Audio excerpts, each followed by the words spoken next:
Well, that was an awkward silent starting screen for today's stream. Oh, hey everybody, hope y'all are still with me despite the lack of music. Sorry, I literally can't get my Spotify to load. I can go to any other website, but Spotify today, apparently, it just gave up. It got slayed by the Bayonetta music, I guess. It just didn't want to do it anymore.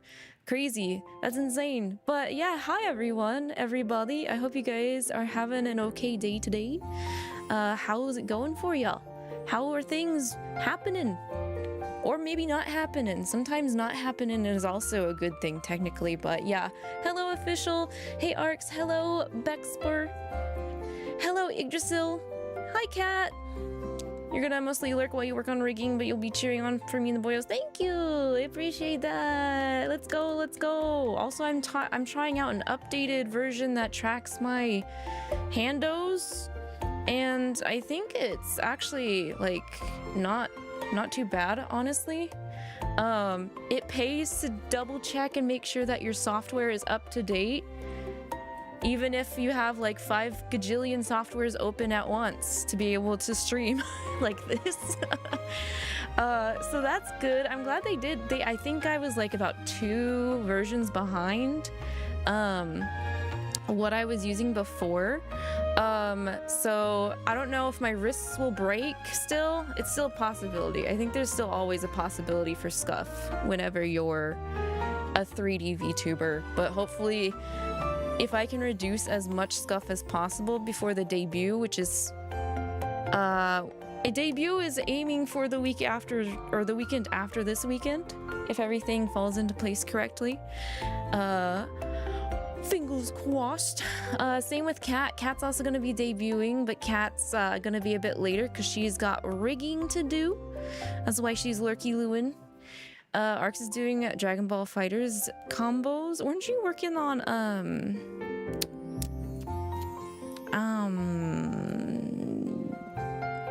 not Guilty Gear? Was it Guilty Gear? Were you doing Guilty Gear before? Or something?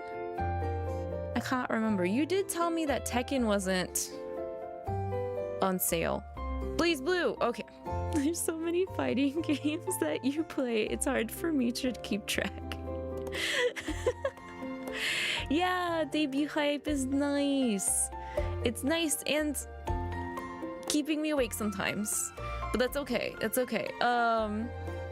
Speaking of news that's been going alongside the debut stuff, I did close my poll. I poll for things regarding like what we should do next in the tea break garden here regarding games or just things in general. I asked you guys a question. If I said out of curiosity, what game would you choose between God of War, the 2018 version?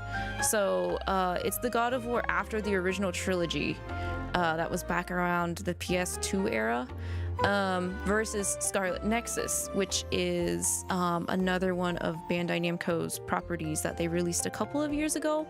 I picked both of those because they're related to Lavi in some way, whether it's related to her lore or her origin as a plant monster girl.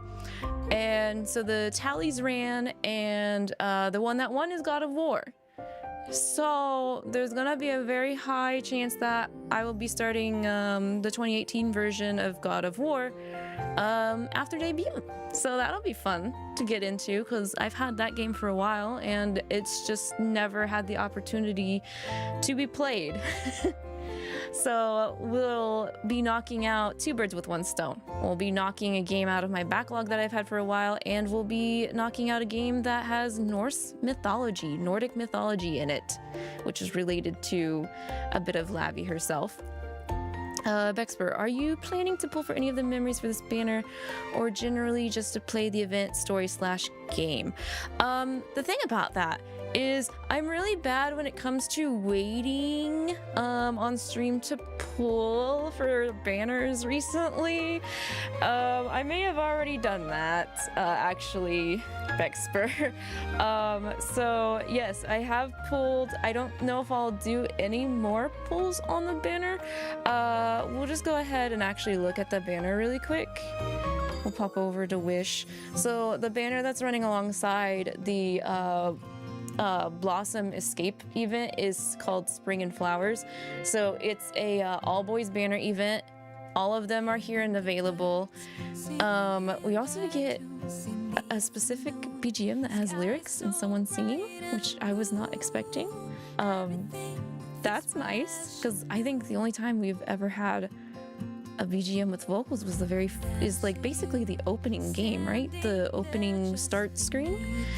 There has been some quote unquote other theme songs for the game as it got like updates. I should have it open. Let me pull open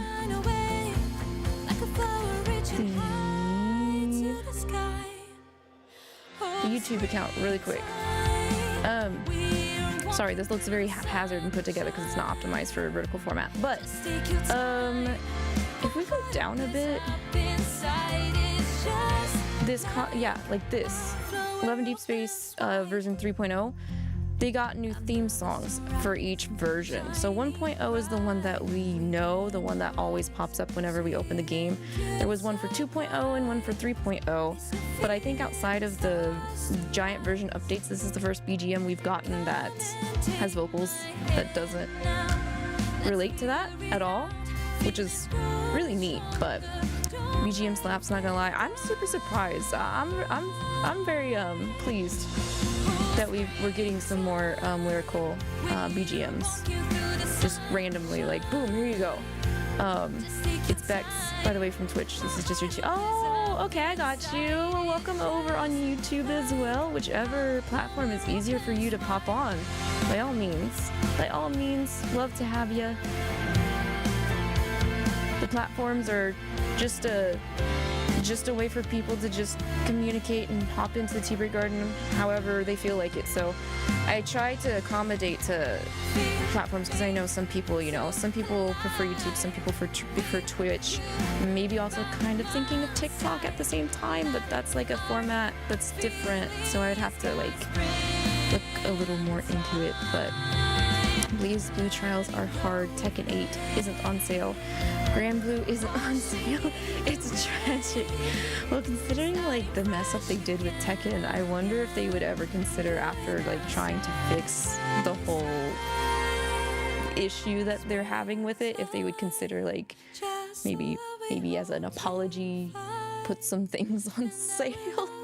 If I were them, that's just a move I would do. But yeah, generally for you, it just depends on which platform you're already on. I feel that it's sometimes hard to switch over to one when you're already like deep into the other one. So, but yeah, and actually, really quick, we can go ahead and play the Spring and Flowers trailer. Let me just change screens. Let's pop over here and pause the game. Bloop. I'll still be hearing it, but you guys should not be hearing it. And they even posted the BGM fully, so that's really cool. All right, let's unpause that. Full screen. Hang on, let me turn off the crop filter so we can see fully as well. Volume's good. All right, we're good to go.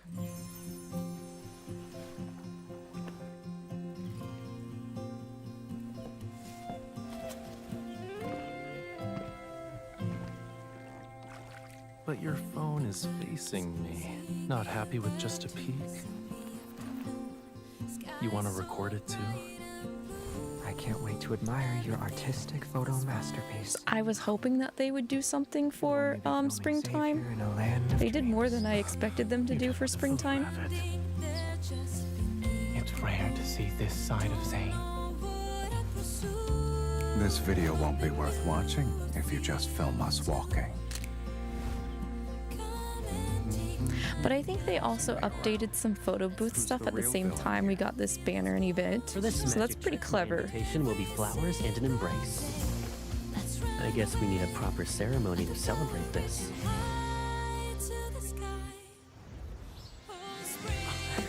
Returning to this world with you by my side. is the Yeah, let's just beat up greatest Caleb. gift fate has given me.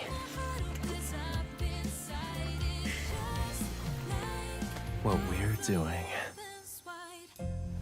is giving Wisteria a new source of inspiration. The flower petals have carried you into this dragon's But I veins. agree with you, Beck. The boys are really cute. This dragon will wait They every all have night very for nice, the unique wind and petals fashion to points arrive. for their clothing as well. It doesn't end with this flower.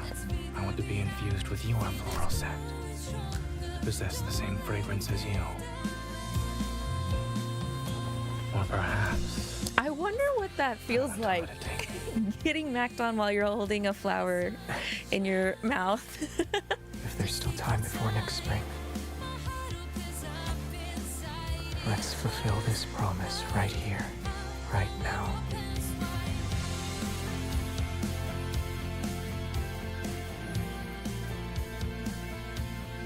So yeah, these are the first cards where you have like a quote unquote like you're using your phone to record and take video of the guys. And there are segments in between where you can swipe and move and look at them at different angles, and they have a routine animation during that section that you can watch them cycle through. But this can transform our little boat into a peaceful cradle. Zane's is super cute. Like, so all of you guys know what cards I have, animals but like, like to share. even just looking at all 5 of the scenarios, Xavier and Zane are super heckin' cute in the examples. Come closer then. I'll give you a demonstration.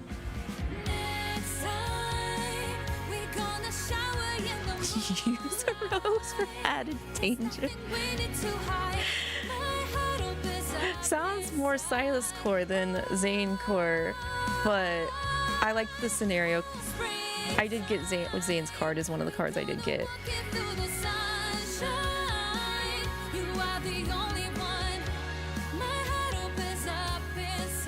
Also, the alt colors look really nice. That one for Xavier with the subtle pink is really good.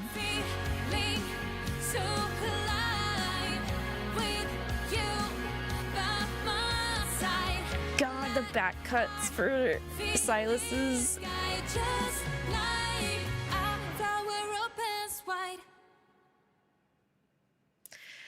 How to ruin your gacha. Oh no, not Infinity Nikki. We're not watching that. I don't know how to feel about Infinity Nikki right now. But granted, I have not been on Infinity Nikki that as much as I should be to see exactly what is going on and why there's a video like that at over 500,000 views saying that I guess apparently it's the worst gacha update ever made. I don't know about that one. I mean, the scenario threw me off, but I don't really see what they mean by that. I'm not seeing it. I've seen some worse implementations, and some of those gachas are still going strong. Fake Grand Order, bad pity. Actually didn't have pity at all in the first place, but let's get back over to the game. Let's just get back over to the game. Cha-Cha, hello. You just joined. What have you missed? We watched the Spring and Flowers trailer that Love and Deepspace dropped on their official YouTube. Here's the link if you haven't seen it. But it was showcasing the cards for the banner and everything. So we haven't done anything quite yet, event-wise. You're gonna get stretchies and go get some stretchies, Arcs. Have a good one. Don't remind you of Fate Grand Order, I'm sorry. Beck's gonna float in and out for a bit because you're simultaneously attending a class. Oh yeah, no worries, Beck. You pay attention. You pay attention to class. It's very important. So after watching the trailer, I did already pull. Let's switch back to vertical scene. Oh, and and hide the tablet there too. Okay, there we go. That's better. So over to the actual banner. Here it is in game. It functions how all of the banners have so far, which is basically you pick up to 3 out of the 5 guys that you want to have a boosted up drop rate. And you can change this at any time. Like, I can unselect and reselect and confirm it, and it'll change the drop rates. I don't know if anyone here is aware of that, but you can definitely do that, because I do that. So like, for example, when this banner first dropped, I actually had Xavier, Zane, and Sylus picked as my 3. Three. That was not my hand tracking's fault. That was my fault. I don't know how to count. 3. These are the 3 I picked and started with. And then, so the first one I picked was Xavier. So after I got him, and after, well, actually don't do this until, okay, so there's a very important thing. After you pick your 3 and you hit confirm, right? If you pull one of the 3, but it's not your precise wish. So like here I have Sylus as my precise wish. I pulled Xavier the first time. So I whiffed my precise wish. So I had my wish point at 1 out of 1. Do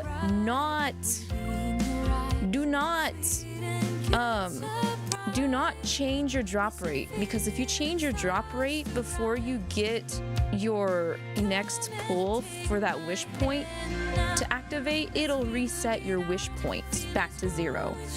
I would only switch your memory drop rate after you pull your precise wish point.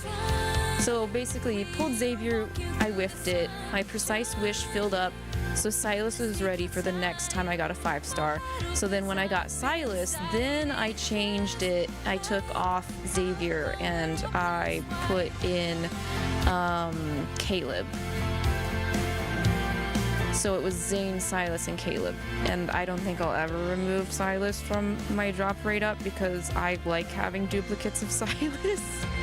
So, but yeah, you see when I canceled it, it said it would reset. Upon cancellation, all accumulated wish points will be reset, cancel anyway. But it'll also do that when you change, I think. Better safe than sorry, so I wouldn't change your drop up until after you hit your, or turn in your wish point when it's filled in. But I have the same 3 that you got. Hey, let's go. Yeah, it would be nice to get all of them, but I don't think I'm going to be able to do that. I could definitely do another pull if I wanted to, but lately just my luck across all of my gachas have been like, God, they're making me work for it, you know? It's like, sorry girl, you're going to have to basically hit pity, like, for your gachas lately, and I'm like, but why? Porque I play like 4 gachas and all of y'all are forcing me to hit pity. Y'all are mean. But yeah, so yeah, the ones I got are Xavier, Zane, and Sylus. If I had to choose my next one, it would probably be 𝐂𝐸𝐈. But the reason for that is because we don't have a lot of 𝐂𝐸𝐈 cards at all, like compared to the other guys right now. So like the more 5-stars I could get of 𝐂𝐸𝐈, that would help me progress in his what is it called? The planet orbit, the orbit thing. In battle, Deepspace trial.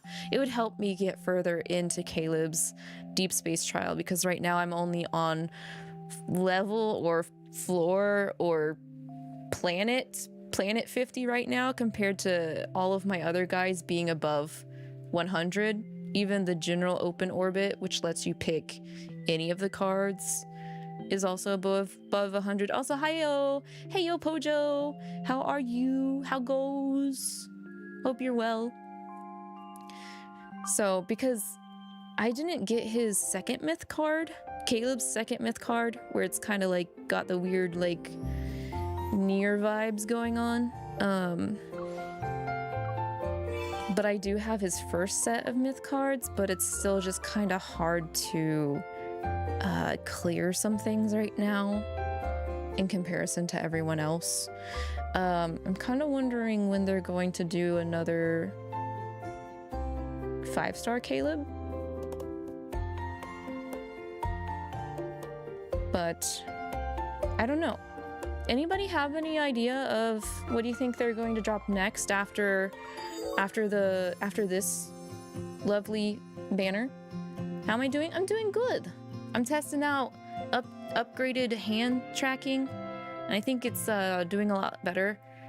At least so far, it hasn't picked up my microphone stand as my hand yet in comparison. So if it's able to distinguish against that better, that'll solve a lot of some of my scuff jank sometimes. But I do like to wiggle around in my seat. So I don't think we're ever gonna fully get rid of tracking scuff unless I constrain my hands to glove tracking, but I don't know if I want to do that. So I did recently see a masterless post of different ways of how VTubers, 3D VTubers do tracking. So I need to tuck that away into the Tea Break Garden archives, and at some rate take some time to look into that. But I definitely won't have time to do that before new model debut happens. Even if I do take a look at it, it's probably going to require equipment that I don't think I could either 1, afford, or 2, get here in time and get it all tested and set up anyway. But aside from that, I'm just vibing in here with pretty guys, as per usual. Did you do any Dead by Daylight today, Pojo? Did you get any good rounds? In terms of, oh my god, Sylus, the chest nipples right off the bat. I was checking to see if I could do a pull. Because of how good this banner is, I'm afraid to do more pulls because I wonder what they're going to do next, is one thing. We still have 4 days till this banner ends, so I think I might wait to see if they announce something else, like right before the banner ends, because they did that with the banner before this one. And the banner before this one was a revival of Xavier's second myth card, which was the Lumiere one. So I need to keep a closer eye on when they announce some of that stuff, because I almost came into this banner with absolutely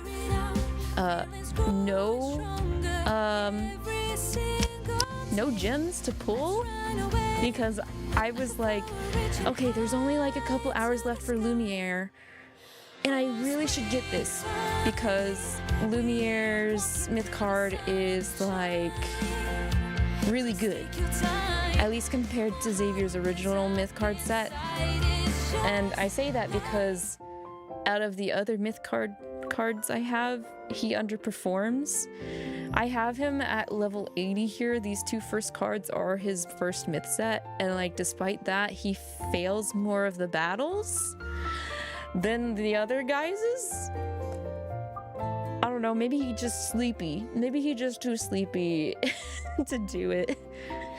But yeah, he's the only one I have. Well, Zane's, I have his maxed out, and what's it called? The one that you have to use, the Awakening Heart. Yeah, I have one of the 2 of his heart awakened. Is Raphael's is also heart awakened? It is, okay.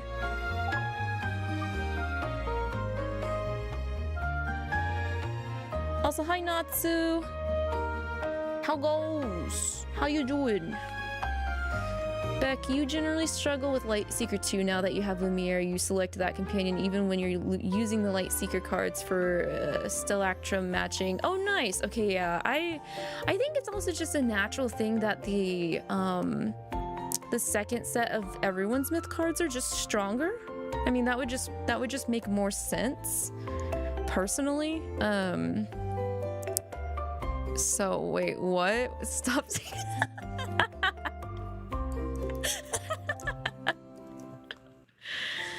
all you see are these men now. Hey, it's not my fault that your For You is geared towards all that love and deep space because you share the love and deep space stuff to me, okay? I don't even have to go on my For You because you're the one that's supplying me with the funny haha love and deep space stuff, Natsu. Just 11 more days. 11 more days for what? You're not keeping track of my debut, are you?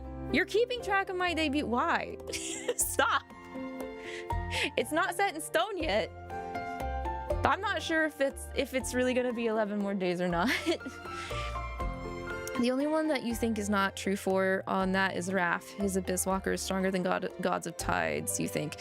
That one, yeah, I was gonna say out of all the first myth card sets, Raphael's has gotten me the furthest on things.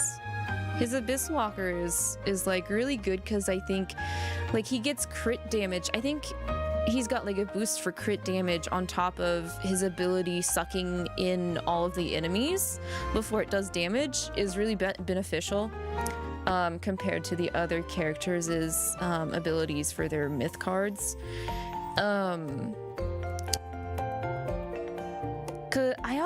I'm also not sure about Sylus's dragon myth card set compared to his ruler myth card set.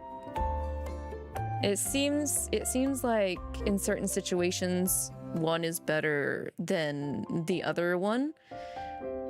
So right now both of them are kind of struggling where I'm at for his orbit trials. Well, you guessed my debut and your wife's birthday. Sorry if you miss it. You'll try to catch the VOD. Don't apologize. It's on your wife's birthday. Please, I would hope that you would be having a wonderful time with Hannah instead of seeing Stinky Monster Plant Girl's new model. Okay, Natsu? Don't worry about it. But yeah, I feel like Caleb's is also very situational because his is like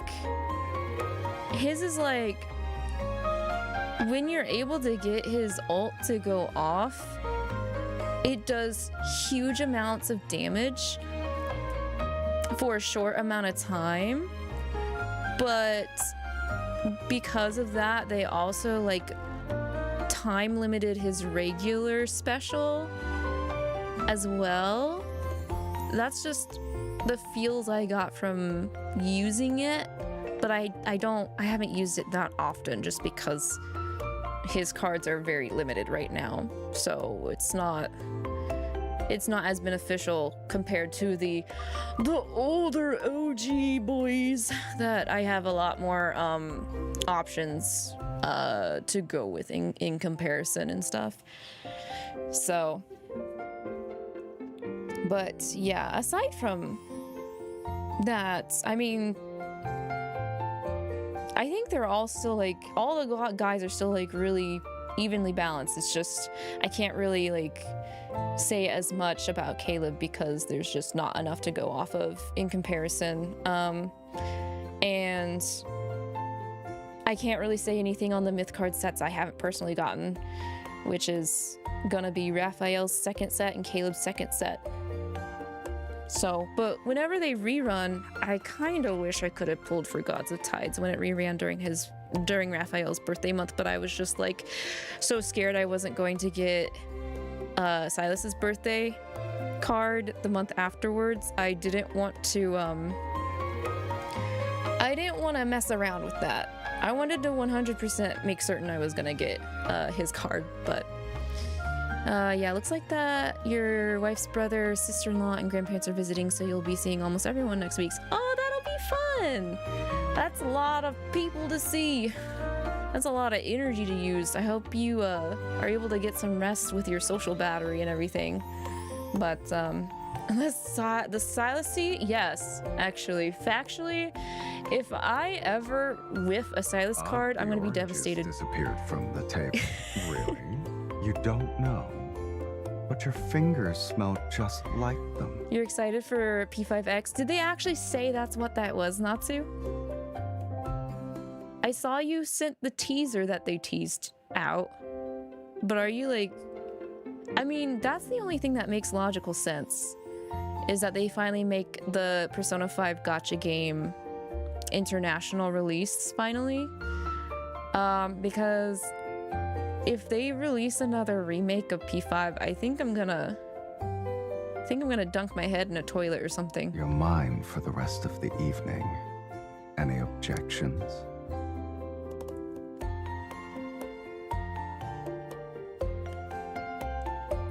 It has to be, unless it's like a live action show. Wait, have they not done a oh, what's it called?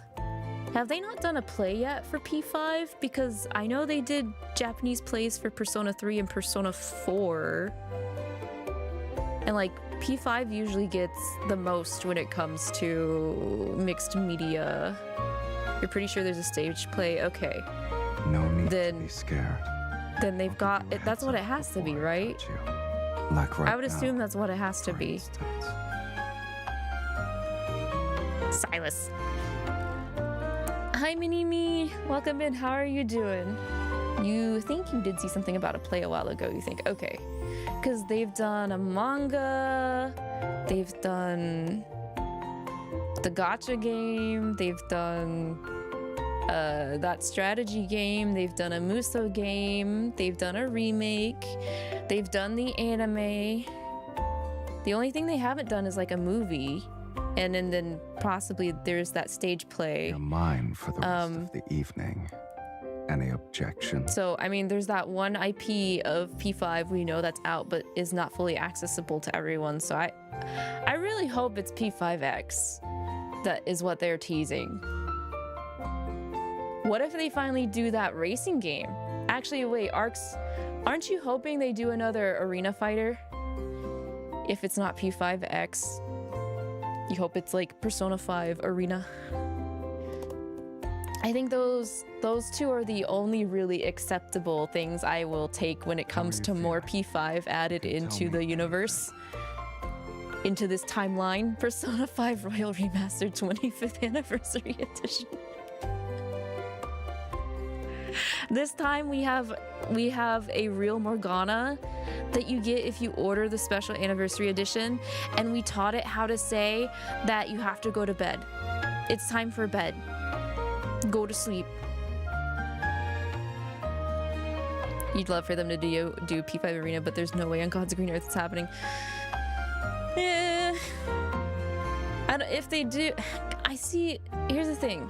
Would you rather, Arcs, would you rather they contact a different dev studio to still make Persona 5 Arena, or would you rather wait another 20 years for them to make Arena with Axis, excuse me?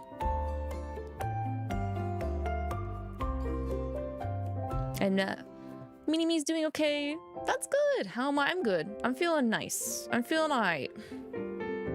All things considered, all the pressure happening because it's already halfway through May, I'm alright. Thank you for asking.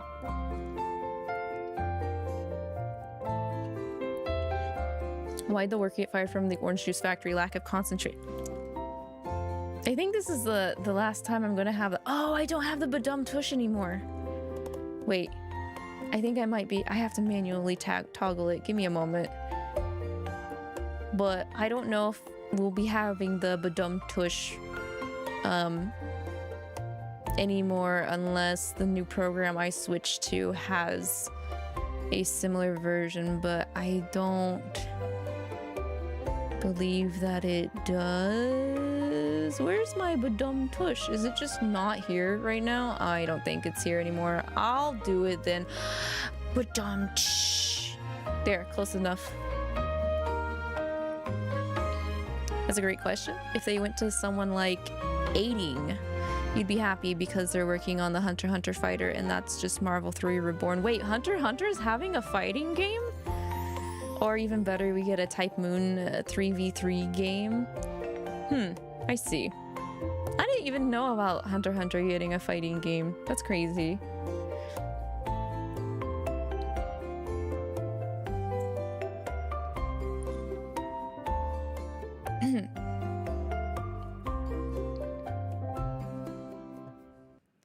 Well, okay. I guess that was kind of an answer. That was I'm going to be picky about the question answer. Yeah, it's looking kind of nice and crazy. It's gonna be hilarious to watch. Okay. Well, I hope it comes out nice and polished and there's no weird patches or DLC later down the line. So I know we covered the trailer here for the boys. My consensus though on this is, out of the cards I pulled, I liked all of them. They're really good. That's why I kind of wish I had enough to pull for another card, because the stories of the three cards I pulled out of the 5 were really nice, and I think they fit the featured boyo very well. Me being a Sylus girly, Sylus is still my favorite scenario, obviously, out of the 3 I pulled, but Xavier and Zane's were really nice. Xavier's was, like, cute and playful, clearly. Zane, it showed him being a little jealous, which usually Xavier is labeled more so as the jealous, like, character, like, boyo, in a lot of the story and stuff that I've seen so far. So that was nice to see. And then, like, the bird with Zane, I liked it. Zane has this issue where, like, he's so stoic that, like, it's been confirmed animals don't really like being around him. So that bird featured in this card, it was really cute. Him with the bird is really cute. Really cute. And then the Sylus one, they're on top of the deceased bones of a dragon, guys. That's crazy.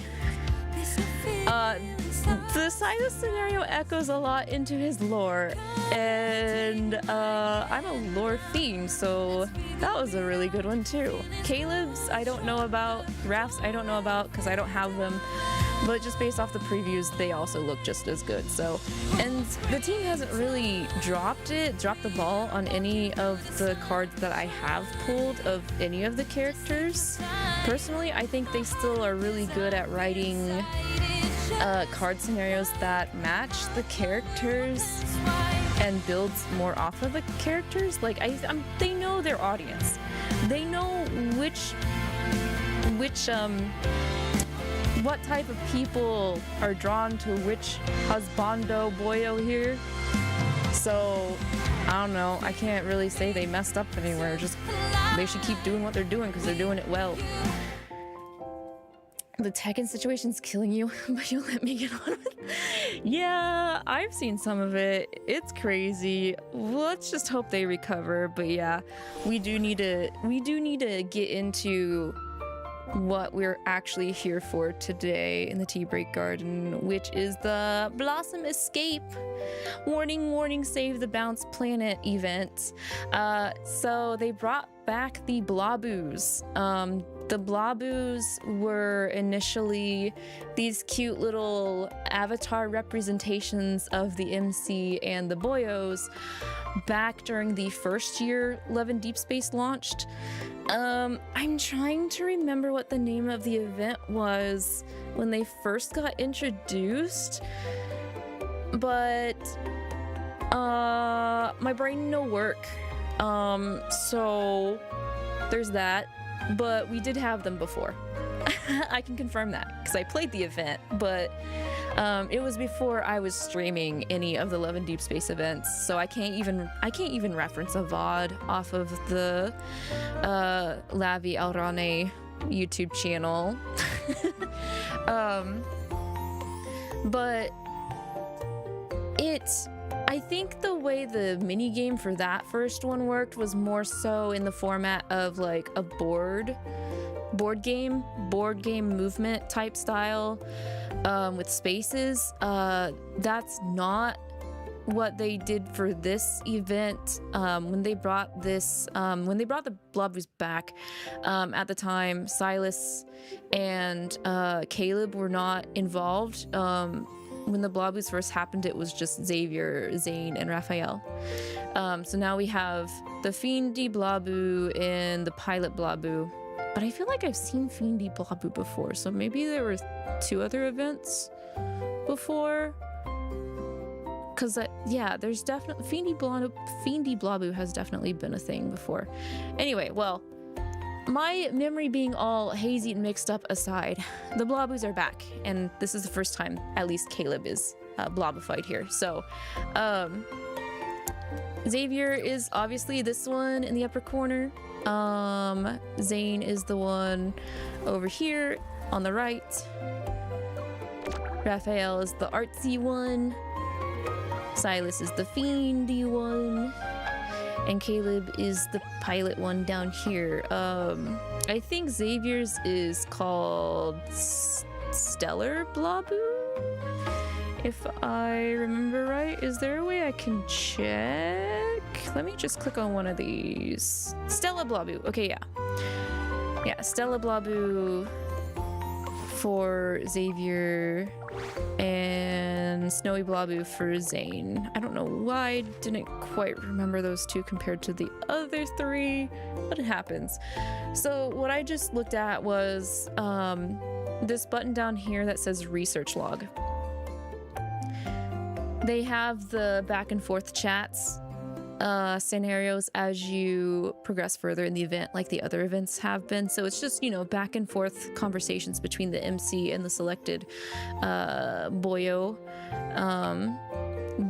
These ones are based off of their progress on restoring, like revitalizing the area, basically. The whole event revolves around the MC logging into an app to participate in, you know, taking care of plants and making them grow and all that stuff. So, before we get into actually reading the story for each guy, we have our usual event limited shop, which is the supply pod button in the upper right hand corner. So if we take a look at these, we have our usual wish tickets, 10 of them for the current banner going on, an awakening heart for maxed out cards. We get an outfit called Heart which I haven't put it on, but it looks cute from the preview. Then there are stickers, Rainbow Splash, and Globo Shine. Then there are titles called Nascent and Flower Bud. And then we get 2 BGMs, Spring and Flowers, which is the one that's currently playing, I think.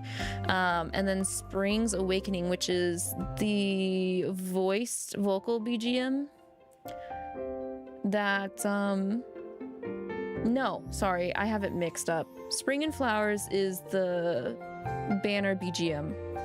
Spring's Awakening should be the current BGM playing for the event background. Then there are Floral Messenger, which is a deskware, and a tulip tissue box, which is also deskware. Then there's also Petal Pause, which is a new chat bubble. Excuse me, can't talk. Then you've got your regular like chocolates, speed up cubes, energy capsules, bottle of wishes, core energies, ascension crystal boxes, etc., etc. There is a special over here.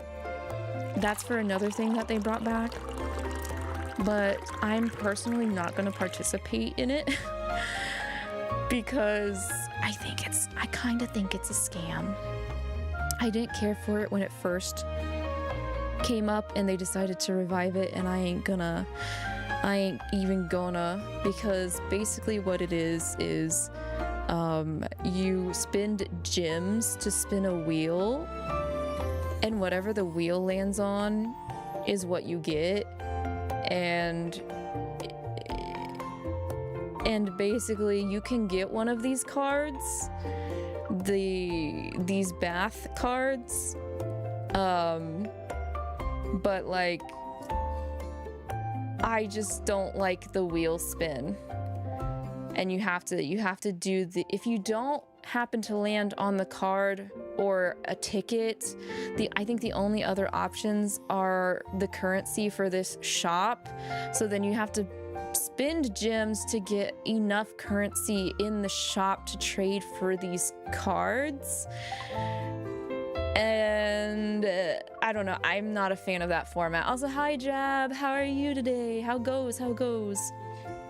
And you can even see that it's a revived version because it only has the 3 OG guys when Love and Deepspace came out, Xavier, Zane, and Raphael.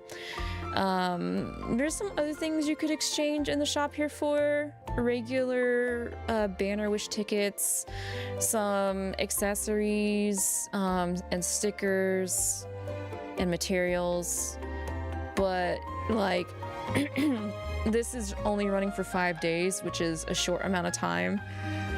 So they're basically trying to get you to purchase gems to spend to get this currency to do the exchange, and yeah, not doing it.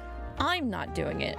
If you guys want to do it, Godspeed, because that's something I just don't think I would be lucky enough on the wheel spins to even bother with. So back to the event page. Underneath supply pod is revival quest, which is just like your missions that you need to try and do while the event's going on, which is, you know, either doing your dailies or actually working on participating in the event and hitting thresholds in that event. In doing so, you get this currency, the little floral wreaths, which is what you use to exchange for the event shop.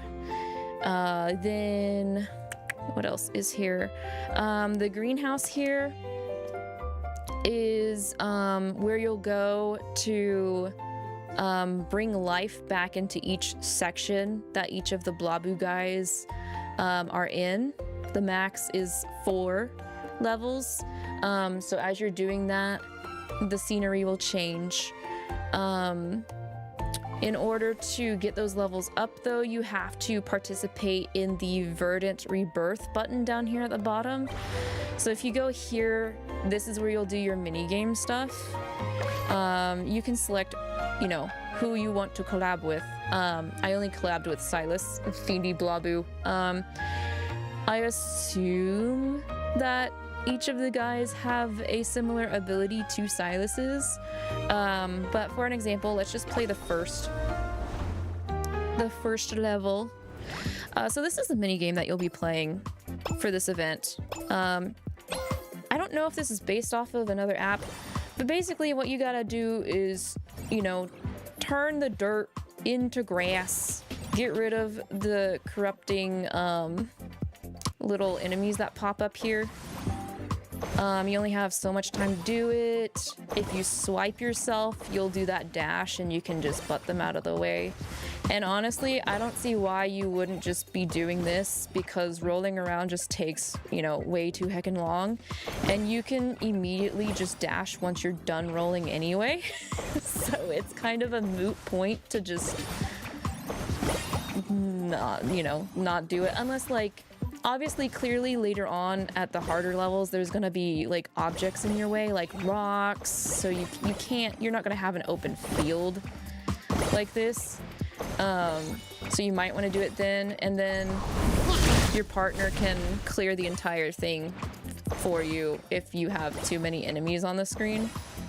That's basically it. That's the mini game. And you'll get these little potions energy potions. I don't know what they're called, but that's what you end up giving each segment on the main home screen to level up the greenhouse.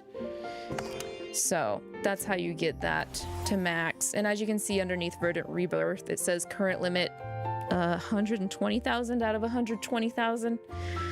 So just do it as much as they want you to do, and they never have you run an event for more than as much as you need.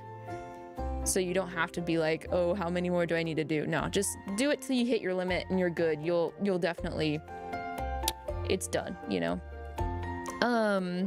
Another thing that was running, actually really quick, the little blob button with the edit underneath Revival Quest, that lets you edit the MC. So this is my Lavi Blabu, but you can choose different skin tones and different accessories if you want while the event's going on, which is cute. I like the customization. It's simple and cute. You're doing good. Gasp, scammy gacha. Yeah, it came back for a smidge. I hope they just realize that this rerun down here that says Oracle of Stars, that's what I was talking about earlier.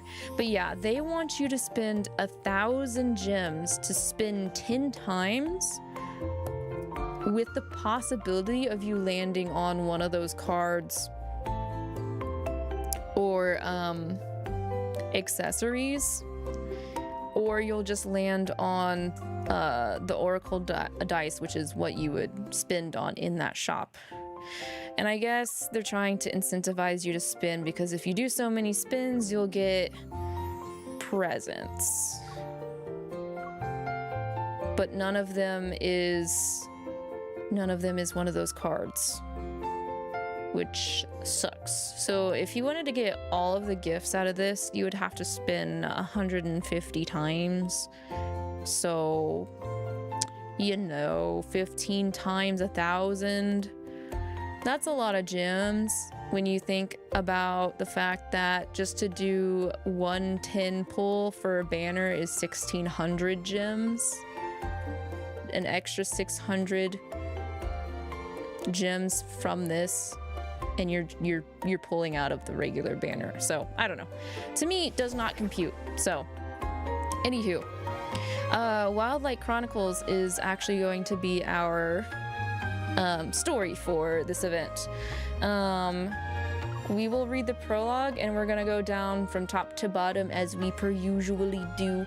So Xavier, we're gonna start with you. Honey, sleepy bunny man. Sunlight filters through the dense forest and creates dappled patterns in the flower bed. That gentle light also dances across me and Xavier. Gardening in the shade means we won't need sunscreen, but the flowers are going to be sad. Everyone else who got this type of garden plot is probably worried about the same thing. Xavier raises his finger, and a small flower made of light blooms into existence. Okay, so for context, as well as participating in this event, in the fictional company's app in this game, it also wants you to participate via IRL. So not only are we doing, you know, the greenhouse stuff on the event like page, we're also going to be doing actual planting and gardening and stuff with the boys, like outside. We're actually going to be touching grass. We're touching grass virtually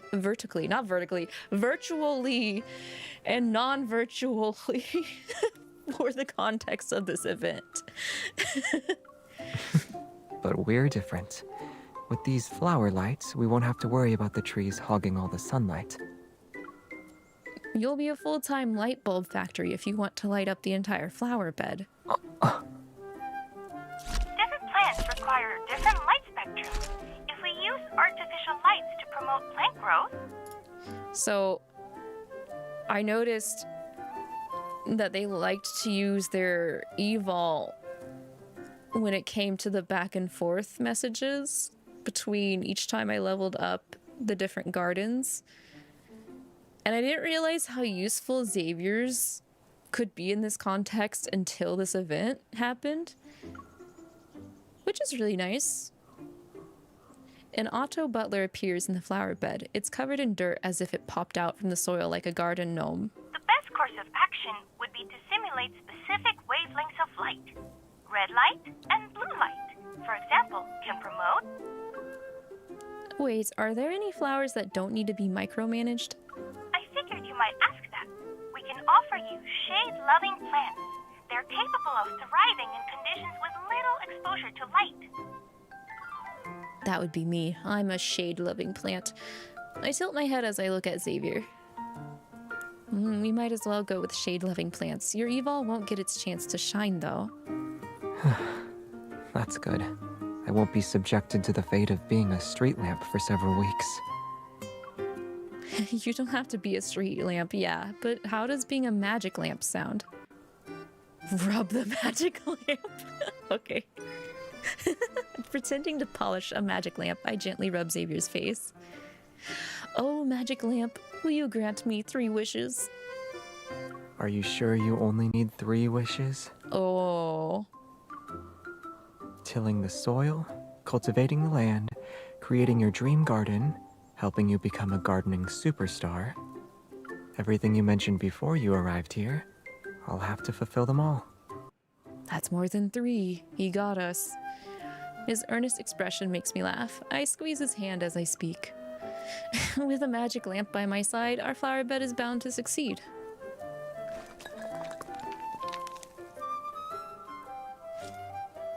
From Otto's selection of shade-loving plants, we choose a species that blooms heart-shaped flowers. Oh, romantic. To welcome our romantic flower display, we've redesigned the flower bed. The pebbles outline a heart-shaped planting area. It's just gonna be full of hearts. And it looks uneven. Standing on the treehouse's steps, I survey our handiwork from above. What's wrong? Don't you think your half is bigger than mine? Let's move your stones a little to even it out. I don't see why we should. It's perfect as is. Xavier, let's be objective here. This heart is clearly one-sided. The side with more love naturally needs more room in its heart chamber. So keeping it like this is fine, right? Bro doesn't want to make his heart smaller. Fine. I say then we adjust ours. Are you saying your heart holds more love than mine? I wasn't gonna say it, but she did. I cross my arms and give Xavier a defiant look. You're the one who wanted to be objective. That's not what I meant. Just you wait. After expanding my half of the heart chamber, I dust off my hands. I'm satisfied with my work. There, see. To be fair, I think Xavier's right. I don't think we should make the heart smaller. We need more room for the plants, honestly, so. Does this prove I care about you more? Xavier carefully examines my garden expansion. Then he gently takes my hand to brush off the dirt on it. Yeah, I feel like I'm drowning in your love. But if we really want to settle this, I'm afraid we'll end up filling the entire forest with flowers. We'll call it truce then, but I won this round by the skin of my teeth. Xavier neither nods nor speaks. I take his silence as him agreeing with me, so I'm pleased with myself.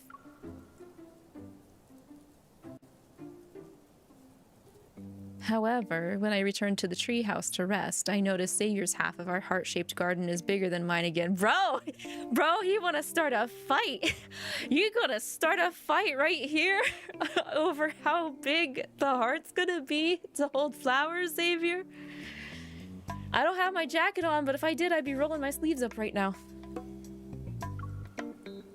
Xavier, did you secretly expand your side while I was working on mine? I don't know. Maybe a kind genie granted my wish.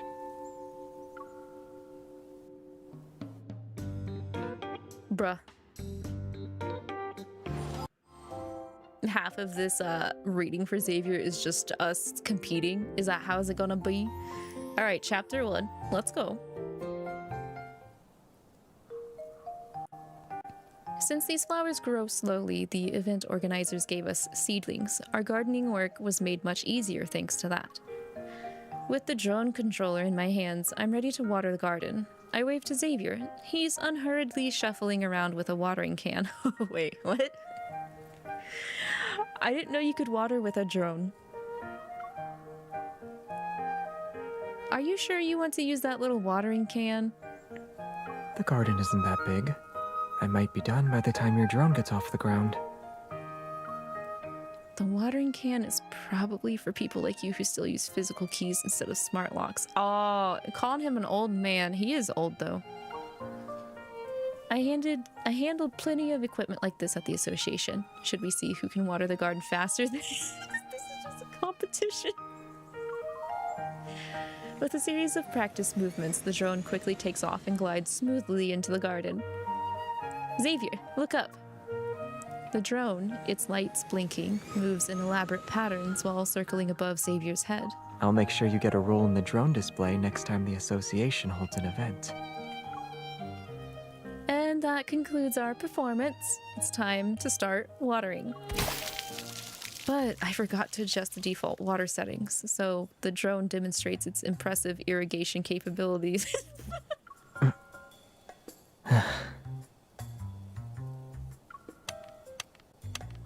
Wait, not yet. Stop! The weather report didn't mention anything about localized rain today.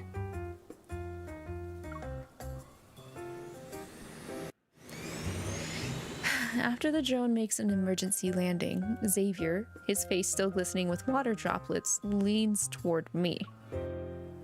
That's a good thing I moved the drone away. Your face only got slightly wet. Drying my face should be easy enough.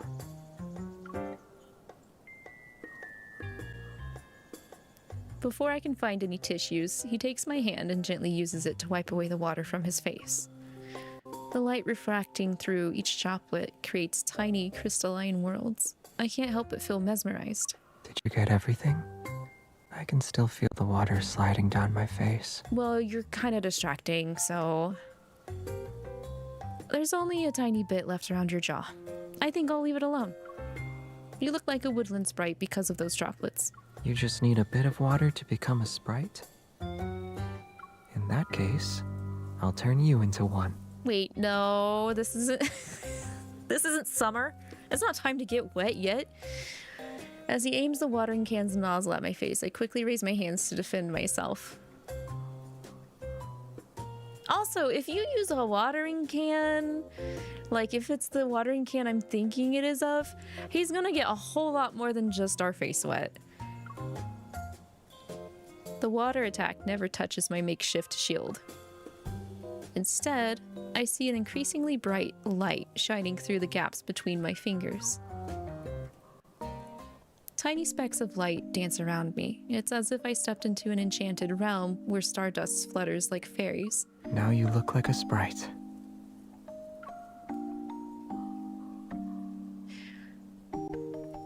Cheeky. After finishing up our work, watering, fertilizing, and pest control, we follow the birds' example and retreat to our nest for the night. Does this room play music automatically? No, it's from me. I knew Otto couldn't be as thoughtful as Butler Xavier, but hearing you play the piano in person would be even better. I memorized the melody, so I'll play it for you when we're home. I kind of forgot he can play the piano because I don't have that card. Xavier the Disney princess. I take the cocoa from him and pull him down to sit beside me, and then I aggressively manhandle his face. Check this out. Don't you think the view is gorgeous at every angle? Oh, you need to look at it from the skylight. I make Xavier turn his head until he completes a full circle. I feel like I just spun a globe. Yeah, I got to see a perfect shot of the galaxy and experience a planet's rotation and revolution. Being here with a tranquil forest and starlit sky really feels like we're living in a fairy tale.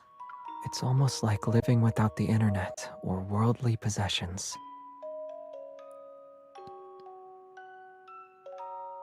Are you sure you'd like that?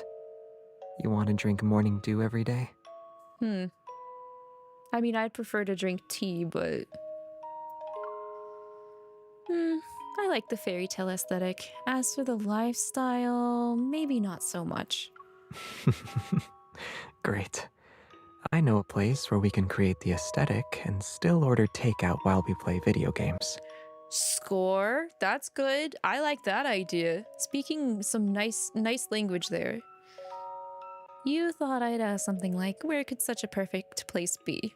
You're planning to renovate your balcony again, huh?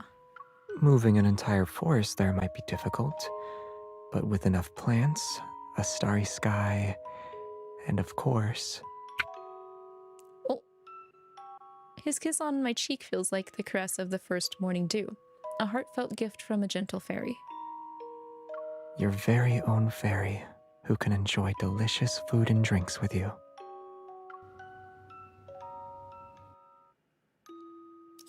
Okay. I'm liking the vibe. Also, I apologize for any slowdowns and hiccups. I'm not sure why it's happening, but it's happening, and I'm a little annoyed it's happening. But considering my PC crashed before starting stream today, I'm just gonna roll with how it's acting, even though it is kind of acting up a little bit right now. So on to chapter 2. Let's see. By removing the thin, weak parts, you can help the flowers concentrate their nutrients in the healthier stem areas, since you kept the thick and sturdy ones. I compare the plants in the flower bed with the diagrams in the manual. Should we prune these stems? You're not going to say they're innocent this time, right? Under Xavier's expectant stare, I suddenly remember that snowy night when he took his frustrations out on the potted plants. Oh, that... that one. You're wondering what's causing it to slow down, though? It could be a number of things. It could be that updating my tracking software might be putting a little bit more of a strain on it more than usual. What I could try and do is close the application that sends the data from my iPad to my PC and reopen it under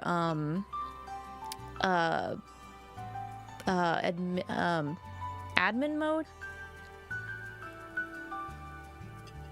Let me just move my I'm also gonna put my iPad back in its usual spot. That could be another thing, is that it's because it's not in its usual spot, it could be straining the connection as well. So I'm gonna try both of those.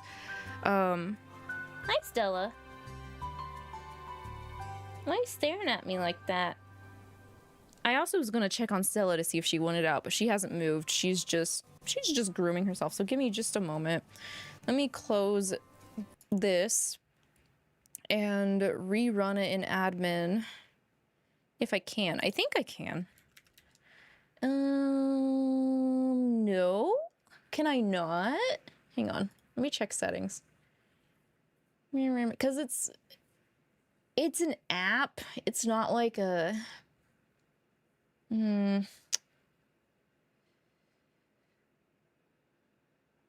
strange. So it's not like a full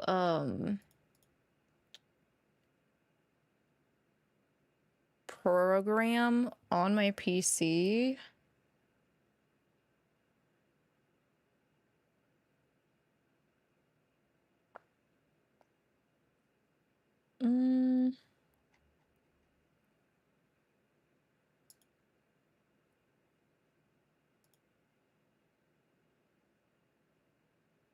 Which I don't like, but it was like the one that was suggested to use for computers to be compatible with Apple, even though I have a Windows PC.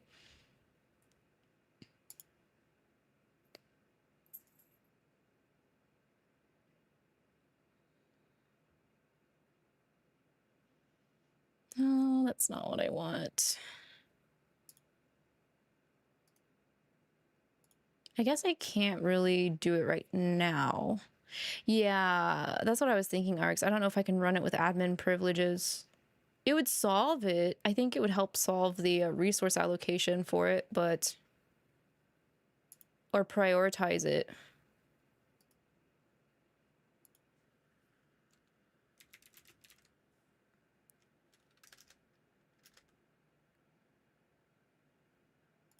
But when I go to settings, it doesn't give me any options for executing it with a high priority. So that's really dumb.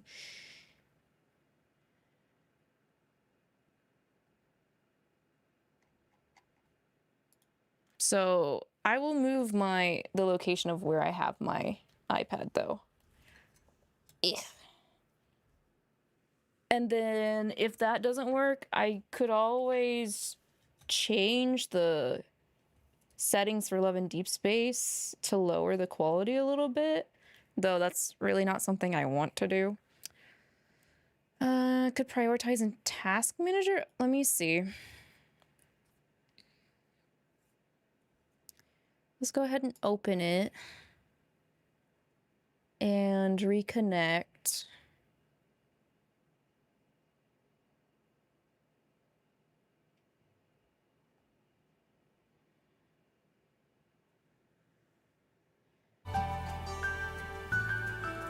And lower the sound. And let me check Task Manager priority.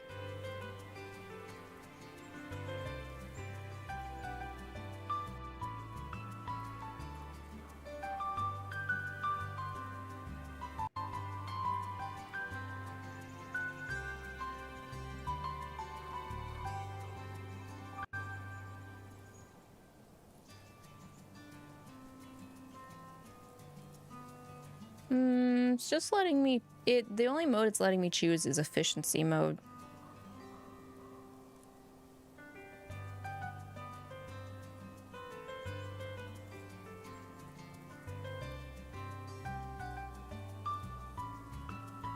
It won't even... it won't let me open the folder that it's running in when I go to open file location.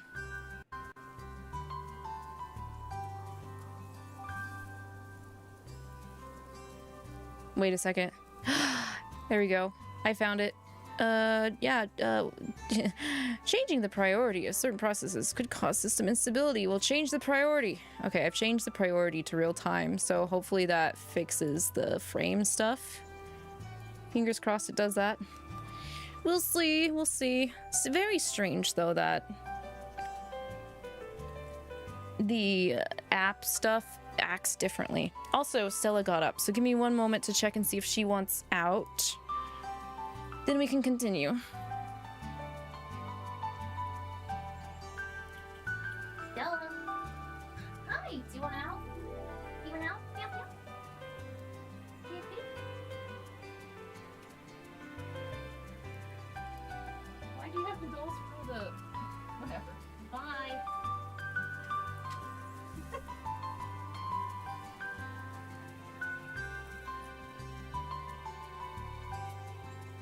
Okay. She wanted out, but she walked through she walked through some cords that formed a hole. So she lazily walked through some cords as she was leaving. She was being extra stylish while leaving. Okay, anyway. Hi Xavier, we're back. Hopefully things will run a little bit more smoothly. Alright, under Xavier's expectant stare, I suddenly remember that snowy night when he took his frustrations out on the potted plants, and then we horizontal tangoed. That's what happened. Since you were petty, you'll only be using the small pruning shears from now on as punishment.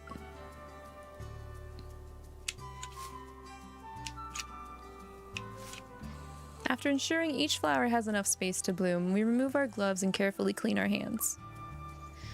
Thankfully, you told me to wear gloves earlier. I would have gotten a rash if that sap got on me. You need to be more careful when tending to defensive plants. The plants should be more scared of me and have higher defenses, personally, but... We rest in the rocking chair, our entwined hands swaying with its rhythm. I pull his hand closer to me, but I see something out of the corner of my eye. Why are your hands red? Huh? Bro? I check the area behind his ears, his cheeks, and his neck. They look fine. Your hands are blushing? They haven't done anything weird, though. Don't tell me you got a rash because of the sap.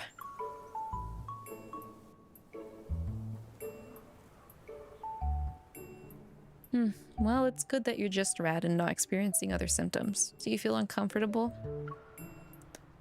I gently massage the medicine into Xavier's hands. I'm fine. If you hadn't noticed, it probably would have quietly healed on its own. Yeah, but that would have taken longer, and I wouldn't get to touch your hand. But you were wearing gloves. How did you manage to touch it? You're taking this very seriously. Am I your patient? Well, it wouldn't hurt to pay my medical bill now. He reaches into his pocket and pulls out a translucent piece of resin. It's as big as a smooth river stone. A few flower petals rest peacefully in this tiny time capsule. They still carry the lingering scent of pine resin. Is this amber? It must be old. Yeah. This kind of amber can be considered a fossil, more or less. You managed to find a rare treasure, but when? And why wasn't I aware of it? I saw it when you were guarding a mole's burrow.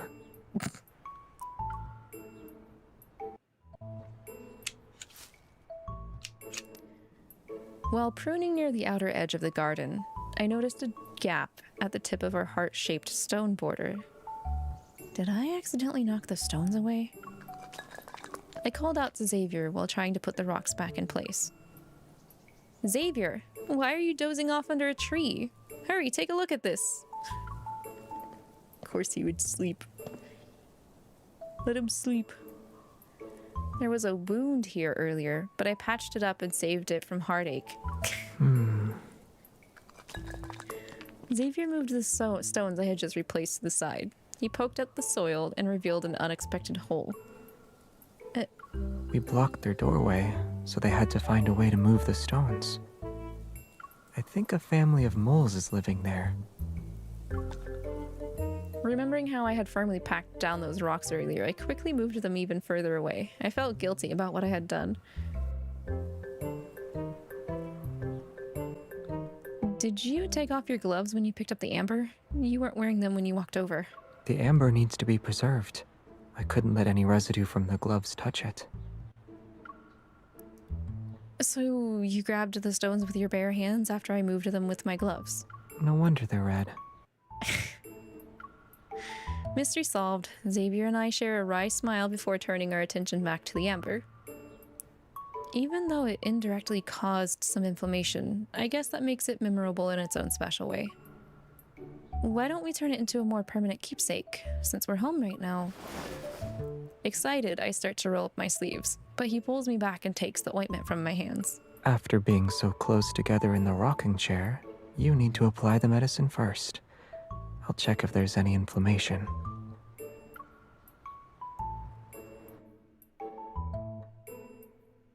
I don't know if I've ever actually seen amber in real life personally before myself. I've seen pretty rocks with fun glistening shiny stuff inside, but not any amber.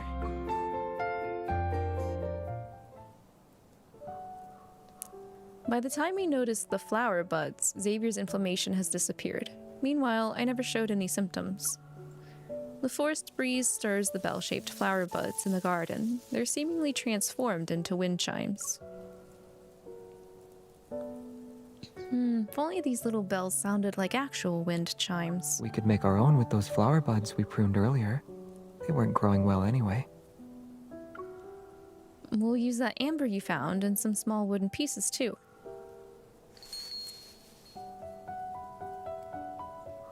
After stringing together the dried plants with amber to make a wind chime, we start looking for the perfect spot to hang it.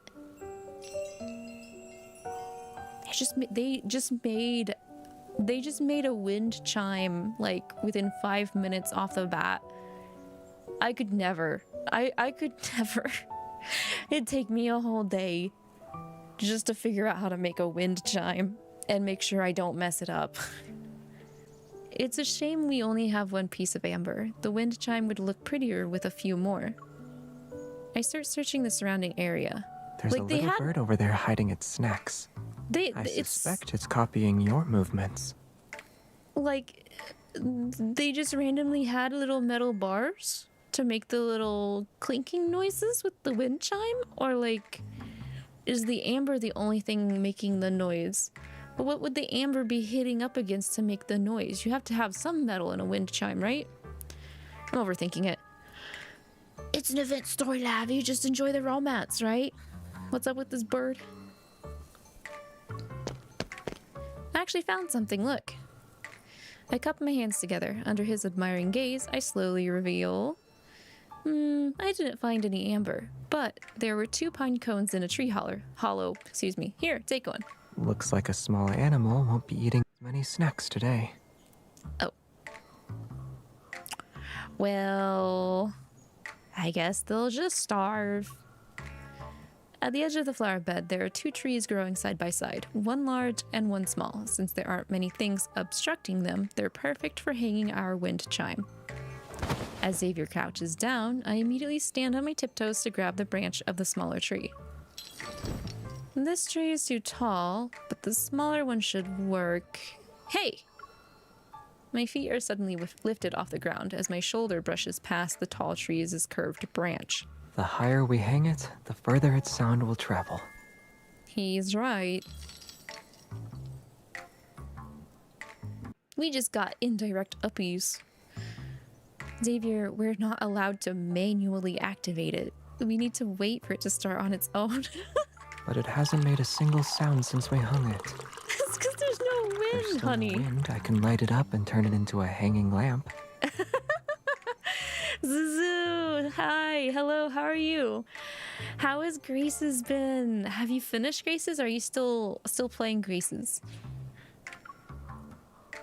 The wind has to appear eventually. Let's wait over there.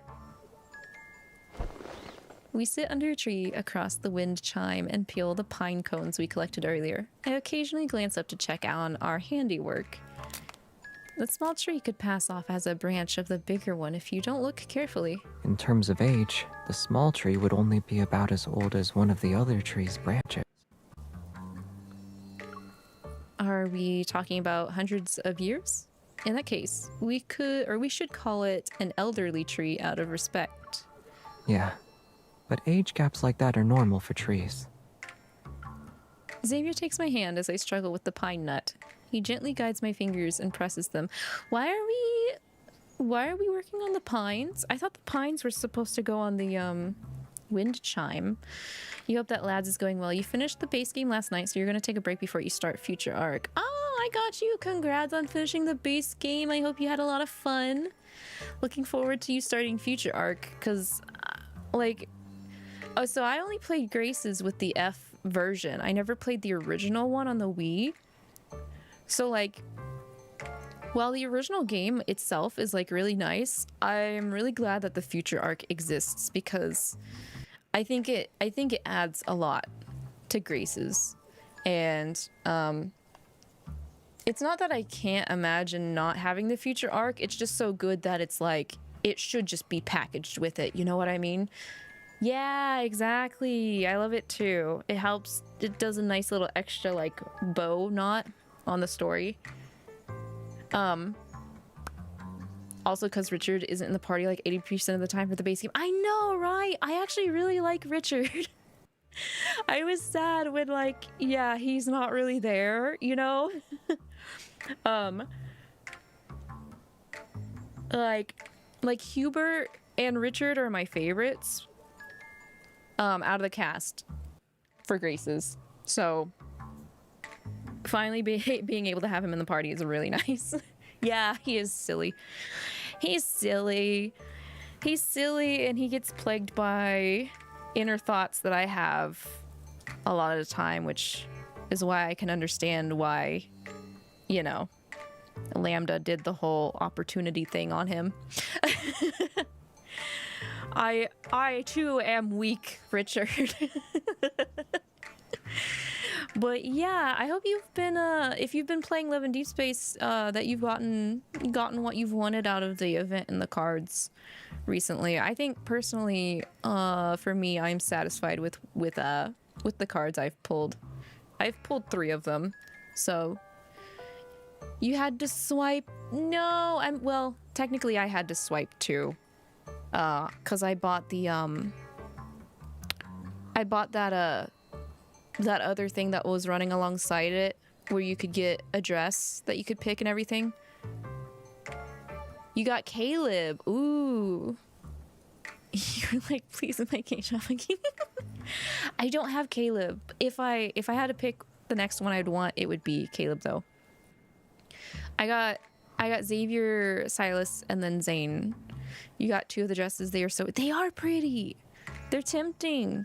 I also like how, like, the dresses I initially thought went with each guy were incorrect. Like, they actually had her in different colors to match the guys differently than what I initially thought it would be for. I think my favorite one is actually Xavier's MC pairing dress, though. It's really pretty. Same here. You're like, oh, okay. Yeah, it's not a bad thing. It's just unexpected, right? Yeah, exactly.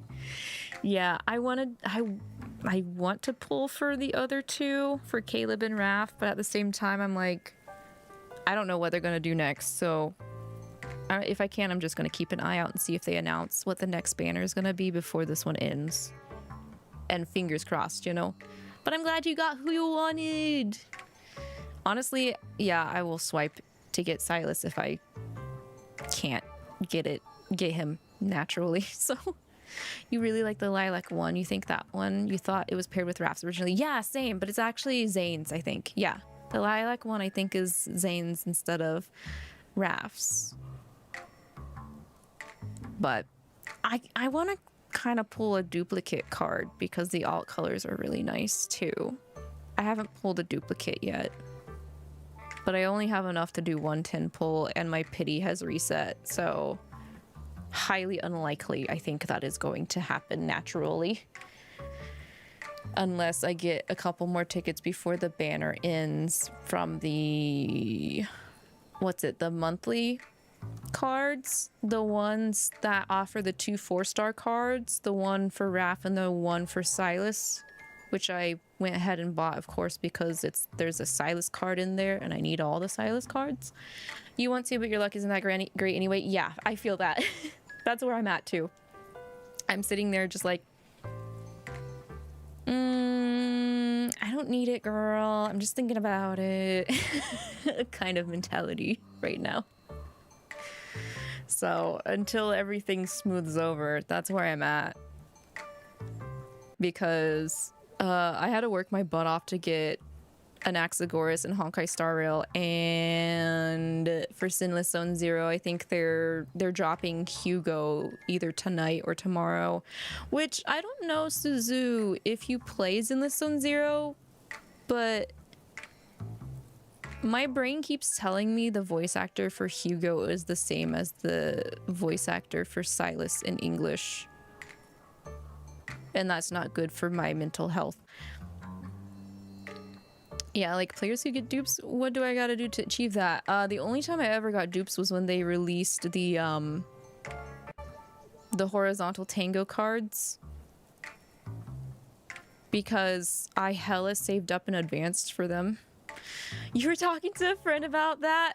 Okay, I'm glad it's not just me, because I have also talked to two local friends and ARCs saying that that's gotta be Sylus's VA. Yeah, he sounds so much like him, especially when his voice lowers and he laughs. So I'm just like, I'm cooked. I'm so cooked. But I'm also thinking like, wait, so if Zinless actually, if that is actually him, they usually credit their English VAs, right? So like, is that okay for us to know Sylus's English VA? Like, how's that gonna work out? Because I don't want to lose him. I don't want to lose him from Love and Deep Space. Yeah, exactly. But if that's okay, I'm also just like, the other VAs win? When are those gonna happen?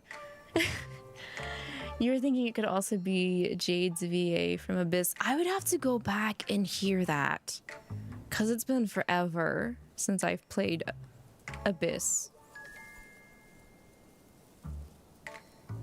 But I don't know. Yeah, no, that's just crazy. I just wanted to make sure it wasn't just me and like some local friends I was talking to. You saw from a Reddit post, so you also had to check, and you can kind of hear. Oh my god, that's crazy. Well, I guess I'll find out. I'm keeping my eyes glued.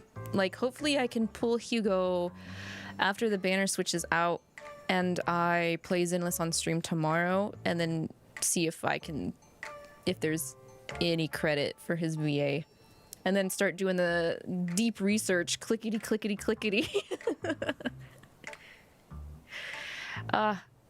Yeah, wild, crazy. Well, I'm glad that you're doing good. You only saw a bit from Hugo's story and you're like, do I want to start this game now? My roommate literally restarted Zinless for Hugo, so I mean, whatever motivates you. Honestly, from a like perspective point of what gachas take long to catch up to main story, Zinless doesn't take like literally nearly as long as a bunch of other gachas do. You recently got back into Twisted. I have Twisted on my phone, but I keep forgetting to log into it because I'm also stuck in the start of the Diasomnia book, and Twisted just keeps getting too hard for me to clear without having to spend gems to do the retry or like to lower the difficulty. So I'm just kind of like annoyed with it. Like, at this rate, I'm getting back on Disney Twisted Wonderland once the anime comes out in October, is how it's looking for me. You're still stuck in 𝐒𝐿𝐿. 𝐒𝐿𝐿 is like that point though. Like, I know where you're coming from, Suzu, because I was stuck there. I was stuck in 𝐒𝐿𝐿 near the end of 𝐒𝐿𝐿 with the stupid charging spears and stuff. And I was just like, you know what? I'm sick of having to work on my cards and train them. Just here, give me the easy way out.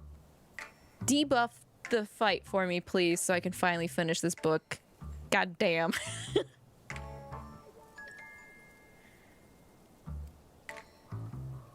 So I think the anime will do well enough that hopefully the rest of the books get animated. Plus, it's been such a long time since I did like Heartslabule and like the earlier books. I don't really remember how they went, so watching the anime I think is just a good refresher in general too.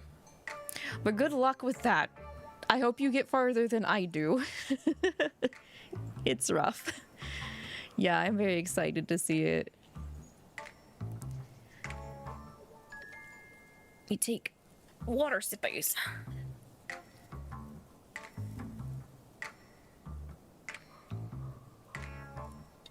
You also really want 𝐒𝐿𝐿 animated because you're lost with the terms and everything. Yeah. 𝐒𝐿𝐿 has a lot of overall lore for Twisted that I wasn't expecting. Yeah, big info dump on top of having to do the whole regular song and dance with the main focal characters for that dorm. I think it would be very helpful that they do all of the books eventually.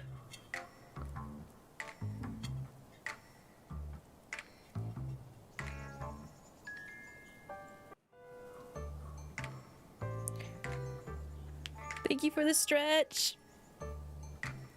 Good way to test out my updated tracking too. Okay, it dropped my hand. Oh, it got it back up. Okay. That's good. Overall, I think the update's been nice for tracking.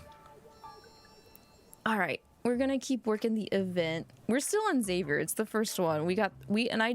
I've covered all of the guys for the event, so this stream might be a little bit long, but if you need a lurky lure or anything, Suzu, feel free to. Flowers are different. Take the one in the amber, for instance. It shouldn't exist in our world today. I actually looked into it the other day. The flowers preserved in this kind of amber could be millions or even trillions of years old. Ooh.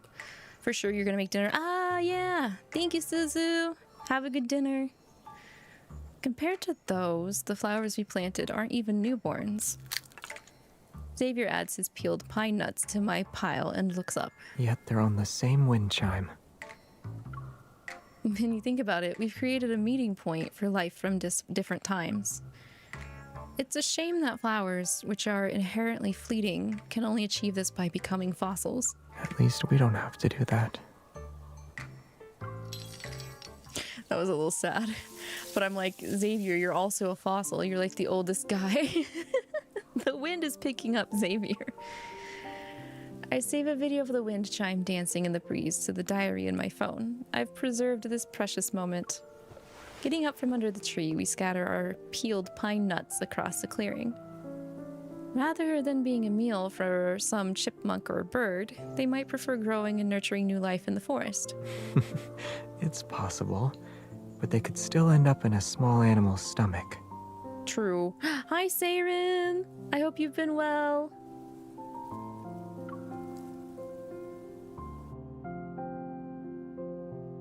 Okay, I understand what they were doing with the pine stuff now. I didn't know they were just scattering the seeds to make more trees. I thought they were gonna add it to the wind chime. My bad. The flowers have been looking rather listless lately, so Xavier and I crouched down to investigate. Mushrooms. There are mushrooms everywhere. Good, let's go forage for mushrooms. I'm always up for eating mushrooms. Also, he looks super comfy now. Xavier, I think we're witnessing a mushroom invasion. As the sworn defenders of the flowers, we immediately mobilize to eliminate these nutrient thieves. I was actually grateful for the rain. It saved us the trouble of watering the garden for a few days. What about now? Are you wishing you ate those rain clouds like they were cotton candy? As Xavier picks the mushrooms, his fluffy hair somehow resembles a mushroom cap. He looks like a mushroom. What if he is a mushroom? He's been a mushroom made the entire time. I wouldn't say I hate them. I'm still grateful. I find myself unconsciously moving closer to Xavier. The pace in which I'm picking mushrooms becomes slower and slower. By the way, did you finish reading Safety First, Edible Mushrooms? Yeah. You can say I possess half of an expert's knowledge. Man, I hope these mushrooms are edible. Are there any mushrooms that look harmless but make you sleepy after you eat them? You're thinking of poisonous mushrooms. They're not exactly... Before I can finish, he digs up a mushroom and holds it out to me. Take this, for example. It looks like an acorn, but one bite is enough to make you pass out. You found someone of the same kind in the mushroom world. Huh? It's too dangerous for my liking. We should be careful. So, what about the mushrooms that are hard to find but glow in the dark? They exist. You wouldn't find them here, though. But The small mushroom in his hand suddenly lights up. It's like a mushroom-shaped lamp that was turned on. do you mind if I bend the rules a little? Oh, go for it. I like glowy mushrooms. What about... I sneak up on the oblivious mushroom. Quick like a lightning strike, I bring the empty basket down on his head. None of them were the mushrooms that I wanted. My Zavi shroom, or my Zavi shroom. Why did I... I said it right the first time. Was here this whole time.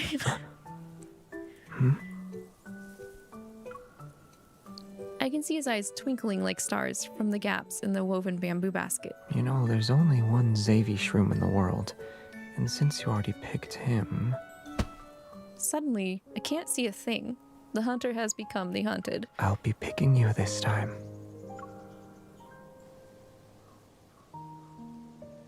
The great mushroom hunt is a success. Xavier holds his spoils close to his chest. We'll have fresh, wild mushrooms for dinner. Trust me, I know which ones are safe to eat. That sounds really good. I point to the wooden sign outside the flower bed that says, "Do not eat wild mushrooms." But I want to eat wild mushrooms. Wild mushrooms are risky and troublesome. Homegrown ones are much better. They're safe, tasty, and don't need to be cooked. Right? Xavi shroom? I'm not a homegrown mushroom, though. I'm your average wild fungus who's only harmless to you. So you can enjoy what I have to offer without worry. I would trust him. I would trust him. Load me up on the mushroom, Xavier. I'm good to go. The edible Xavier shroom.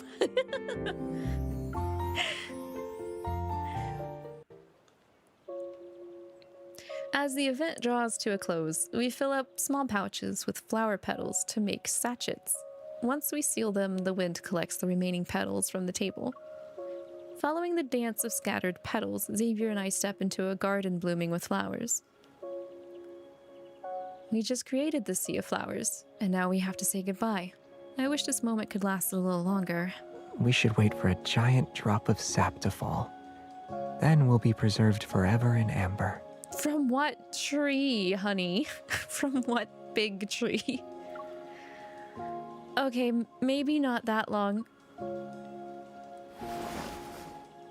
I feel an arm around my waist. I'm pulled into an embrace that's softer than flower petals. If the sap really did fall, then we'd be just like this.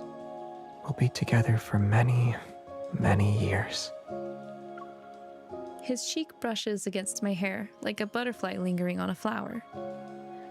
I guess it'd be romantic, if we ignore the whole suffocation part. Most people don't laugh when they're having a romantic moment. I try my best to keep a straight face and still glance at Xavier, yet as soon as our gazes meet, we burst into a fit of laughter. You bunch of goofballs. Never mind. I prefer us being able to move and laugh like this. Yeah, me too.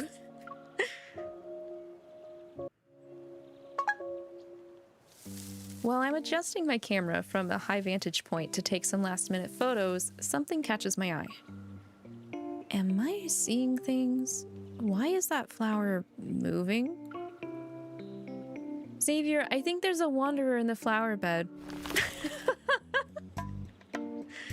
As I speak, the weird plant becomes even stranger as it suddenly shoots up and takes on a human form. It's Xavier, isn't he? Isn't it? It's Xavier. He was just rolling in that. It's on you. What are you trying to do with that tall plant? I chose the one with the most flowers to take home. After taking a picture of Xavier, who is perfectly calm, I rush over and show it to him. Are you really going to post this? It's already been uploaded. Do you think some kids will leave comments like, Wow, a real flower A child's fairy? imagination might be inspired by fairy tales, but that doesn't mean they can't tell the difference between fantasy and reality. Only someone who centers their imagination around me would think like that. This is almost like the beginning of a fairy tale. Once upon a time, there lived a little sprite. He lived between the trees and flowers. Xavier loads the transplanted flower into the car and gives me a resigned look. Once our small forest grows at home, you can continue writing that fairy tale. That's a deal. Sounds like a deal to me. Then we'll write a story that doesn't end. Just as I'm about to get into the car, Xavier reaches out and stops me. Since we made these pouches here, shouldn't we give them to each other before we leave? I almost forgot. Give him the pouch. Taking the pouch he gives me, I turn it this way and that. I can barely recognize it. Is this really the rabbit pouch I helped you pick out? It's so full that it looks like a chubby bun. Well, someone said that whoever puts the most heart-shaped petals in their pouch gets to give out more love. I learned it from you. I squeeze the bulging pouch in my hands. Slightly reluctant, I say, "It looks like you put more in than I did." Keeping their petals in the pouch is similar to what their flower represents. The preservation of our feelings. Aside from flowers, I wonder if people's hearts can be preserved just as easily. Xavier grasps my hand and looks at me. What do you think? This heart is already being held in your hands, right? I agree, Beck. He's cute. He was cute. He was being very cute. I like how it started off as a bit of a competition, and then it just devolved into just being goofy, aloof, and adorable. Those are very good qualities. Xavier shows those qualities very well. Also in his corresponding card for the banner for this event. Now we'll move on to Zane. Morning frost has dissipated at last, and the sunlight feels nice. Zane and I take the official shuttle bus to the suburban flower garden. I haven't had any time to play lately. I only just started grinding materials for the Blossom Escape event. I feel like it's impossible to clear the shop. Sounds like a skill issue. Oh, can't relate. Couldn't be me. At least this get-together is near the hospital. Wait, that's Dr. Zane. No, I don't want people to know. I'm gonna have to fight for Zane's time. These people need to leave right now. I'll destroy them. I'll make them leave. A group of students hops off the shuttle bus after us. As soon as they spot Zane, they greet him enthusiastically. Wow, Dr. Zane plays Planet Labs games too? Wow, he does because he does it for me. For me, you hear that? He's doing it for us. Bet you can't relate to that either, can you, female student that doesn't have any skills? Instead of responding to them, Zane turns to look at me. Oh, what's that? Sounds like you're not wanted here. It's almost like this is supposed to be a romantic event date, and you should leave us alone. Someone recommended it to me recently, so I borrowed an account to try it out. Everyone glances my way, but I just smile calmly. Taking the hint, the students stop asking questions. After saying hello to Zane, they group together and choose flower seeds. That's right, leave.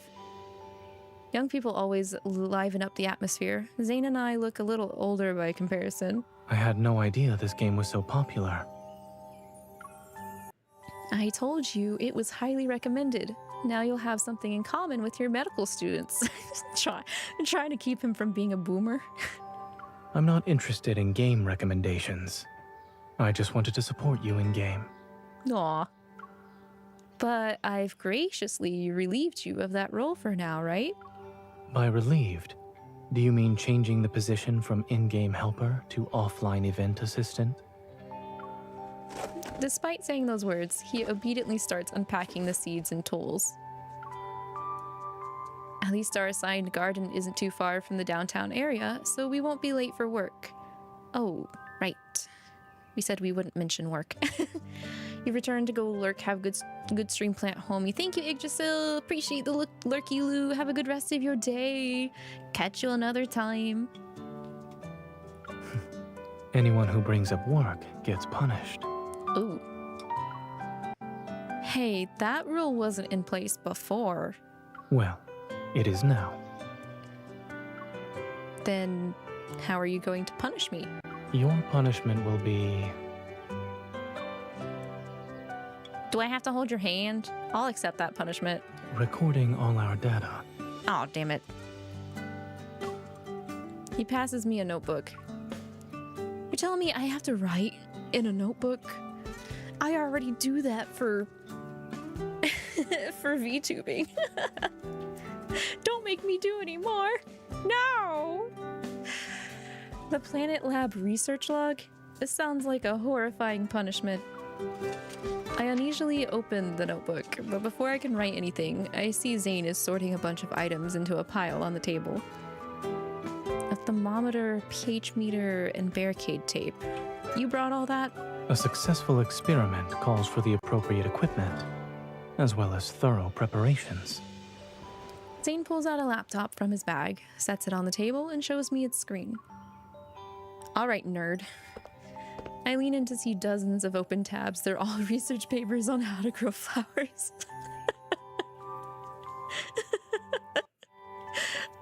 I'm not surprised. Wow, you really came prepared. I begin to write in the notebook and read aloud my words. A note from the recorder. Today, Dr. Zane is in mad scientist mode. He's very strict, slightly intimidating. Zane glances my way. Then he moves his finger on the touchpad to open a weather site. Miss Recorder, please write down today's weather conditions. The temperature is 20 degrees Celsius, clear skies, east wind, 68% humidity. You love this event for Zane. You're also a nerd, so Zane really speaks to you here. I get it. I wish I had the foresight to be as prepared as Zane. Like, once the switch flips on for me is when I'll start to be there, but like it's usually delayed, so I don't ever end up being as prepared as I wish I could be, and I wish I could be as prepared as Zane. Wait, slow down. Are you doing this on purpose?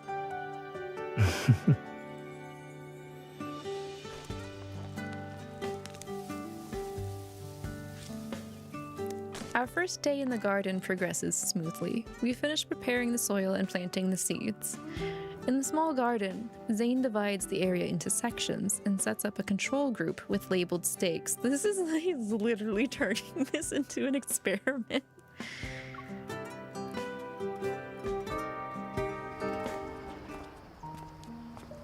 After working the entire day, we decided to walk home from this shuttle stop. I'm not sure if I'm imagining it, but I keep catching a refreshing floral scent in the breeze as we walk. That fragrance seems to blend with Lincoln's night air. I've never smelled it at home, though. It's been a while since we walked home together. Indeed. Work has kept us busy. You said the word work. It's time for punishment. You were waiting for it, huh? It's Batsu time! Batsu time! Of course. Let me think. Your punishment will be to make me breakfast tomorrow morning. All right. But only if you manage to wake up early. Oh god, I can't do that. You're gonna have to give me breakfast in bed. That's the only way it's gonna work. I'm not done yet. I want it piping hot, light and fluffy, not too salty, not too bland, not too sweet, and not too heavy. I'm distracted by a grove of blossoming trees in the distance.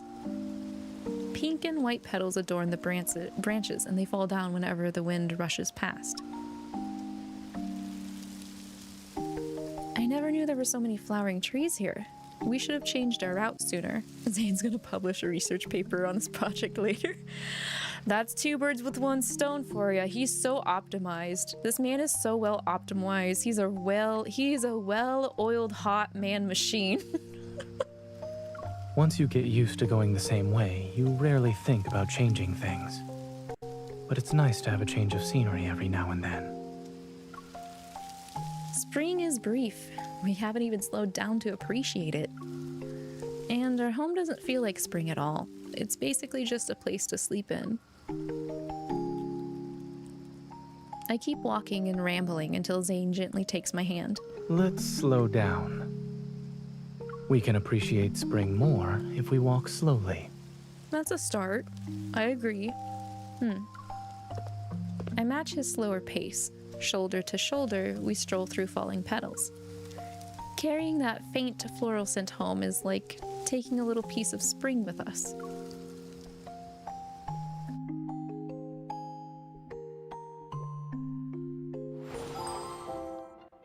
I do like me some floral scents in spring, but I'm afraid like every year it's harder to catch that window.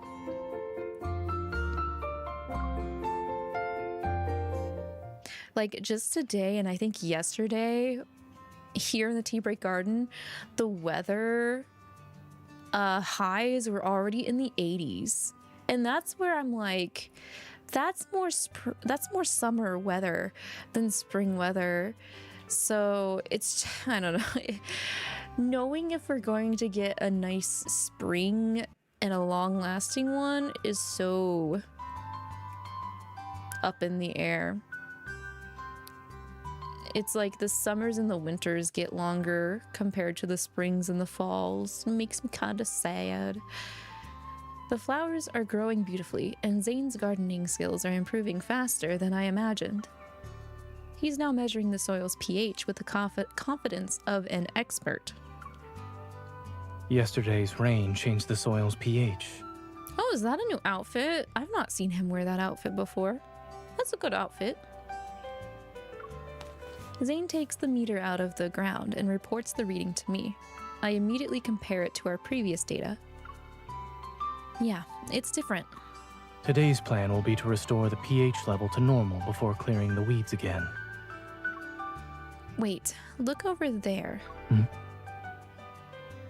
Looking at where I'm gesturing, he sees several of his medical students waiting at the edge of the garden, notebooks in hand. They look eager. Y'all better back up. Back up. This is us and Zane time. You can bother him at the office, at the hospital. Yeah, back off. Oh, the outfits from Heartstring Notes, the memory with the kalimba. It was a solo near the end of the last year. Yes, I remember that card, and I wasn't able to pull it. Dang it. Noted though, if they ever do reruns of Zane cards, like, I want to get cards of Zane that I don't have either, because my two favorites are Zane and Sylus. Looks like they want to ask us something, and by us, it's more like you, Dr. Zane. Let's start with this section. The tall buildings block out the sun, which means the sprout's growth will be affected.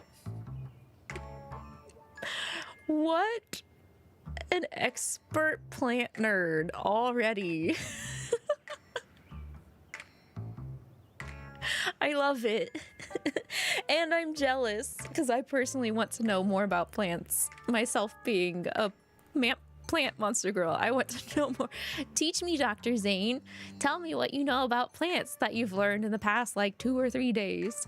The card is peak Zane Fluff. You'd highly recommend watching it on YouTube if I haven't. Okay. I probably will if I ever find time, and especially if they don't plan to do any reruns of those cards, because they've only done reruns of myth cards, so I'm really curious if they'll ever do reruns of non-myth cards. This week's data shows that adjusting the nutrient solution helped the slower sprouts. Good work. I need a pH reader now. Maybe if I got that, it would help me get my mini rose rosebud plant to start flowering again. It's not dead. It just doesn't want to grow any buds and flower any roses right now. And I'm working on growing some buttermilk flavor or buttermilk lettuce. They're sprouting right now, but there's a couple more plants I want to seed and start working on. I want to grow spinach again. Homegrown spinach tastes really good, but so does buttermilk lettuce. Keep applying the solution and keep a close eye on them.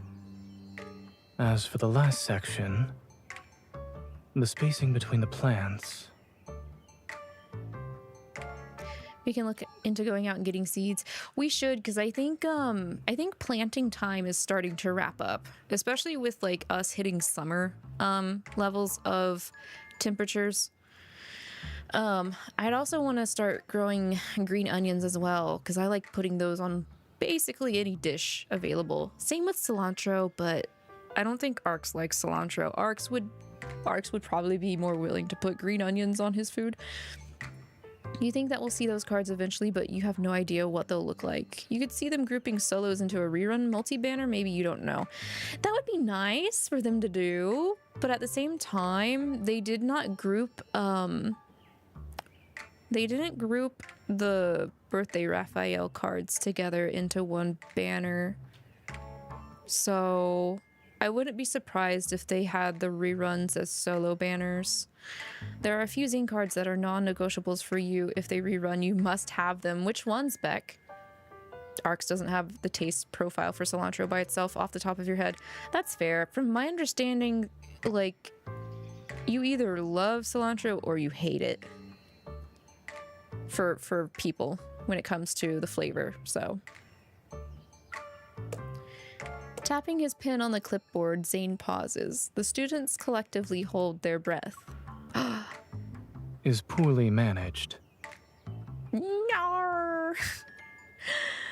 He's grading how they're working on their garden, and they're failing. They're flunking. Some students face palm, and others cringe. Zane notes their despair.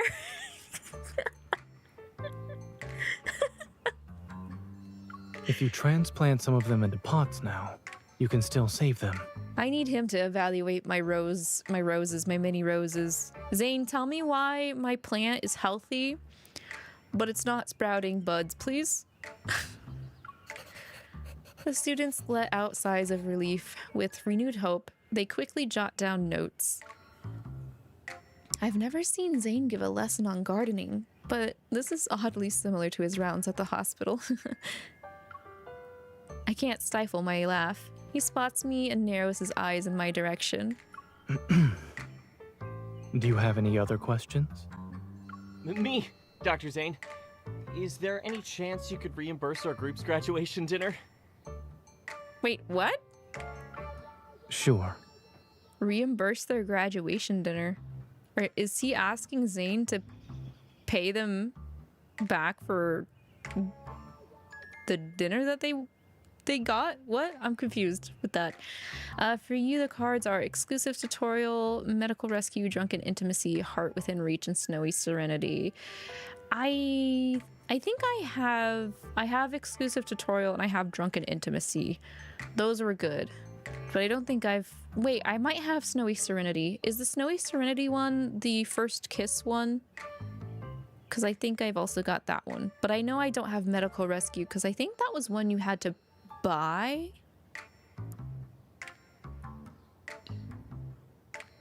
It's worth noting that these are literally all of the 5-star Zane memories that you don't have. I mean, that's fair. That's fair. I understand.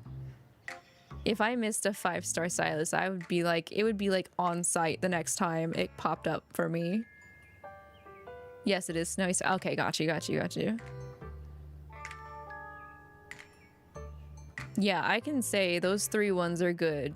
So I hope that you're able to get them and that they get reran. Yay! They immediately start discussing restaurants. Meanwhile, it dawns on me that it'll be time for graduations again. It hasn't been that long since I graduated, but it feels like another lifetime for some reason.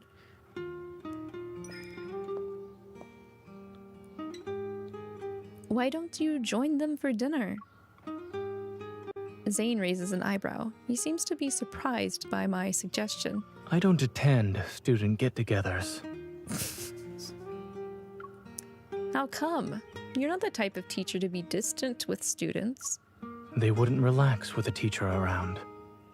I guess that is kind of fair, but also I think it depends on the teacher. Because I've actually attended a dinner with one of my teachers from high school, but he was like the quote unquote cool teacher in the class that I can't make the air quotes. I'm trying to air quote, but I'm just like, okay, that's better, I guess. Air quotes, there we go. But like, I say that because the teacher, like, the way he taught his like curricular was not like the traditional teaching curriculum. So Zane would not be the teacher you could relax around. True. There, that high school teacher of mine and Zane teach very differently. That is for sure. Like, Zane actually would teach me stuff I could remember. That other teacher, not really. Not really, I fear. Seriously, I just overheard them talking about inviting you. At Oxo Hospital, they would hide whenever they saw me. I mean, your work ethic is... A little strict at times, yes. Only a little strict at times? I want them to adapt quickly when they go to other hospitals. Zane watches his students leave in small groups, and his expression softens. I take this chance to nudge him. They'd be ecstatic if you joined them. I'll think about it. Maybe next time. Really? I don't believe you. Next time. Definitely. Yeah, that's me right there. Yeah, no, next time I'll go do this thing I was invited to. Yeah, definitely. I flip open my notebook with a flourish. I'll record that statement in my log. Do you have to write down everything? You asked me to. Well, of course, my punishment isn't over yet. I playfully show him the notebook, and he puts it down. If you're enjoying it this much, then it defeats the purpose of the punishment. Perhaps I should change it. To what? I mean, that's not... Before I can protest, Zane leans in. You're punishing me with your lips? I don't think you know how to properly punish people, actually, sir. He pulls back, yet his lips linger. I rest my hand on my cheek and meet his calm, steadfast gaze. There. Your punishment is over. Aw. Should I say you're very nice or too easily satisfied? I'm not satisfied at the moment. However, it's time to eat. You'll complain about being hungry in 20 minutes. Dang, why does he... Zane is... I'm sorry, it just makes me think of the new feature they added to Love and Deepspace. You know, the one where you can set, you can have them record your schedule, like what you plan to do daily, and like, I do have Zane set to tell me when it's time for lunch. And the whole period tracker, man is the only diligent one to bring this up even in an event. He's husband in this manner. Yeah, he's more husband than a lot of husbands think that they're husbanding enough. Shall we visit that old restaurant? We don't even have a ring on him yet. I haven't been there in ages.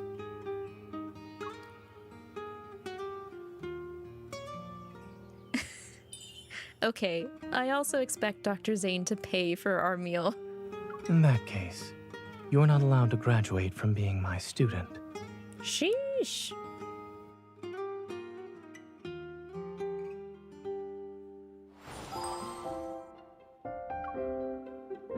How is that only chapter 1? I thought we were like halfway through. We got a lot more for him.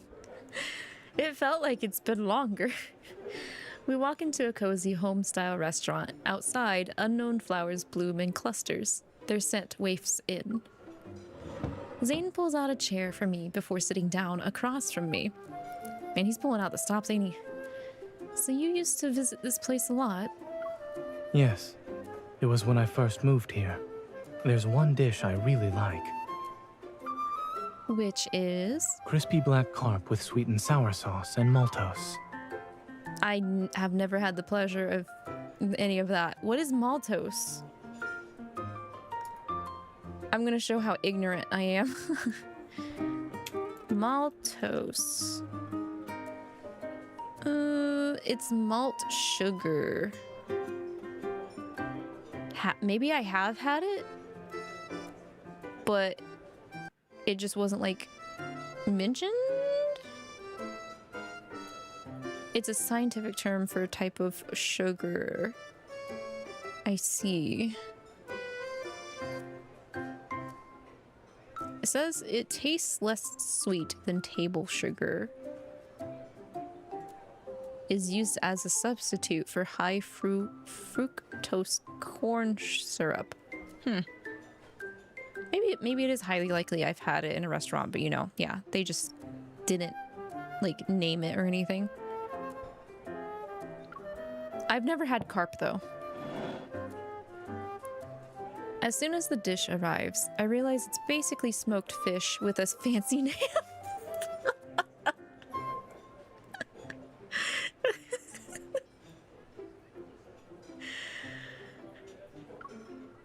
This sweet fish. I ate it at your house back when we were kids. You still remember that after all this time? Guess it must have been some really good fish. Of course, flavors stay with you like fragrances and sounds. I turn my gaze to the flowering tree outside, and my thoughts float to the past. But honestly speaking, I mostly remember you. At Zane's place, the smoked fish had been crispy on the outside and tender on the inside. His parents insisted I eat more. And I was too shy to refuse because I was full, so I got Zane to help me finish it. What's so funny? Do you remember how you helped me eat the extra food? After we ate, I saw you chewing digestive enzyme tablets by yourself.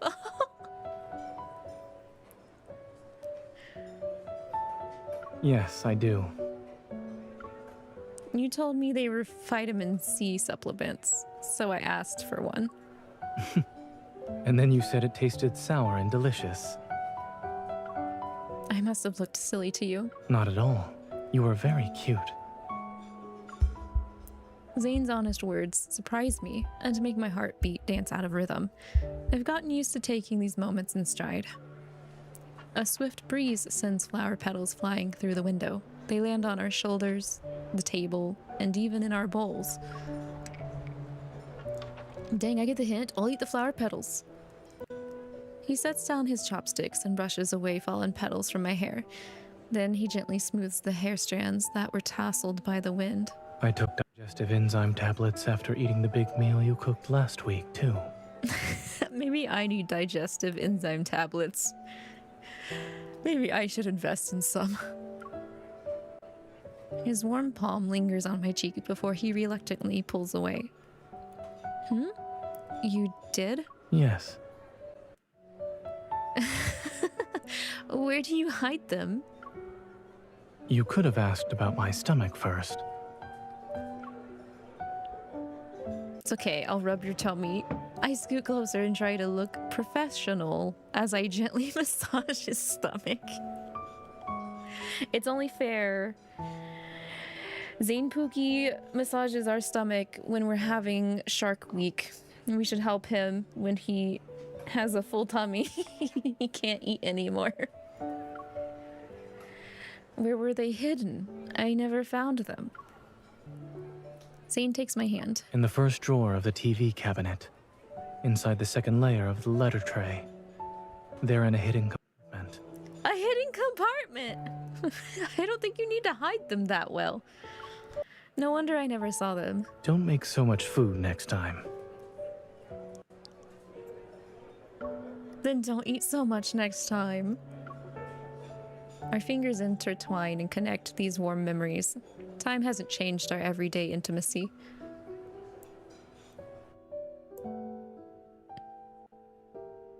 I can relate though. If it's good food, I want to keep eating, but my tummy gets full, or I know my tummy's gonna have a bad time later. I need digestive enzyme tablets stat. The wind and rain haven't let up today. The leaves rustle noisily and I tuck my head under the blanket. He stirs at my movement and snuggles closer. I rest comfortably against his neck. Whoa, cuddles! Cuddles! Zane, don't you feel cold? A little. He adjusts the temperature on the nightstand's control panel and then turns on his phone screen. The storm won't be stopping anytime soon. Lincoln City issued a freezing rain alert 30 minutes ago. What? Freezing rain? Our flowers. I jolt awake and toss aside the blanket, but Zane pulls me back from behind, his arms around my waist. It's not safe outside. But our flowers... We covered them this morning, so they should be fine for now. We can save them tomorrow. Go back to bed. We'll check on them later. Gradually, I relax. Zane holds me tight and his warmth envelops me. Greedily absorbing his body heat, I wrap my arms around his waist. You're very dedicated to this event. We've spent so much time on it, so of course I want good results. The freezing rain alert went from yellow to red. Uh-oh. Will the covers be okay? Not in the long run, I'm afraid. We'll need a makeshift greenhouse. Ooh. He reaches for his glasses and prepares to get dressed. I grab the hem of his pajamas. You're going to build it now?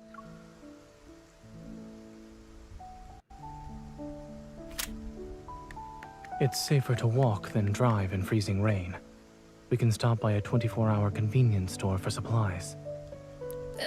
I think it's not safe to do either, personally. You literally just said it's not safe outside. If the freezing rain got worse, then that means it's even less safe.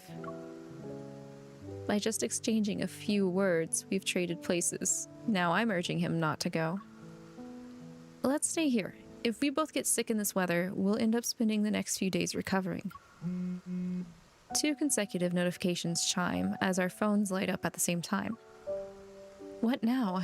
Red is the highest the alert can go, right? There isn't a color above that. It's from the game developers, not the Weather Institution. Good evening, Planet Lab researchers. Sorry for disturbing your rest. Due to the weather, we've decided to convert our open-air gardens into greenhouse gardens. Okay, so they're gonna do the work for us. While Zane lets out a sigh of relief, I sneak up behind him and take his glasses off. I hide them in the nightstand drawer. We're good now, right? We don't need to go out. As far as I'm concerned, you made my choice for me. Zane tosses his phone aside and pulls me back into bed. The blankets feel even warmer, and the mood is blissfully cozy. That was a good chapter. I agree. I get the sentiment, but at the same time, like, no, it's not fair. I would have been like, if you're going out, I'm going out. That wouldn't be fair if you just told me not to go and now you're going to go. I would be back and forthing so hard. Thank goodness the devs stepped in for that one.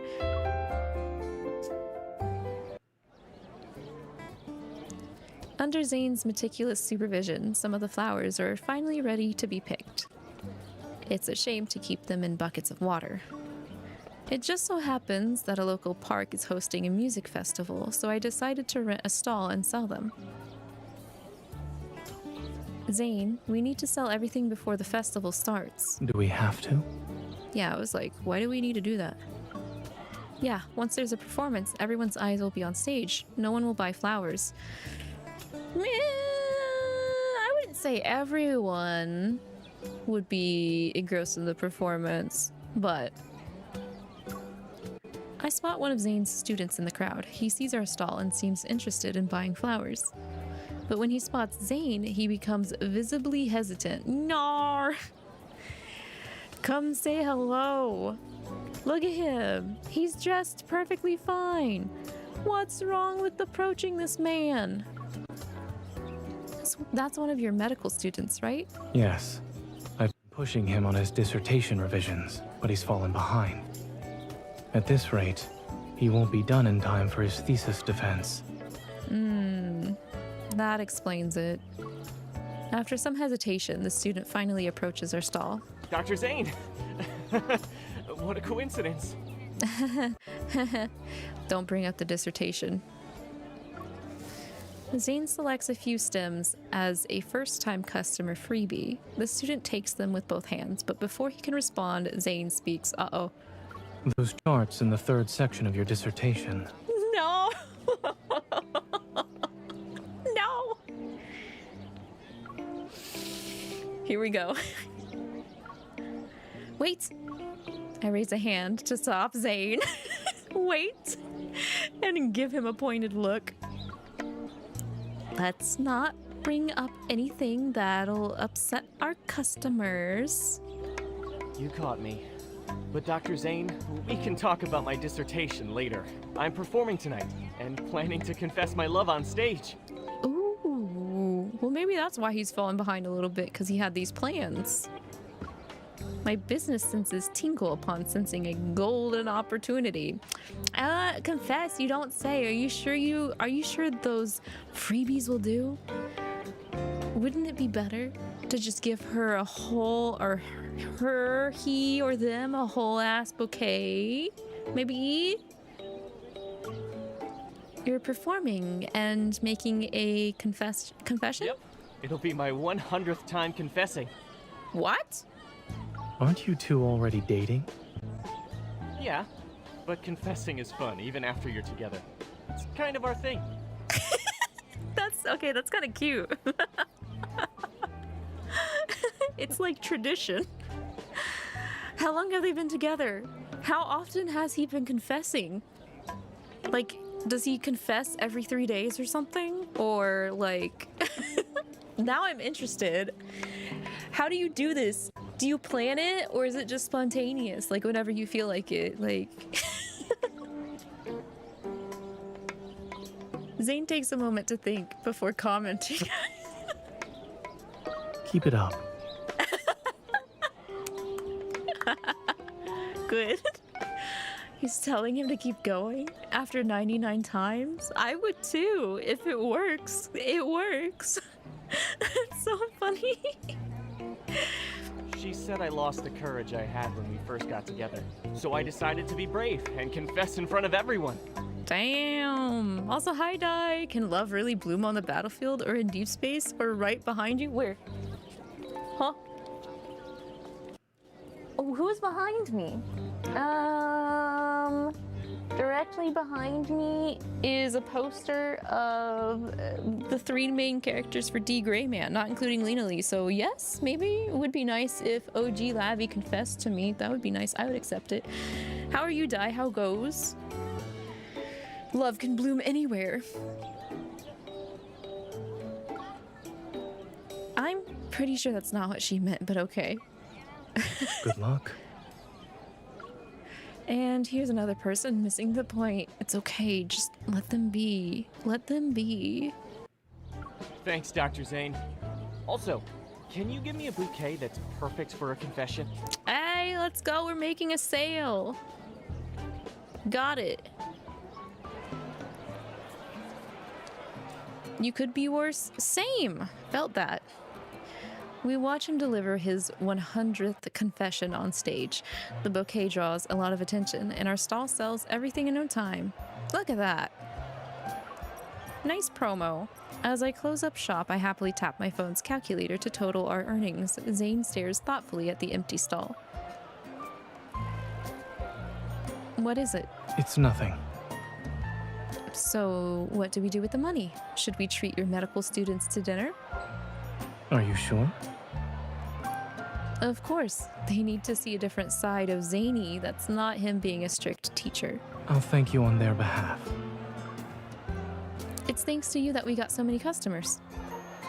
I show him a photo on my phone. He's recommending bouquets to a middle-aged couple. What about the flowers still in the garden? We won't sell those. We'll take them home. The flowers we planted will live at home once the event ends. It's my way of holding on to spring.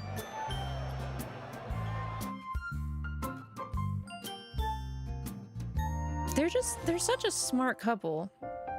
I don't know how, like, they grew premium flowers, researched it, sold it, made bank, kept some for themselves.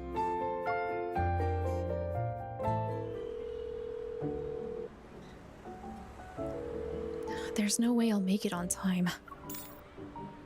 Hello? Zane, the association gave me a mission at the last minute, so I'll be late. There's no rush. I'll wait for you. Don't do everything alone, okay? Wait until I'm there. That will depend on how late you'll be.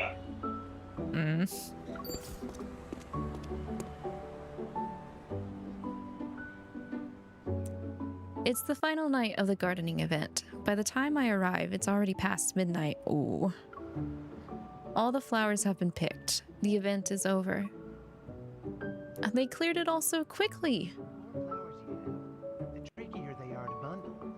We Hello? usually advise beginners to split them into 2 bouquets. I can barely hear this guy, but he is voiced. Understood. A shot.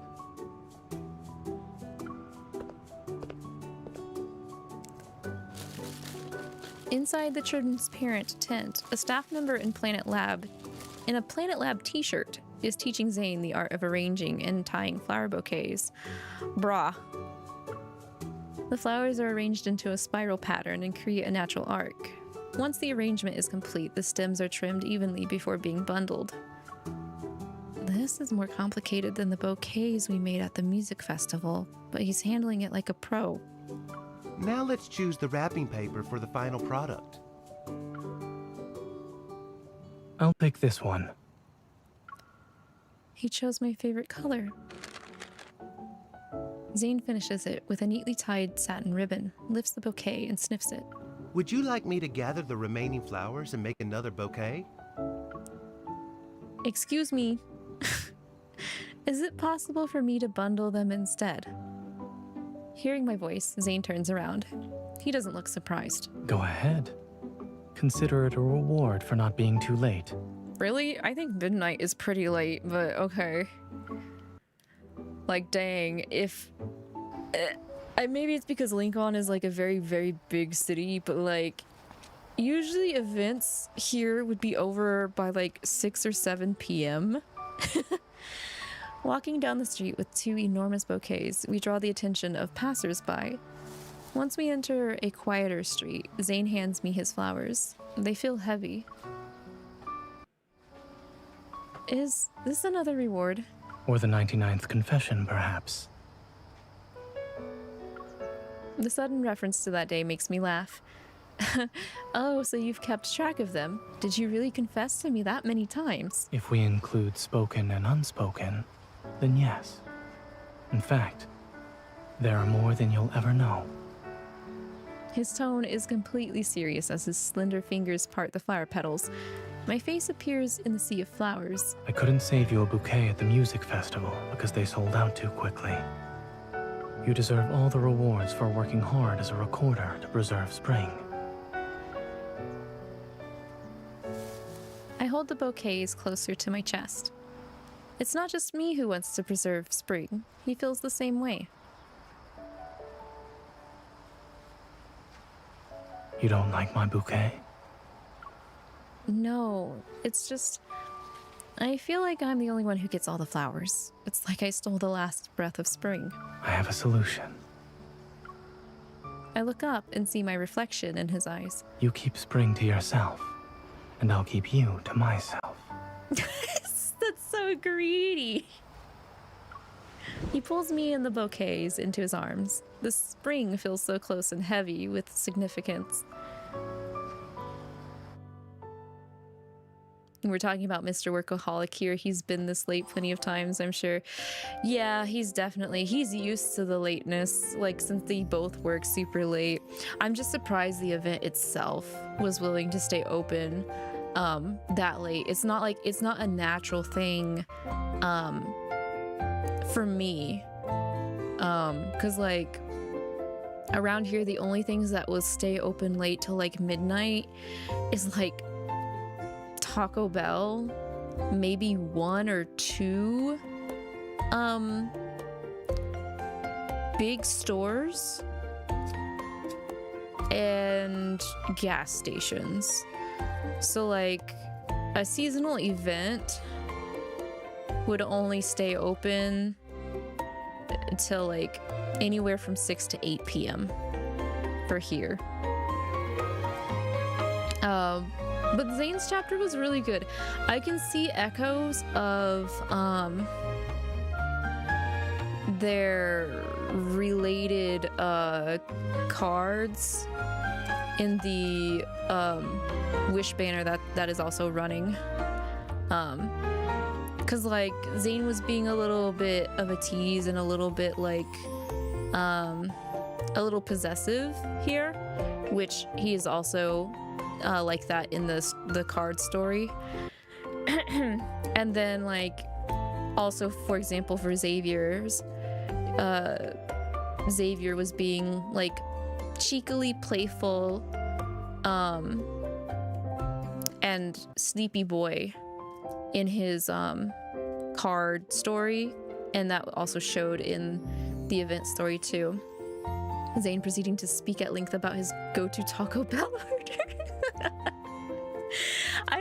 Okay, what's really funny is like, it's probably because there's no Taco Bell in China, but there's like not really any mention of fast food in a majority of like the scenarios for Love in Deepspace. Like if they're gonna talk about fast food, they will talk about barbecue. Which is also a thing that Momo in Infinity Nikki brings up, is barbecue. So I'm just like, I guess they only know about barbecue. or yeah, hot pot. Xavier will also bring up hot pot.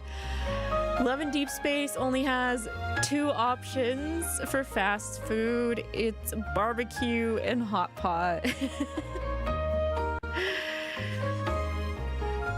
Did I see Zane's card? What did I think of it? I liked all the cards that I pulled. I pulled Xavier, Zane, and Sylus's. So I loved all the stories. I think they mesh really well with the character, and like clearly like what the character is about.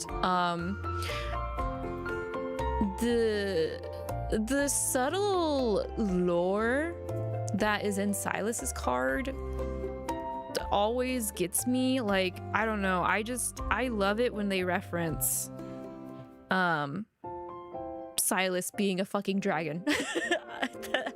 I don't know, gets me every time. But I liked the fact that Zane was able to have an encounter with an animal and the animal was like happy about it. All right, Ref. Ocean Man, you're next. To be honest, they probably can't. And the idea of getting fast food franchises isn't as popular as like night stalls or skewers or convenience stores. Yes. Yeah, I think it's more of a cultural thing, because I like the opportunity for me to be able to experience a night stall is like very, very, very, very, very low. Scuff arms, very low levels. Scuff tracking, low levels. Like, I don't know. We would have to. like, because my place is like not really a town and not really a city, like there's not a night market. So we like the opportunity to experience a stall would have to be at a very particular time in the season. And even then, I've never experienced like a food stall that has skewers. It would be more like funnel cakes, root beer, pineapple drinks is what would be my access to a food stall. So that's the weirdest way you've seen a variant of the name Raphael. I think the reason why they kind of spelled it that way is to give him some whimsy, since he is a mermaid man, basically. And he's a diva, and he's an artist, so I can see why they spelled it like that. I think it makes sense. You've seen Xavier's and Zane's several times, and you love them both, and you think the Sylus girlies were happy about the dragon references. As a Sylus girly, can confirm, I'm always ecstatic when I see Sylus dragon references. You're close to a locus of Asian dwellings, so you have plenty of night stall stuff that's open till like 3 a.m. or so, with like lamb and chicken skewers. I would love to experience something like that. That would be nice. That would be nice. You already hate him / joking. No, it's fun. Like, there are instances with the way Raphael acts that I love to hate him in that respect. So... On a seaside hillside, shrubs and flower beds form a small garden clearing with a camping tent set up next to it. A staff member hands us coastal flowers, a guide after assigning us to the seaside garden. I flip through it, and the illustrations remind me of a certain artist's style. Why do I see so many of your exhibition pieces here? No wonder Thomas asked me for permission the other day.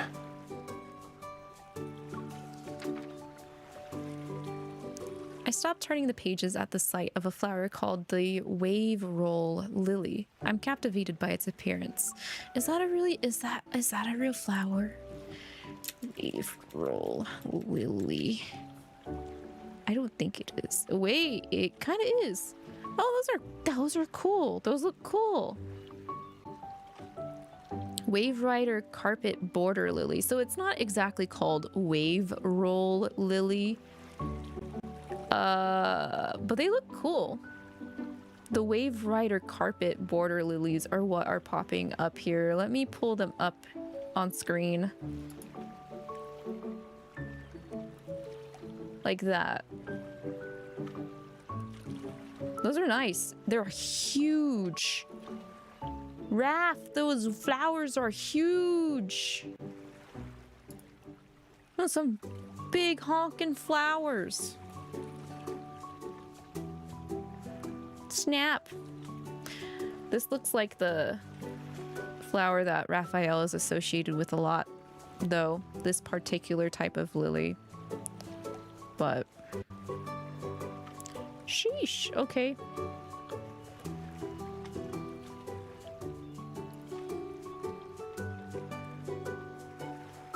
Raphael, look, doesn't it look like the tide is blooming on land? The blue and white petals curl back like waves surging toward the shore. Watching my finger trace the page, Raphael seems surprised at first. Then he smiles. Good eye, cutie. You managed to pick out an old friend of mine. He always says that. It's not that hard when you painted a lot of the flowers in this book. By old, I mean I can barely remember it because that much time has passed. These lilies bloom in shallow water. They're close to the sea, so you don't even need to leave it to find them. So you saw them before you lived on land? Raphael nods. He adjusts the projector inside the tent until shifting light and shadows transform our surroundings into a shimmering tidal flat. Wow, you two go way back. Raphael takes the book from me and holds it against the projection. He chose a spot where tiny fish are leaping out of the shallows. To sea creatures, anything from the land, petals, leaves, blades of grass, has a special scent. Whether it's a curious fishy or a fierce predator, they're all drawn to the petals floating on the water's surface. Captivated by his words, I unconsciously move closer to the projection. You mean subconsciously? See, here comes the fierce predator. Realizing what he meant, I playfully lunge and pretend to bite Raphael's shadow that's on the tent. This fierce predator doesn't snack on petals. I'm after a certain fishy. Have I seen the movie Splash? As long No. as you're not worried about the staff coming back and finding you in the middle of your seafood feast. Bro? It doesn't ring a bell. The movie title doesn't ring a bell to me, Die.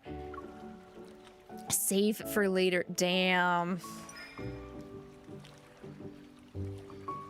I'll save that for another time. Maybe after our Wave Junior finally blooms. That tone, sir. I know, right? Bro's offering himself up in the first chapter? Whoa, calm down. I'm not used to you acting like that, Raphael. Usually Sylus likes to tempt so much. Anyway. That's the one you're going with? While my story was touching, this flower is kind of plain on land. Oh, the guide says it's finicky. Hard to grow and stuff. Yeah, sounds like you. Sounds just like you. You guys sound like a match made in heaven. I give the peg hammer a resolute tap. I knew we were meant to find it today. Even if it's ordinary and picky, I'm planting it no matter what. Okay, let's do it. It can't be any harder than my own adjustments to life on land. Are you talking about getting motion sickness, disliking the sun, and the cats? He stops me before I can keep going. He snatches the peg hammer from my hand. I can't believe this mermaid man gets motion sickness. This is crazy. It's just, oops, I pressed the wrong button. That's just crazy. This guy from the ocean can't handle being on a boat. What? Sheesh. Anyway.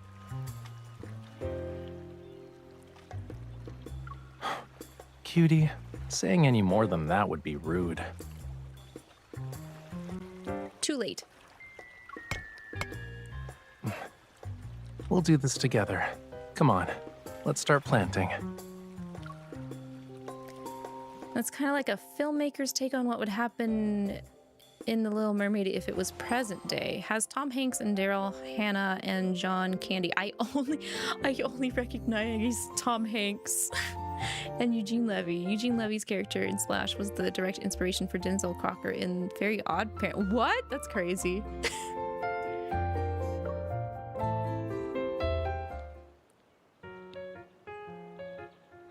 He probably gets motion sickness from the move that he isn't doing, you'd assume, like how people get car sick. Yeah, it's just, I find it ironically funny. He's a funny man. Raphael is a funny man in the most, like, unorthodox ways.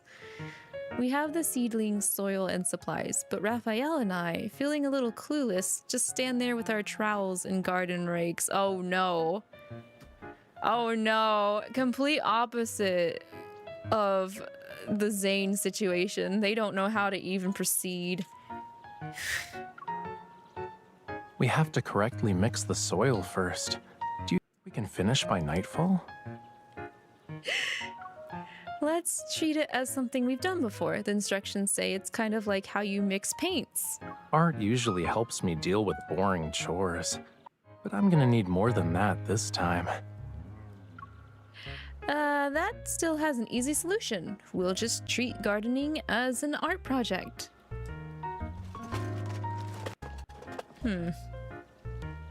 Why are we starting our art project with sorting out these brownish black piles? Blame the staff who forgot to label the materials after dividing them up. Ooh. Starting off not on the right foot and even getting shot in the foot. Thanks. Watching Raphael roll up his sleeves and get to work, I realized something. Humans and Lemurians really aren't on the same wavelength. These subtle color differences must be as obvious to you as traffic lights are to me. Probably. If Lemuria had traffic lights, you'd be buried in tickets. What is that supposed to mean? Did he just call us a bad driver? It's okay. I'll just give them your name and let you take care of the fine. Oh, nice comeback. Why don't you share some Lemurian color detection secrets so we can speed this up?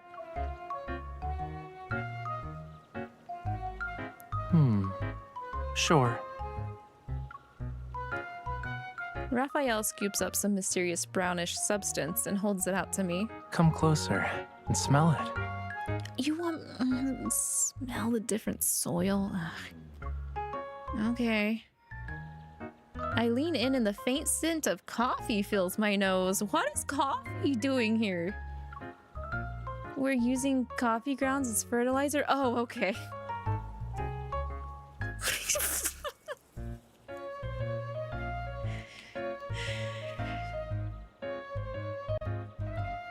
Ugh.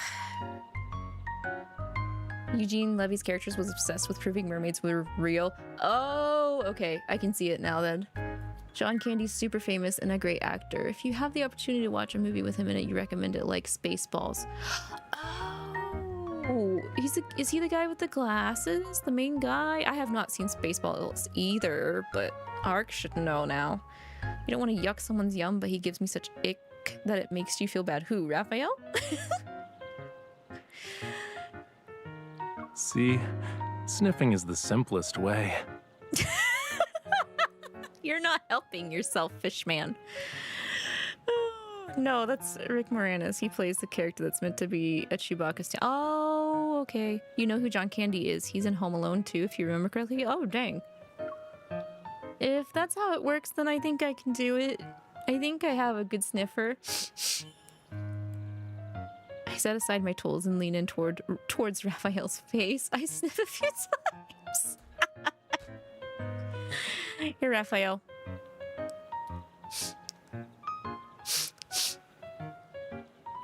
You smell fishy. Huh?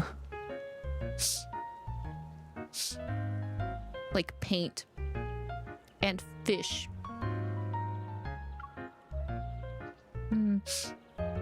Actually, I don't smell anything. Anything out of the ordinary, at least.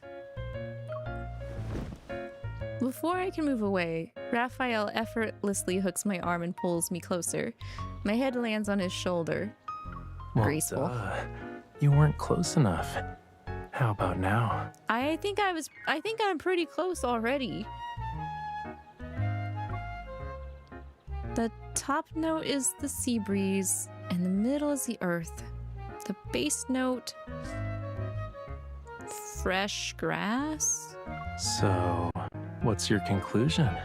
I guess it's not bad.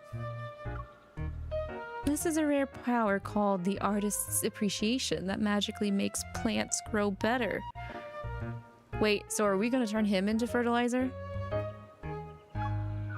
Is that what this is going towards? You know, fish fertilizer is actually kind of good for some plants. Actually, I did buy some fish fertilizer a couple of years ago, and boy, did it stink. Anyway, he slides his hand to the side of my neck, and warmth brushes past my ear. I can't tell if it's his fingers or his breath. Wow, he's putting the moves on us this event. God damn.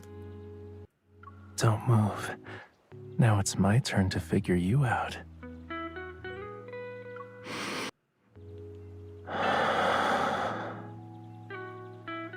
The top, middle, and bass notes captivate me.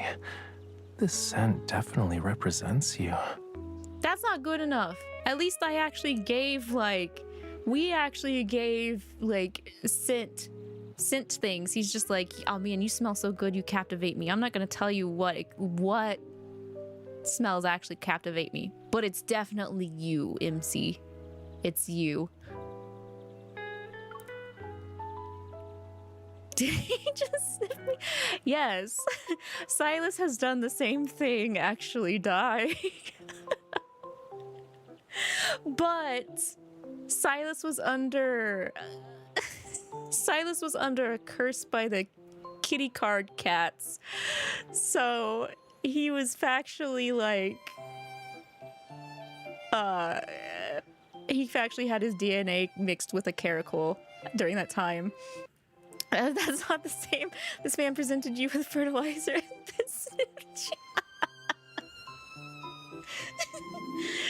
I don't know what else to say. He's a mermaid guy who can't go back home because his home was destroyed.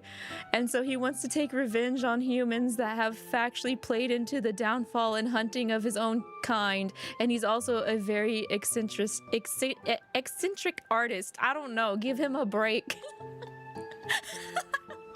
After passing the visual and scent tests, mixing the soil seems easy by comparison. Imagining my shovel as a paintbrush, I progress one scoop at a time. No, stroke by stroke. It's clumpy. That's what happens if the paint gets too dry. We pour some water on the dirt and break it apart with our hands. Since it's already sticky, I shape it into a tiny clay flower. Raphael tries shaping something too, but the crumbly soil ruins his masterpiece, so he starts drawing. Are those two chubby bees? It's only after Raphael adds expressions to the cartoonish round faces that I realize my mistake. Oh, it's us. The final product is two cute chibi figures lifting my clay flower. I scatter a few colorful pebbles around and our muddy artwork sparkles with life. Wave Jr. will be blooming with life in no time. In that case, this drawing is perfect as our new beginning. So wait, are we only going to be able to succeed in nurturing one flower? Because if so, I think I will cry. Once we've planted the seedlings in the prepared soil, I decided to commemorate the occasion with a photo.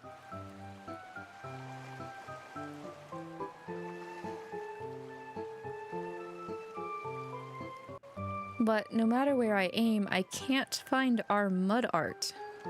That's weird. I swear it was here. Why is the ground wet? Did you water it? Haven't you been holding the watering can? Actually, do you hear that? The sound of the waves seems to be getting louder.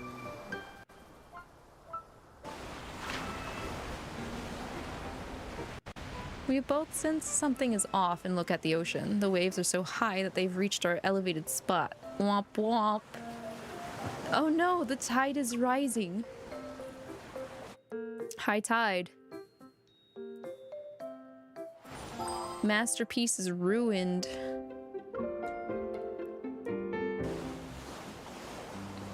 Due to the sun and moon's combined gravitational pull, the eastern coast is expecting a Perigean springtide today. Oh, you don't say. While the news feed continues to be projected, Raphael and I race to save our newly planted flowers. Despite us acting fast, some seedlings were submerged in seawater for too long. They've already lost their fatality. Rest in peace, because y'all had to be bagged up with us. I'm so sorry. We killed y'all. Needing a safer spot, redeem our Blossom Escape event rewards to borrow a temporary greenhouse. The tide says hi back. The tide is saying hi back a little too aggressively. Also, hello, Noct. Ohio. I hope you have been well. Why is it that every time I turn away Wave Jr.'s tank, temperature suddenly drops by 2 degrees? Raphael, did you secretly adjust the... Whenever you turn away, you check every other plant and give them a makeover.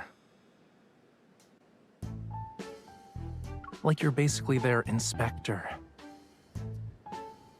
I'm about to refute him when I notice there are leaves stuck to his hair. Somehow he became a Raphael sprout. I think you're the one who needs to be spruced up more. Tidy him up. I pluck one of the leaves in his hair, quietly leave another, and then nod. There, you're squeaky clean now. You know, This place is kinda cramped, but there's plenty of oxygen at least. If only these plants didn't keep sticking their leaves out to say hello. What are you trying to get at? There's a bigger oxygen lounge inside. I just finished checking it out. Follow me.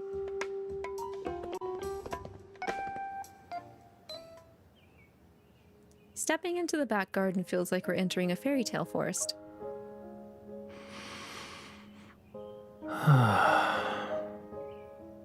This is nice. I feel like I can breathe more easily. Yeah, oxygen's a wonderful thing. Why can't we invent something so powerful?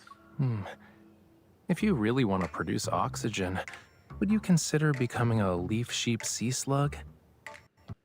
Do those things exist?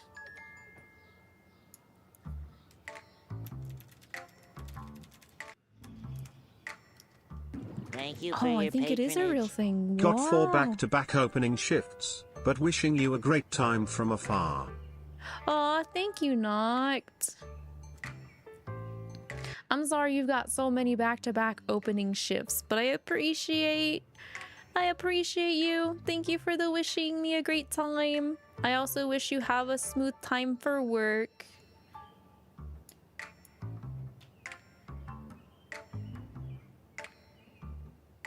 Oh my gosh, the leaf sheep sea slug, they actually exist.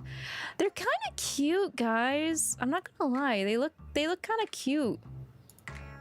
Look at these little babies. Look at these little babies. They're adorable. I would consider becoming a leaf sheep sea slug. Let's go produce oxygen. Hell yeah.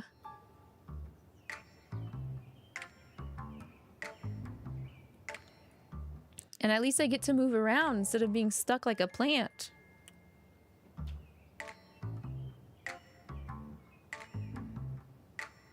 Look, it even says over here, adorable. That's because they are adorable. And they're cute. And they're baby. They photosynthesize? They do photosynthesize. Solar powered sea slug. Man, that's what I would be. Guys, if I ever had to rebrand. What if that's my reincarnation animal? I was just thinking, I was like, if I ever rebrand, if I ever stop being a man-eating mandrake monster maiden, this is probably the next thing I would be. a leaf sheep sea slug. They remind you of Hannah. How? Are you gonna tell Hannah to rebrand now, Natsu?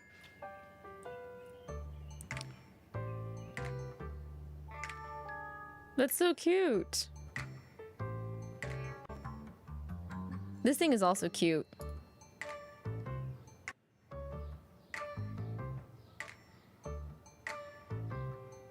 Sea Bonui. If you rebranded, you wonder what you'd rebrand to. Would you do something to match Hannah more, or would you do something else? Sea slug plushies. She's like the sun. She's cute. So you'd still have to go with a moon theme.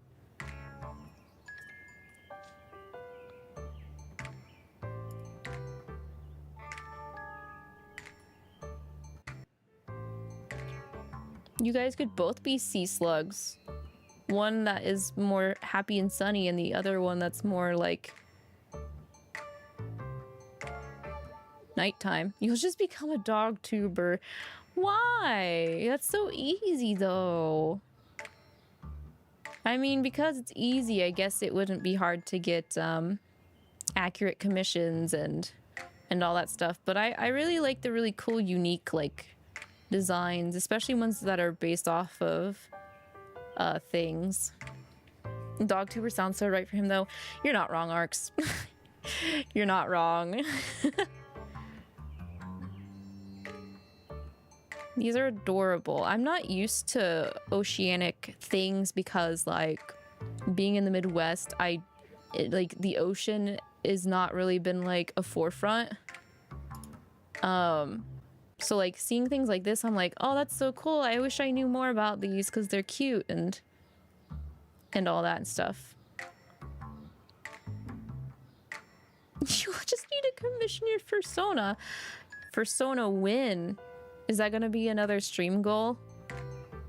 Man, I need to think up stream goals. I'm always afraid to run stream goals because I don't think they'll ever end up like hitting or being fulfilled. So I'm afraid I'll be like, oh, this will be a cool, fun stream goal. I'm looking forward to it happening, and it just never happens because it doesn't get fulfilled. All right, cuteness overload. Yes, Raphael, I would consider becoming a leaf sheep sea slug now that I know that they exist and they're actually absolutely adorable and they can photosynthesize. You do have 2 iron. Ooh, ooh, okay. I'd be interested. You have a friend whose D&D character is one of them kind of sea slugs. I can see the appeal.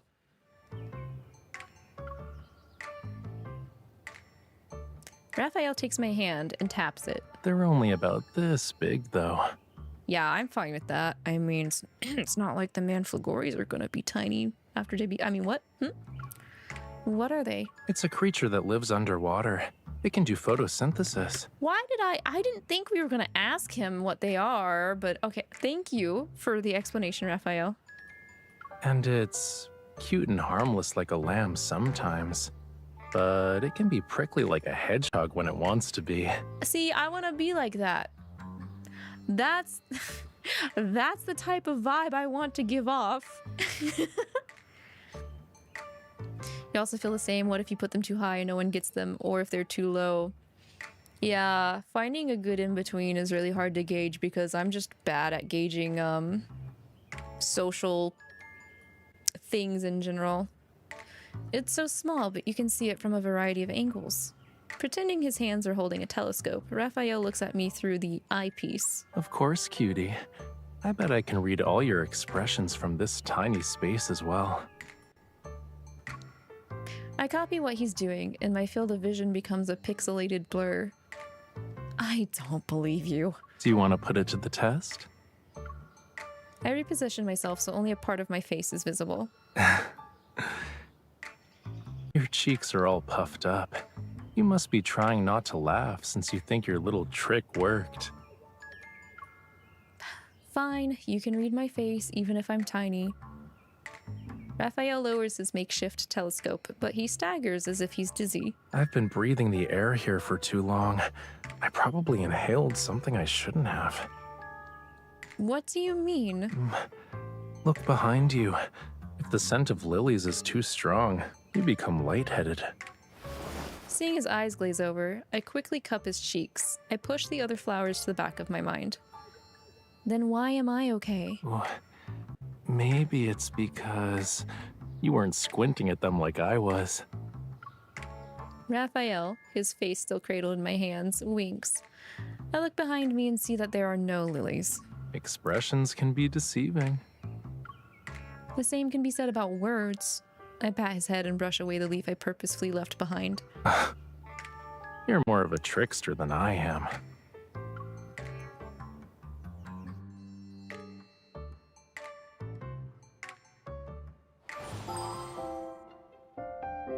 Is this Riz chat? Depends on the eye of the beholder, Natsu. Personally, Raphael's type of back and forth is not my preference. But he does have his charms in certain spots for me. Hey, that resembles one of the flowers in the guidebook. It must be its tri-colored cousin. Look to your right. There's a multicolored version too. The plant hybridization center is packed with flowers in every color. But Raphael and I aren't here for fun. You know, are they actually going to do the work now? Are they actually going to be doing the event? Do Wave Junior's buds think they're fruit? They keep falling off as soon as they appear. If we had hurricane force winds last night, our tent would have been gone. We learned that Wave Junior was shedding buds because it had been moved around too much, so we decided to ask the experts for help. They are busy at the Plant Hybridization Center, but if you two lend a hand over there...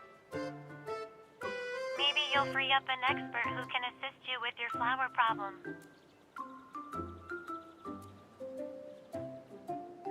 And that's how we ended up with the following mission objective: free an expert to save Wave Jr.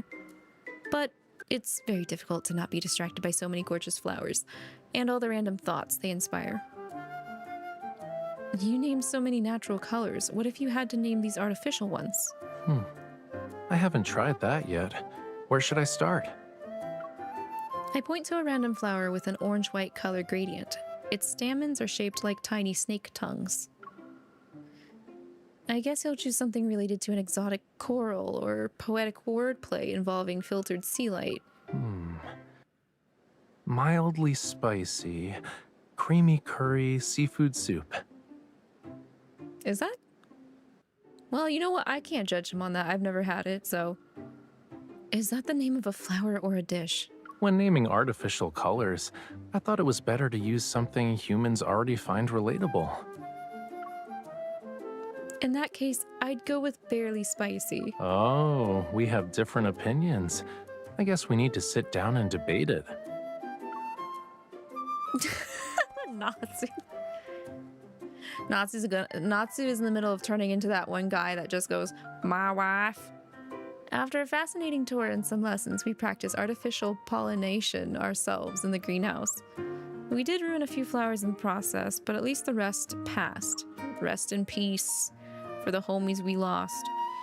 Gathering the extra petals into a small pile, I think out loud. It'd be such a waste to throw these away. Maybe we can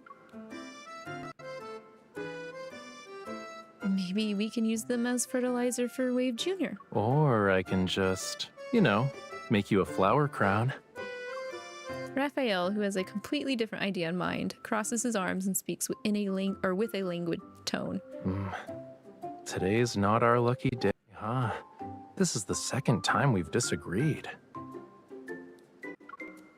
Then let's compromise. We'll make the flower crown first, and the leftovers get to be fertilizer. Raphael doesn't respond. His gaze travels from my head to my neck. It finally lands on my wrist. If I made a full set of accessories, I'd probably run out of petals. Wave Jr. would need to donate. Let's not do that. Also, why is the audio hiccuping? I have not been a fan of that, but at least the frame rate's not been dropping, like, compared to before earlier. Already doing well. Let's not spoil it with fancy fertilizer just yet. What do you mean by a full set of accessories? You might as well plant me in the garden at that point. No, I'd take you out to sea and grow you hydroponically. Bro.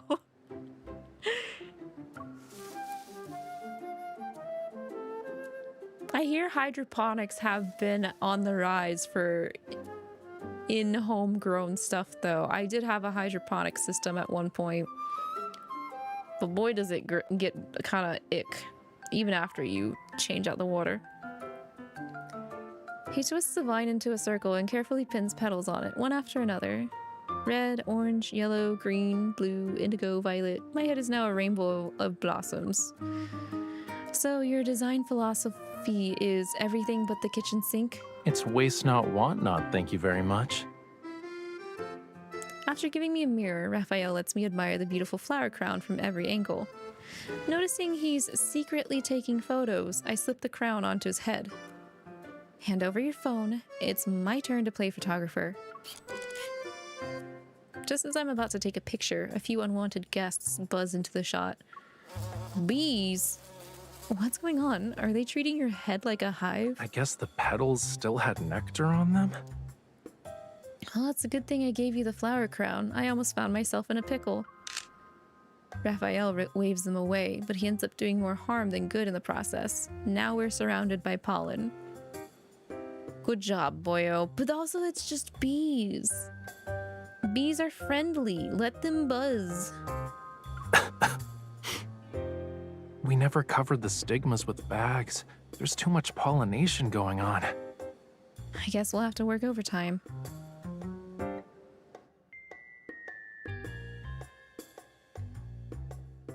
They are such a bunch of, like, unoptimal, bumbling dinguses in this event is definitely a very stark contrast compared to Zane's version. Thanks to the experts' in-person help, we took every measure we could, and finally Wave Jr.'s condition stabilized. That night, Raphael starts a bonfire with his 𝐒𝐈 while I squat by the shrubbery and closely observe the vegetation. A pickle bouquet? Do you want to go in the tent? You mean to eat? Wait, does Hannah like pickles? No, I'm okay. I'm trying to pick out which crabs to invite for tonight's seafood feast.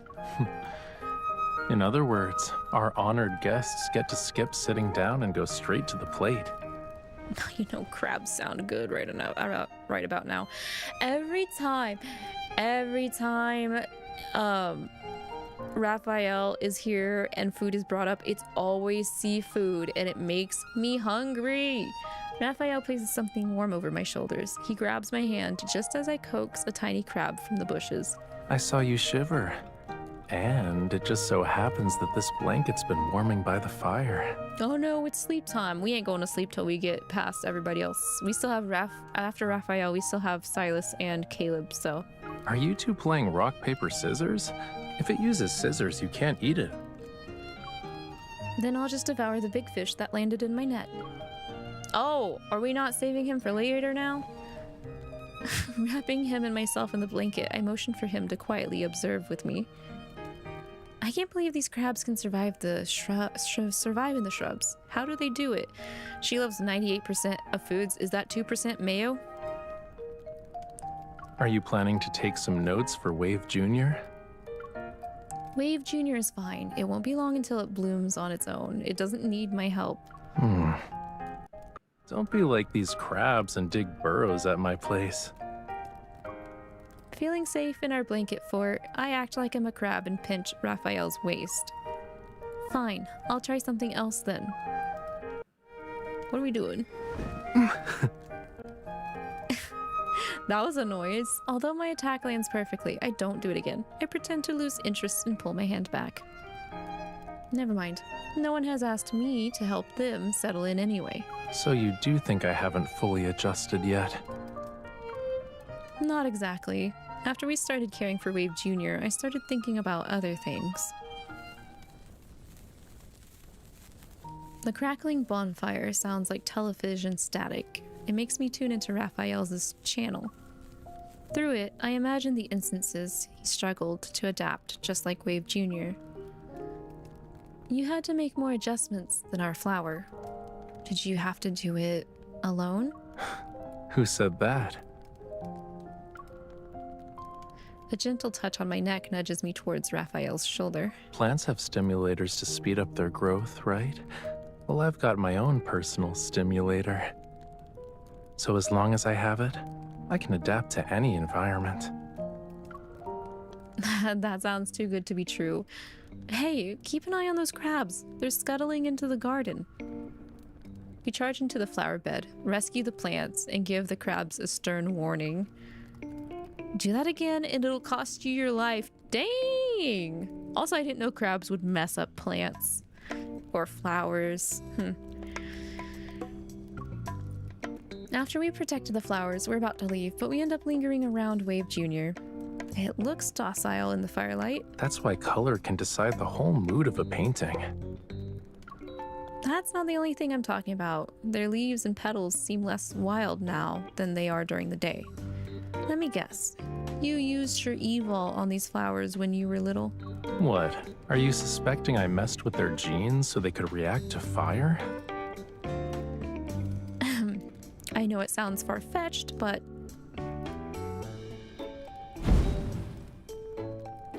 Raphael snaps his fingers and produces a flame brighter than the bonfire. A gust of wind sends sparks drifting onto Wave Jr. It trembles. It's just a coincidence. Yeah. Neither of us wants a new crisis when the event is about to end. In the firelight, we exchange a glance and silently agree to let the moment pass unspoken. mayos, the 2%, and black olives, and milk. I'm surprised that she doesn't like milk, but if it's more of a digestion thing, that's understandable. I think it is, right?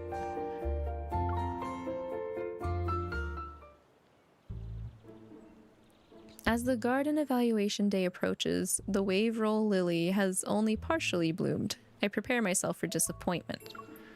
But on what seems like another ordinary morning, we're awakened by a sea breeze carrying a rich floral fragrance. As the rising sun lights up the ocean like molten fire, the flowers fully bloom. What was that? Snapped out of our reverie, we scan the area for the odd noise. Rerouting. Huh? Knocked over by Raphael abruptly turning, the small robot gets up and wobbles back. It gives us an instant photo. Bro rushed in and knocked over the robot. Here's your official commemorative photo. If you like, make sure to give Otto a good rating on the survey. In the photo, Wave Jr.'s flowers sway in the wind and blend seamlessly with the boundless ocean behind them. The two of us stand where waves meet the shore as if we've been swept into a dreamy kingdom. It's just as good as Autofo's best pictures. It definitely deserves 5 stars.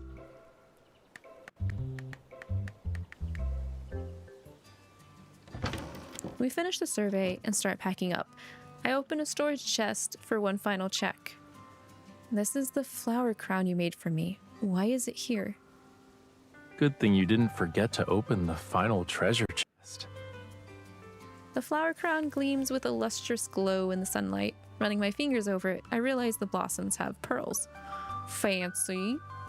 Raphael places the flower crown on my head, and it feels heavier. Don't worry about the bees, cutie. They're currently swarming Wave Jr. right now. Bees almost messed up our entire pollination project. That's exactly what I wrote as our biggest obstacle on the survey. What about you? Did we have any disagreements this time? Raphael picks up the device and scrolls back to show me his survey answers. I also wrote bees for that question. Here, take a look if you don't believe Not me. the bees! They almost ruined Wave Jr. Ah! I can't believe the bees are a problem.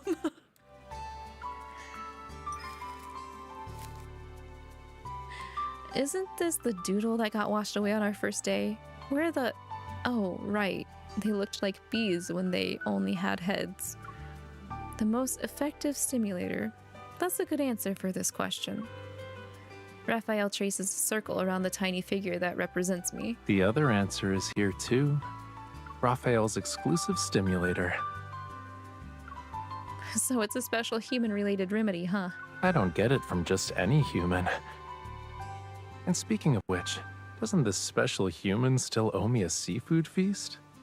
What?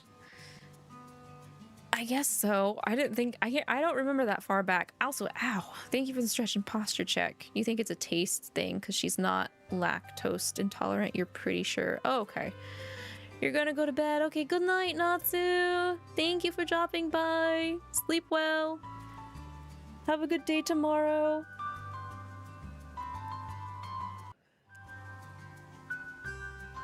Oh crap.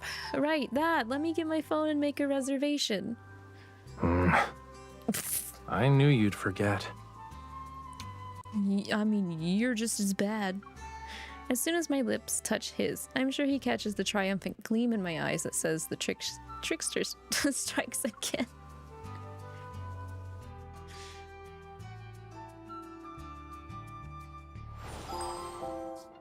Okay. Now, I don't have as many Raphael cards, but from an outsider looking in, that event, I get what it was conveying. It was basically like, hey, Raphael is similar to this wave bloom lily we're trying to grow because it's hard for it to adapt and it was struggling, which from my understanding Raphael had some big ups and downs after Lumeria was lost, and he had to assimilate basically to land walking humans, like culture and stuff. So it's symbolic, and it's a metaphor. It's a metaphor. The lily is actually Raphael. Haha. Which is nice. I hope the Raphael girlies enjoyed that, because I mean, I can get it. He's very very much an outcast. It's really hard for him to and he didn't like having to do it, from my understanding, when he first got on land. So not one that I would want to do, personally. It's hard enough to deal with regular plants, so them getting saddled with a hard one like that, I don't think I could do it. Not on my own, at least, which is good that this one had you paired up with Raphael. All right, Pookie time. Time for the best boy, Sylus. We'll start at the prologue. He's the one I picked, so I had to do the prologue before it gave me access to actually playing the event. So we'll start the prologue over. So we're in a desert.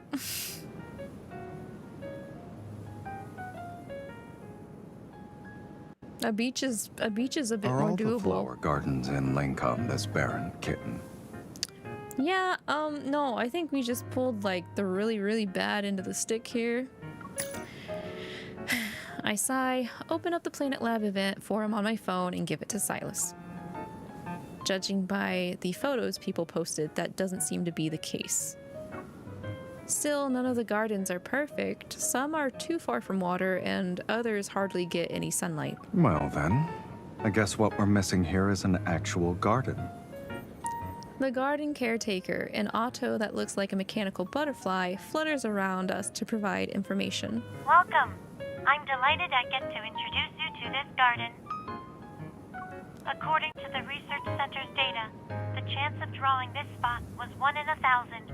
You're incredibly lucky. I believe luck is in the eye of the beholder.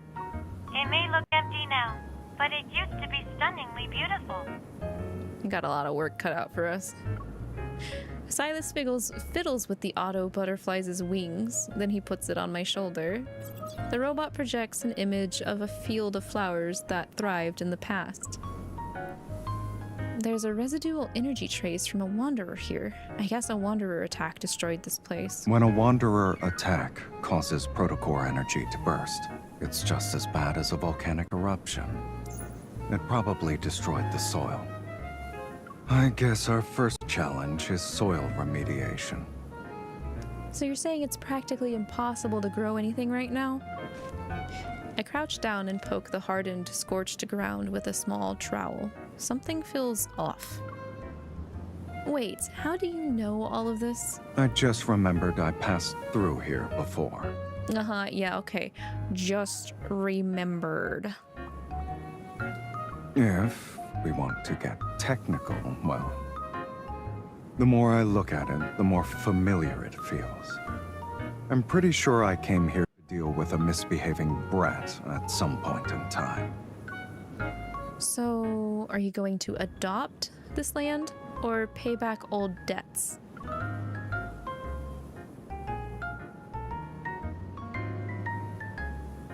I hold out my hand and Sylus helps me up. I try to smear dirt on him, but he stops me by pressing one finger on my forehead. If it's a debt, we'll settle it together. As for adopting this garden, the whole family has to pitch in. That includes you. The whole family? So Mephi and Luke and Kieran?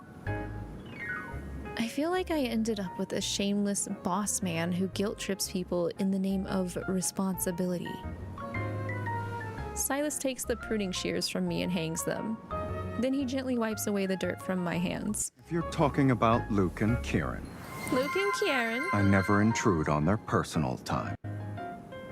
Oh, that's nice of him, and I know he would not interrupt their personal time. Pojo, hiyo, heyo. How go thing? How did the Dead by Daylighting?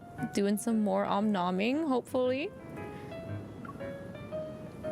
That's very thoughtful of you. I agree. It's very thoughtful of Pojo to choose to raid us tonight. It's better than the Hunters Association calling you in the middle of a private date. Ooh. Somebody's a little touchy about that. I mean, I would be too. Let's be real here. Like, I know that we're supposed to be badass female MC and we, you know, hunt down monsters and stuff, but being on call all the time kind of sucks. You did get to omnom as kaneki good. That's good. So, why don't you join the dark side and be my partner in crime?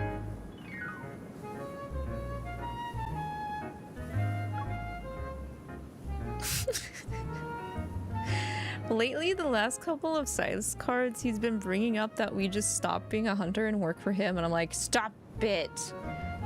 I don't have the mental fortitude to keep saying no. Grinning, I intertwine my fingers with Sylus's and lead him toward the little cabin by the garden. Grow me a whole field of flowers, and I might consider it. Does your boss at the Hunters Association plant flowers for you? No, but you gotta have a good bargaining chip to be able to get me to change sides. Huh? Of course not. That means I'll have to adjust your job description if you work for me, kitten. What does that mean? I don't grow flowers for an ordinary employee.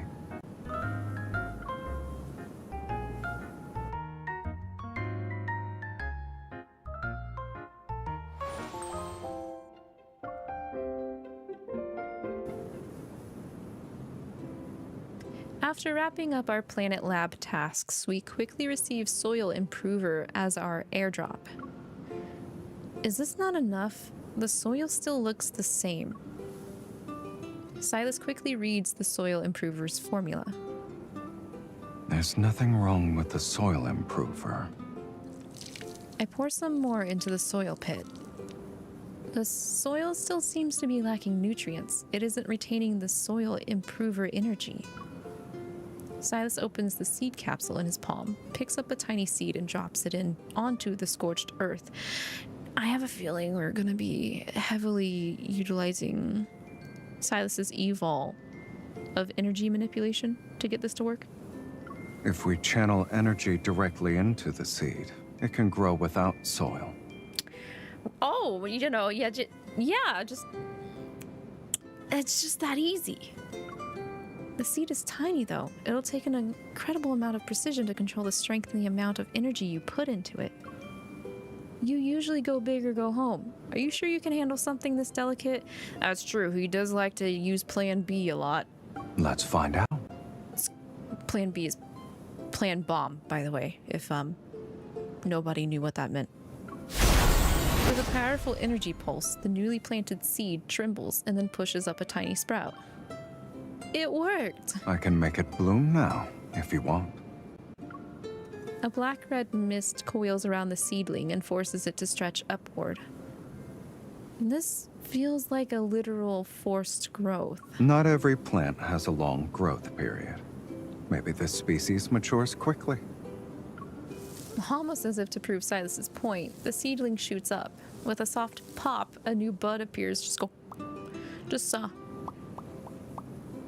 Making them pop up like daisies. See? It's about to bloom. Man, I wish it was that easy. But the leaves tremble pitifully, as if they're buckling under a heavy weight. I can't help but feel like something is off. I just realized something. Are we cheating? If this counts as cheating, then evolvers and people who have experience with plants shouldn't be participating in the event. I saw someone on the forum this morning who used their evol to create a Queen of the Night with a color gradient. Okay. So, lurking on a forum is your idea of a bedtime reading?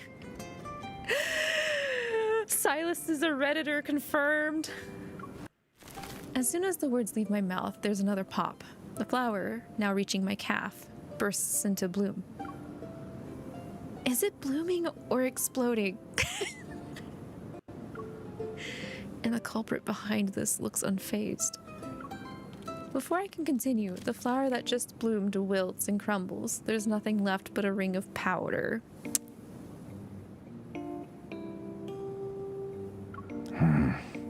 Indeed. Well, at least we confirmed this species isn't a fast bloomer.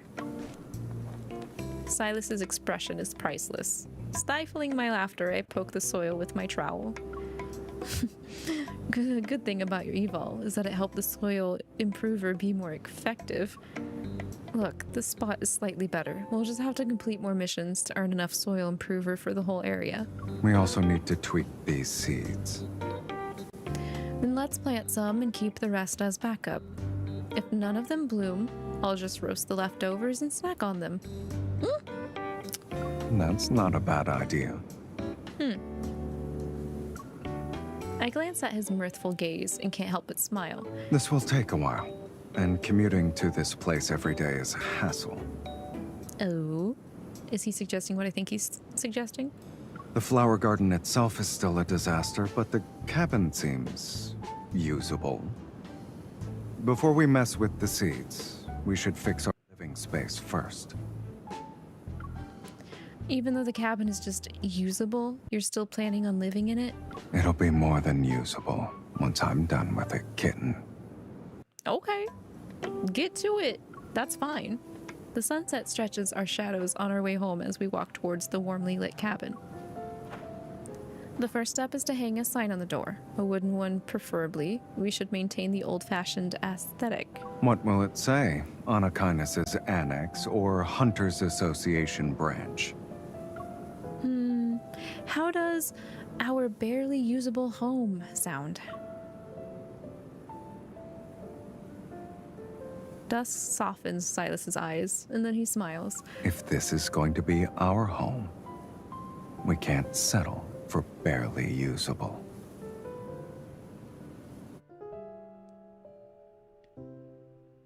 We're just gonna make it an extra hideout. Bet. But before this story's over, we're just gonna use it as an extra hideaway. What's one more, you know? For some time, Sylus and I have been staying near the garden. We carefully look after our seeds that we just planted. Under the hot sun, I'm crouching by the edge of the plot. I'm writing down notes about our plants' growth. They've been droopy these past few days. The soil has enough nutrients. It must be something else. Wearing gardening gloves, Sylus bends down to check the leaves. His profile is blurred by the light. I guess we'll have to consult an expert. Little butterfly, why do our flowers look unhealthy? They need a lot of water at this point in their growth cycle. Ideally, you'd already have an irrigation system. An irrigation system? We didn't have to do that in the other ones. Sheesh. Are you talking about sprinklers? Can't I use a hose?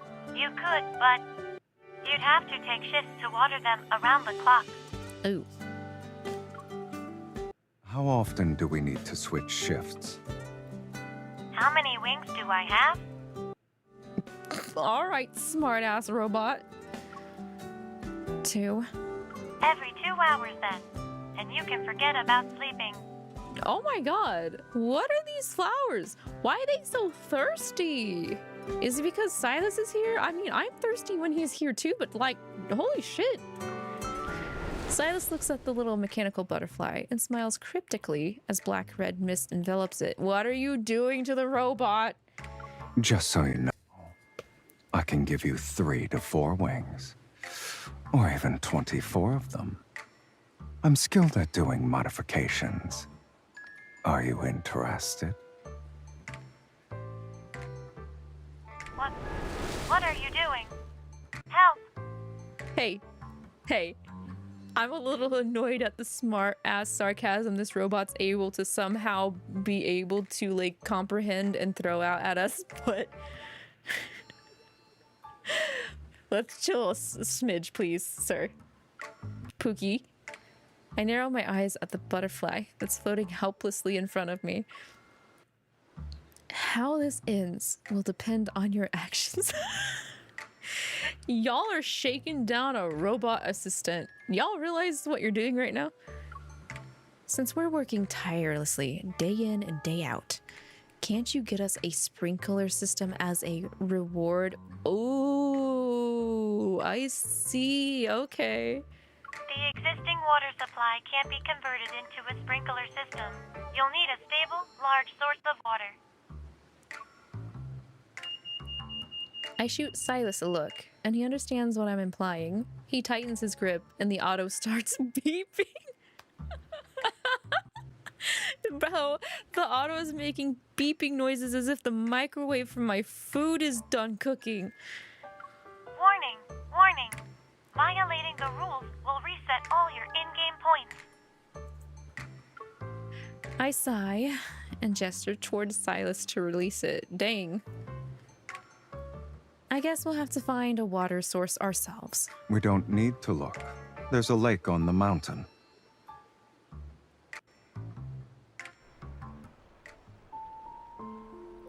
And sure enough, there is a lake. However, it's contaminated with metaflux from a wanderer's rampage. We can clear it. Should I use my resonance? Or do you want to purge the contamination yourself? I don't feel like choosing.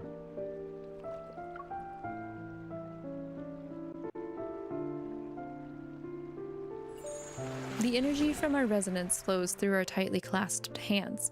It instantly sweeps away the traces of past chaos and contamination. Let's hope nothing else is wrong with the water. Should I drink it? Then we can see what happens. No.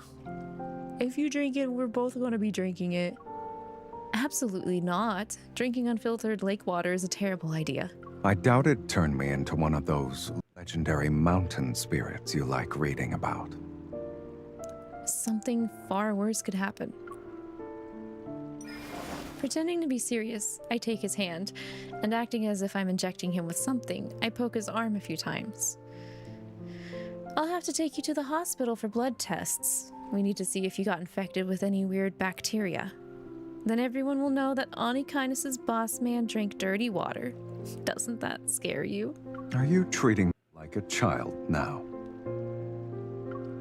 Grown-ups don't chug water from random lakes. Keep that in mind, boss kid. As soon as I laugh, he flicks my forehead like always. I rub the spot, but I don't mind. Then I drag him along for a lakeside inspection.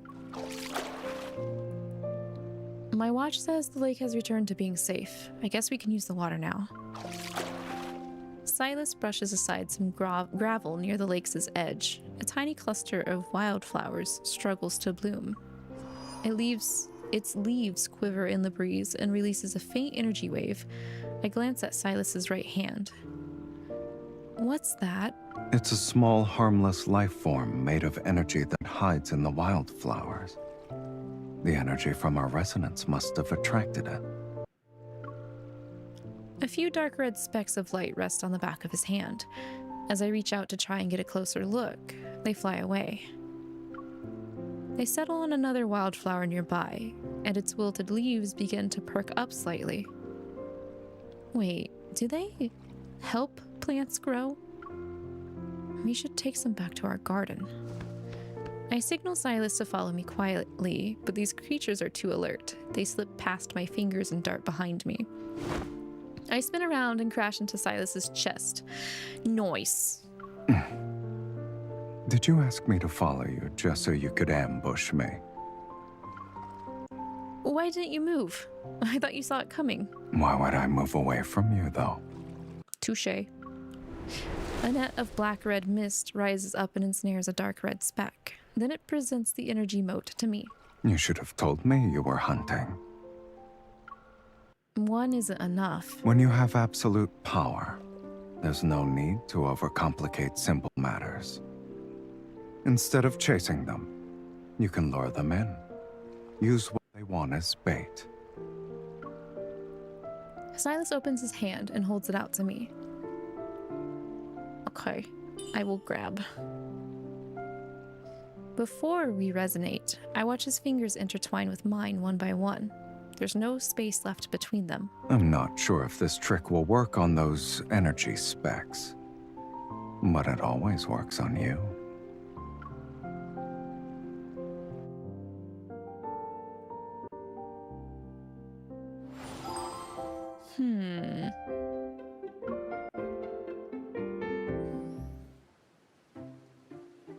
With a proper sprinkler system, wow, yippee! Our flower garden made it through its second growth phase. I grabbed my Planet Lab research log first thing in the morning and head to the garden. Not bad. There are already buds. It's all thanks to the sprinkler system that you built. And our little red specks that we persuaded. Arms crossed, I watch those tiny red dots flip busily among our thriving plants. Mephisto, who's perched on my shoulder, turns his head and flies to the flower garden. Mephisto, did you have a bad dream? My flowers! Sylus, we're doomed! Why would Mephisto mess up the flowers?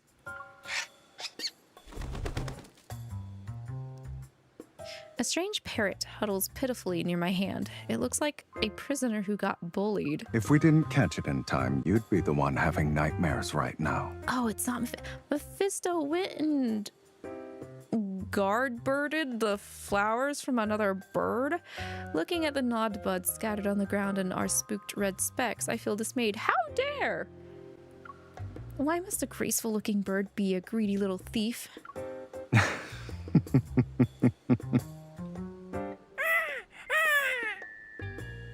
Sylus's laughter, accompanied by Mephisto's cawing, does nothing to help calm me down. If you two keep laughing, you'll be the ones I vent my frustration on. This parrot has an injured wing. He's so whipped, bro. Yeah, okay. No wonder it looks pitiful, but I still feel sorry for the buds and red specks. Then let's help it recover first. We can punish it later, kitten. What? Sylus is doomed! Sylus is doomed! Sylus is doomed! Sorry, I can't save the parrot. I can't save the parrot line. No! I can't save the parrot line. No! I'm sad. I wanted to add it to my favorites for reference later. I'll just play it again. What? Sylus is doomed! Sylus is doomed! Sylus is doomed! There we go.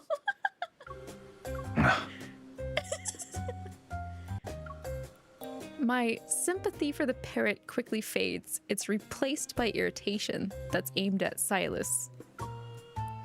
So, even while you're stealing, you're still picking up new lines. You're quite the multitasker. Fine, since you're so talented, we'll treat that wing before we talk about punishments. I'm used to dealing with injured birds. Yeah, you are. Expressionless, Sylus takes the parrot, parts its feathers, and checks the wound. This wing is a lost cause. What? Panicked, the parrot flaps its wings, but it's trapped in his firm grip. Sylus is doomed! Sylus is doomed! Stop it! Judging by its leg band and speech, it's someone's pet. Once we're done, I'll post a picture of it online and see if I can track down its owner. I'd give that owner a stern talking to. Now that it feels somewhat safe, the parrot becomes quiet and slumps again.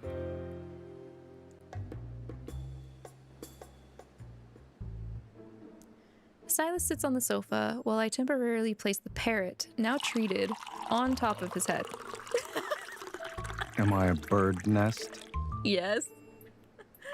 Boovel, hello, welcome in. I hope you've been doing well. Thank you for checking in. It'll only be for a minute. Let me take a picture. I quickly press the shutter button, but the restless parrot ends up as a blur in the photo. What a butt munch, this parrot. Why is it so energetic? Did our flowers have some special effect on it? It's just nervous. When I give him a skeptical look, Sylus leans back and pulls me into his lap. He lowers his head so his nose brushes against my ear. The parrot slides onto my head. It's scared of me. However, it won't move around if it's on your head. Did you just hot potato a parrot? At some point, he grabbed my phone and took a picture. In the photo, our hair is mingling and the parrot has perched on my head. So it likes me, huh? I guess I do have a way with birds. Mephi must be an exception. Birds don't show affection by staying still. Maybe it likes the smell of my shampoo. I'll replace all your shower products at 𝐿 base with mine next time. Suit yourself. I hear rustling above my head, so I turn on my phone's front camera. The parrot is busy preening. It's even attempting to tuck a feather into my hair. In the picture, the feather is a brilliant hue, and Sylus's expression is equally colorful. So that actually means it likes me, right? Give me your phone. I'll post the lost pet notice.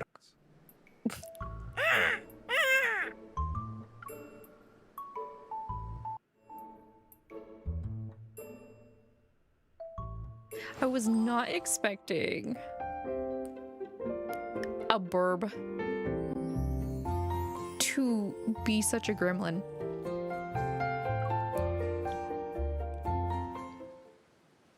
I mean, I know they can be gremlins, but not in this way, and not in this event. Before we know it, the flower buds are about to blossom, yet the cold weather has caused them to stall. Boo! Sylus, hold the flashlight a little higher. After this, let's call it a night. They should be in full bloom, so why aren't they blossoming? With a worried sigh, I switch off the flashlight. I can't look anymore. It's stressing me out. The Planet Lab staff came by and said it's a special case that needs further study. If it really bothers you, let's do something else for now. You mentioned building me a trellis, right? Well, the materials arrived today. Ooh, a trellis would be nice. I might as well start on it then. My mind is racing, so I can't fall asleep.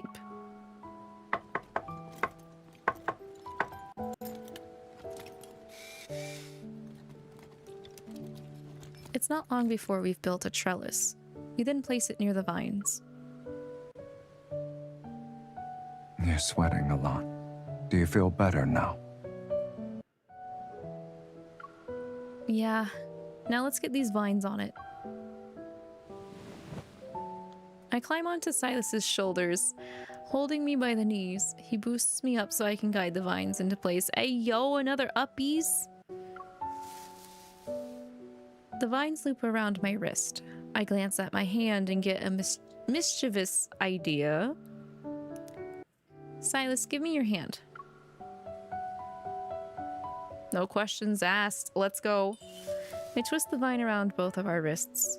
We're bound together. Oh, that's cute. It's like the energy link cuffs. I feel like I've been in this situation before. Yeah, me too. I'm in control though. You can't escape. So you're offering yourself as my chain? I'd be an idiot to say no to that. Sylus shifts his weight and pulls me into his arms under the trellis. If you want to see the flowers bloom, there's a method we can use. Luca and Kieran found out that those specks can do more than just energize a plant. If we collect enough of them and feed them a certain amount of energy, the flowers can bloom early, just for you. Under the lattice of vines, Sylus caresses my hand and unleashes his energy again. Those crimson specks from the mountains flood in like a dark red galaxy. They drift into our garden. They settle on the buds, and under the serene moonlight, we hear a series of soft crackles. They're blooming. Don't worry, I'm not forcing them to grow this time. I'm used to destroying any obstacle with brute force, but tonight, you only want to see the flowers bloom. Flowers that should have blossomed at noon unfurl their petals. This radiant sea under the night sky is like a shimmering skirt on the barren mountainside. It's breathtaking. I'm spellbound for a while. As the night deepens, the warmth of his arms remains unchanged. I'm still not switching to the dark side, but can this field of flowers be a gift just for me? There's more.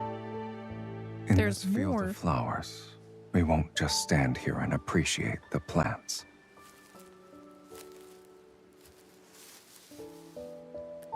He picks me up, carries me, and finds a comfortable spot. The sweet fragrance envelops us. I pick a few flowers and weave them into the vine around his wrist. Each blossom brushes against his hand, like chaste kisses. This is my gift.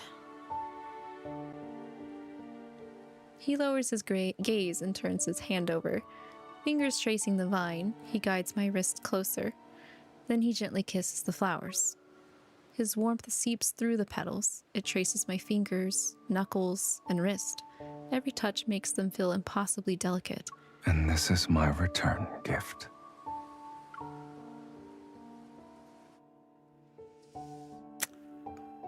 Yeah. That wasn't the end. That was chapter 4. Y'all could have told me that was the ending, and I would have been fine with that. No, there's one more. Okay, what do we got? It's the last day of the event, and Planet Lab staff show up early at our garden. Still rubbing my eyes, I open the cabin door. A staff member is beaming with excitement. It's a miracle! Growing something this amazing from such terrible soil. How did you do it? We're just that badass. We're just a big power couple that completely entrust each other's hearts with each other. That's how that works. That's just how that happened, you know? That is that miracle you're asking about. Sylus, they're here for an interview. As soon as Sylus peers out, the staff members' enthusiasm dims a little. We improved the soil, got water from the mountain, and took care of it every day. What a straightforward explanation. Yep. There's the miracle for you.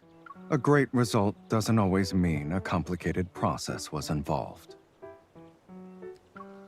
Noticing Sylus's disinterest in elaborating, the staff member turns to me. What else do you want? Then could you go into more detail? No! It's our secret. Go find you a dragon man. There's the secret.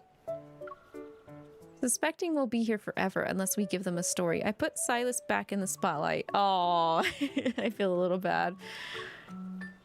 Well, it's mostly thanks to this gentleman's dedication. At every waking hour, he built the trellis, improved the soil. He also put together the irrigation system and brought in these energy specks you see floating around. Seeing the staff members' eyes light up, Sylus finally cuts me off. The real secret is those specks. They're all over the mountain, by the way. Ask them for details. It'll be faster. Ask the specks themselves. Yeah, go interview the specks. After sending the staff member on their way, Sylus smooths down the strands of my hair that are sticking up. Are you trying to put me on the front page in a different way? With something like Mr. Sylus, gardening expert. I'm just genuinely proud of you, okay?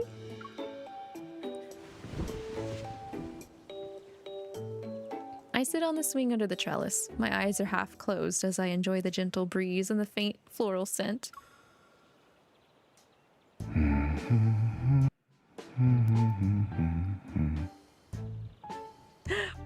Bro, just gonna start humming off tune. Damn it. Sylus, do you feel like the flowers have changed somehow? Are you saying my singing is so good that it's making them bloom?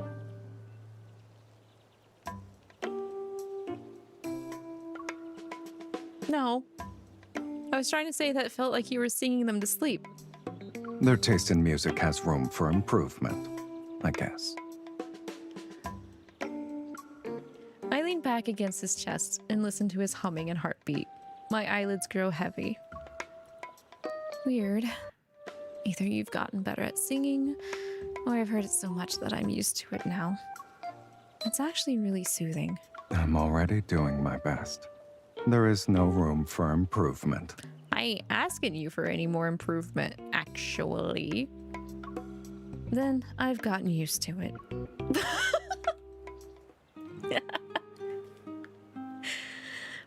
Sylus wraps an arm around my waist. After I yawn, he lifts a hand to provide shade for my eyes. What's wrong with getting used to it? It's good, actually. The flowers are amazing. Your singing is great. Your strength is incredible. And our little cabin is even better. When you first saw the awful patch of dirt, were you tempted to just destroy it? A gentle breeze carries warm air over us. Sylus gently moves the swing and answers without much hesitation. No matter how bad the soil is, we can always grow something beautiful. And that's because I have all the time in the world with you. Yeah, my heart. My doki doki. He's so intimidating and powerful and hot. But he's got the center of a Tootsie Pop. He's the center of a Tootsie Pop. At the same time, it's nice.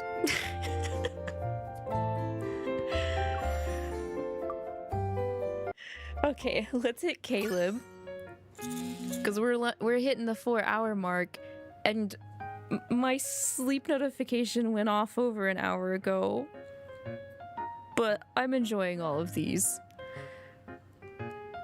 As soon as the lottery results appear, Caleb swiftly snatches my phone away. What? Hey! I turn and try to grab my phone, but just as my fingers brush against it, it spins once through the air before landing right side up in Caleb's palm. Ba-da-ba! It's the skateboard TikTok, you know, where you flip something and it makes the ba-da-da noise. Thanks, Caleb. Oh, this is... How is it? Let me see. He doesn't budge, so I shake his arm. Caleb! Caleb rotates the phone and lowers his arm so I can see the screen. Is this the plot you wanted? The screen shows a lush green hillside, but the small flower bed is covered in rocks and gravel. The scenery is nice, but can we grow anything there? Girl, we just came off of literally a fucking desert. If we can't grow anything here, I'm gonna die of embarrassment. What can't I grow is what you should be asking. After all, you had the determination to stay up all night to beat my high score in a video game. Oh, hell yeah, let's go, MC! Girl boss! While Caleb's attention is elsewhere, I quickly take my phone back. I wonder what's inside the starter pack they've prepared for us. Just as I'm about to sit back on the sofa, I suddenly lose my balance. With this strange, weightless sensation, I have nothing to grab onto.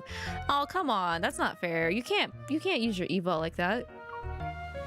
Off balance, I grasp Caleb's shoulders to steady myself. What are you doing?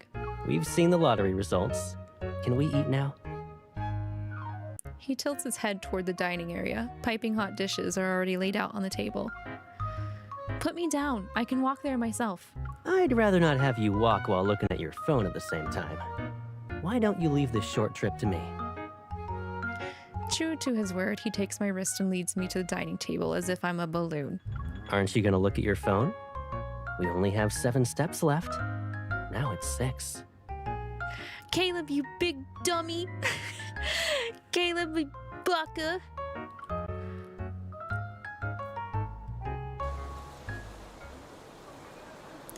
On the first day of the event, we arrive at Lincoln's outskirts. After I finish unpacking our luggage, I turn around to look for Caleb. He's already chatting with the campground manager on the patio.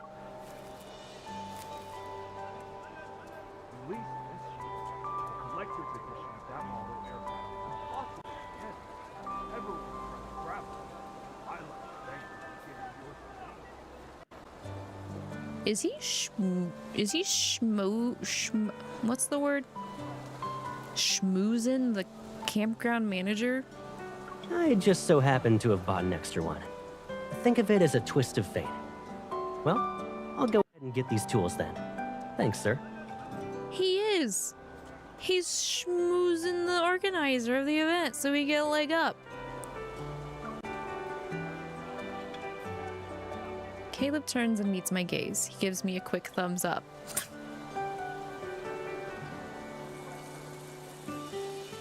Using the right tools, clearing the stones from the flower bed goes more smoothly than expected. Water flows steadily from the hose as Caleb wets the soil. I follow close behind him and add the nutrient solution. When did you get the extra model aircraft? It was co-produced with the fleet. Extras are allocated to staff and can be redeemed at any time. You read the manager like a book with just one glance. No wonder you got my grades from my classmate back then with just a few bubble teas. What? What the heck? Bro was like making sure we were doing good in school by bribing our classmate to report back to him what our grades had got to. What are you trying to imply? You're not above anything. That's what I'm implying. I'm complimenting you. Caleb moves the hose and splashes water onto my boots. It's harmless, but the mischievous intent is clear. Caleb! I learned about your grades to understand why you were upset. Likewise, I borrowed the campground manager's tools to make this flower bed exactly how you want it. Why can't you just ask me why I'm upset? Floating droplets scatter prismatic light as Caleb finishes watering the last patch of soil. He turns to face me. Are you satisfied with the flower bed now? The fresh scent of grass and soil lingers in the air. Our little flower bed looks renewed. It's ready for the seeds to take root in it.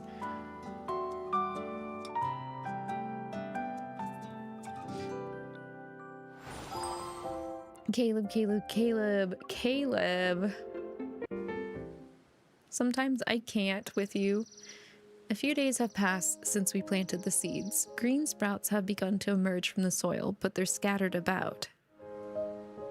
The sprouts we got are growing well, but the rest, did the sparrows eat them? Using my hand, I shade my eyes from the sun and look into the distance. A flock of sparrows is pecking at something on the grassy slope. They seem to be foraging. Do you want to see what's in the care package? It might help. It's finally here. Let me open it. We should move to a safer spot first. What does that mean? Looking down, I notice a small, bent, tender sprout under our feet. Oh. I gasp and quickly crouch down to straighten the sprout. Meanwhile, Caleb pats down the loose soil around it. Some of these sprouts are really tiny. You wouldn't notice them unless you were looking carefully. We planted the seeds at the same time, but they're sprouting at different rates. I guess every flower grows at its own pace. Taking a few extra days to sprout is no big deal. They're just like you. Me? Don't you remember how you were as tall as me when we were kids? So you can recall that, but not our school project. We worked on it when we were still in elementary school. Of course I remember. It was one of the rare times we could see eye to eye, literally. Looking at how tall Caleb is now, I can't help but sigh. I thought I finally had a chance to catch up to you, but within 6 months, you suddenly towered over me. You're making me sound like a beanstalk in a fairy tale. Were you worried about not being taller than me? After all, it might make you seem less mature to me. He rests his hand on my head as he stands. Pulling me up along with him, he laughs. Was there ever a time you thought I was mature? Ooh, good question. Ouch. Back then, you cared about my height more than I did. You even gave me your milk to drink. So, I was never really worried. You're right. That means you grew this tall thanks to my milk. Oh. Yep. Good old not sibling milk. Seeing that Caleb has finished dusting off my palms, I take this chance to mercilessly mess up his hair. You never thanked me, and you used that height advantage to tease me. You always patted my head, put my stuff on the top shelves, and deliberately compared our heights. Yeah, Caleb is an ungrateful, big, dumb meanie. Should we punish that jerk by making him return the milk you gave him? With interest? Wait, what? How? Huh? You can't return that milk. That milk's long and gone, like decades long and gone. How would you return the milk? I'm scared. I won't be able to grow any taller. I'll let it slide. I wave my hand magnanimously and direct him to continue opening the package. The vacuum-sealed bag pops open. Caleb pulls out a pile of fluffy straw. It's a scarecrow. Caleb examines it from every angle.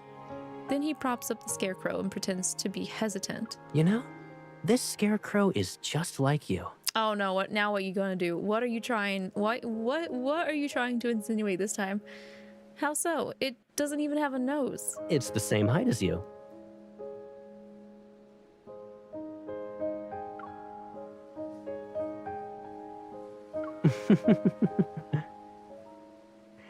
If this scarecrow looked a little more human, it might be capable of scaring away the sparrows. It just needs some clothes. After looking around, I take off my jacket and drape it over the scarecrow.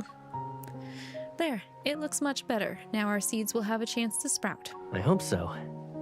It'll be a while before they bloom, and anything can happen between now and then. I was kidding. Is it actually raining? Your fault. Don't worry, it's just a drizzle. Think of it as free water for our flower bed. Yeah, that's not a drizzle anymore. Keep your tongue in your mouth, girl. Yeah, we're just gonna stand out here and catch a cold at this rate.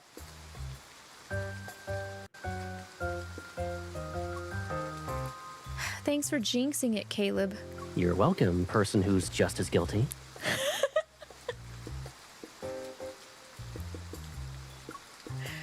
You're the worst offender here. Let's take shelter first. We can save the arguing for later. Caleb grabs my hand and pulls me towards the campsite. The rainfall intensifies and instantly envelops us.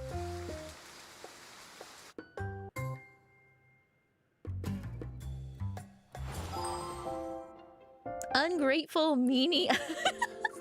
God. After taking a hot shower, I step out of the bathroom. The downpour shows no signs of letting up, and in a matter of seconds, I'm hit with a sneezing fit. Not the allergies. You're a jet engine now? I'm concerned you're gonna take off at a moment's notice. You get one chance to rephrase your words.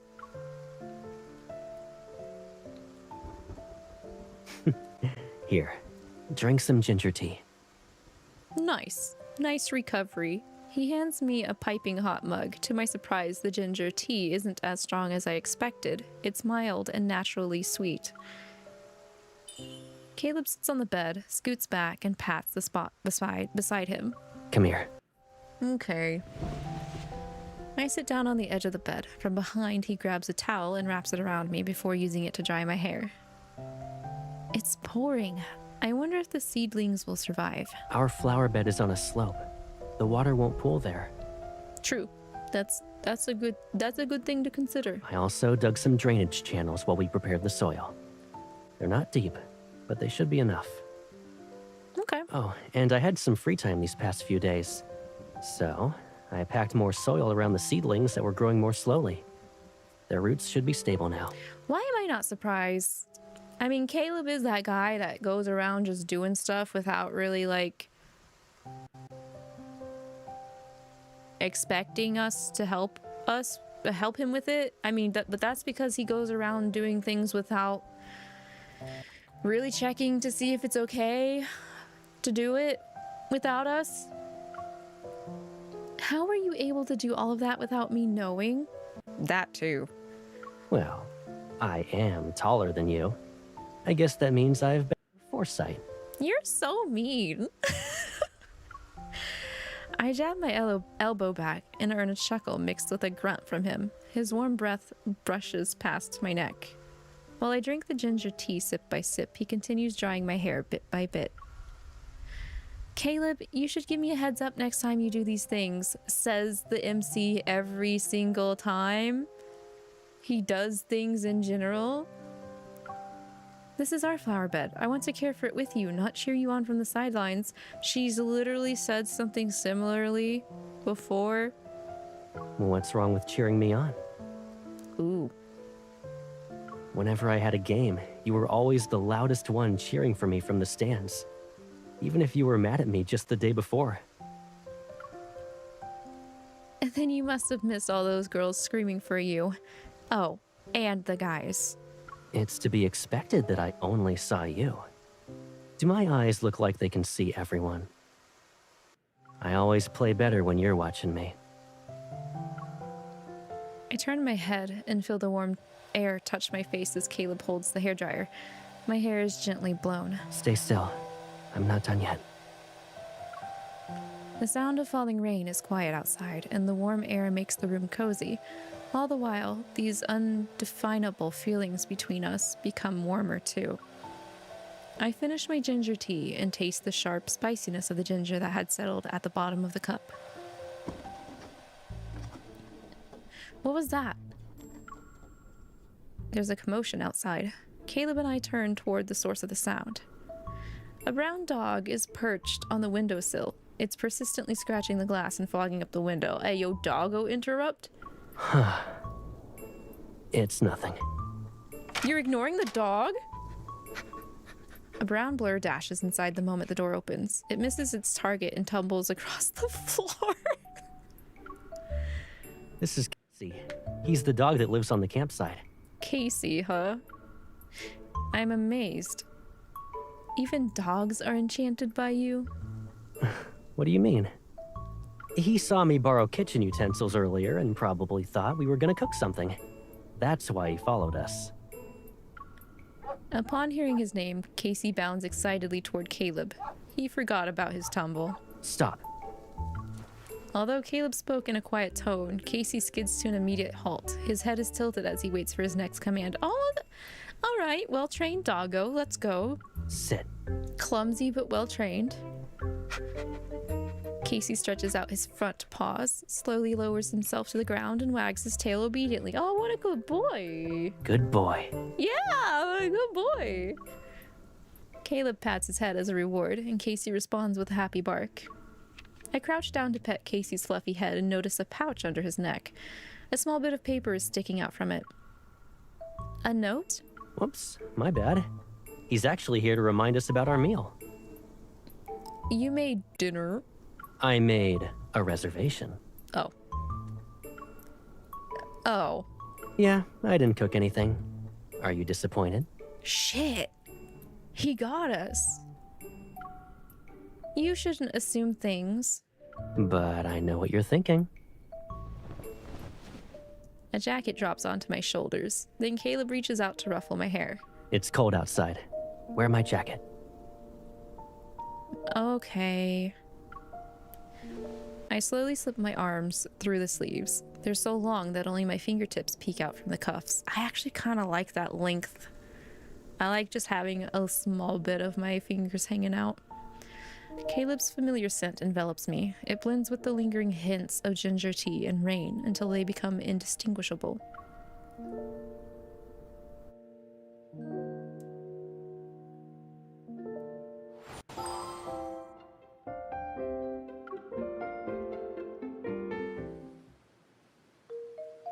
It rained for the whole night, so we go to the flower bed first thing in the morning to check on it. The seedlings prove more resilient than we expected. The heavy rain has only made them look more vibrant. There's no excess water at all. Caleb, you can be a farmer when you retire. Working as a tutor, chef, and handyman, you already planned out my retirement. I'll be busy even as an old man. As we talk, Casey runs towards us. He's happily pulling a small cart loaded with packages. The cart comes to a stop in front of us, and Caleb pulls out some freeze-dried chicken treats to feed Casey. You're getting good at this. Casey's our grade A helper now. We can count on him for all our package deliveries. Caleb takes out the packages and opens them. There are several mouse traps and a bundle of rodent-proof fences. Do we have a mouse problem? I saw some holes when we first tilled the soil, so I bought these just to be safe. Are there really mice? Something's moving by your feet. Bro. I jump to the side and land in Caleb's arms as he catches me. Was it a mouse? I don't know. Are you messing with me again? No, there are actually field mice in the grassy slopes nearby. Ask Casey if you don't believe me. The campsite manager said he named him Casey because the name's derived from a word that means vigilant. Casey's always on top of everything, even catching field mice. Caleb keeps his arms around me. He carefully steps back to a spot away from the seedlings. Then he lets go. The field mice will eat the seedlings, so I'm gonna build a fence around the flower bed. Isn't it time for Caleb's personal assistant to report for duty? You mean Caleb's special appointed assistant? I'm still picking out the tools and reading the second page of the manual when Caleb starts working. The manual says this is step 4, but you're already putting it together. What happened to the other steps? Have I ever followed instructions when I build things? Dang, must be nice. So I'm supposed to stand here and be your cheerleader when you're done? Hearing my complaint, Caleb turns his attention away from the tools, takes off his gloves, and playfully pinches my nose. Your nose is all scrunched up. Are you that unhappy? I'm actually that jealous. You don't have to look at instructions to put things together. That's crazy. What do you think? It's a simple fence. I know I can put it together quickly. Then why should I just sit here and watch you work? I might as well play with Casey instead. Casey eagerly walks over, but Caleb gently coaxes him away. Aw. No one's talking to you. Play by yourself. Aw. Why don't we split up the work? You can follow the manual to build one half of the fence, and we'll see who finishes first. Okay, that's a no contest. This again. Don't you dare slow down on purpose just so we end up in a tie. You shouldn't assume things. I can very well assume things if it's based off of previous experiences, can't I? Sure, but I know what you're thinking. As our familiar banter returns, I notice Caleb's subtle expression of relief and feel my own tension melt away. These tools are under my jurisdiction as your assistant, and since this is a competition, I won't lend them to you. If you're up to the task, then you can show me how those model building skills can come in handy. Should I be grateful that you left me with the materials at least? You did take all the tools. Even with the handicap I created for him, Caleb still manages to finish his half of the fence a few seconds ahead of me. With what tools, bro? With what tools? Our fences finally meet and they form a protective barrier around the flower bed. Nearby, Casey's crouched low to the ground. He's watching something move in the bushes. Dread washes over me. Caleb, look, over there. Just as Caleb looks up, Casey bolts forward. He tramples an entire road of seedlings and knocks over the scarecrow in the process. Oh yeah. Well trained at hunting field mice. Proudly carrying field mouse from the bushes, Casey trots over to us with gleaming eyes. He's expecting us to praise him. Oh, what happened to the sound? Hang on. I think it's because I've been running it for too long, so give me just a moment to reset, because it does that too. It has been a long stream. So, uno momento. I believe I've had to do this last time as well. When we have these long events. There we go. And I think it's just the software I'm using to cast this. All right. I figured this would happen eventually. We really do have our work cut out for us. Dang. Our poor seedlings. Damn. The dog was just doing his job though, but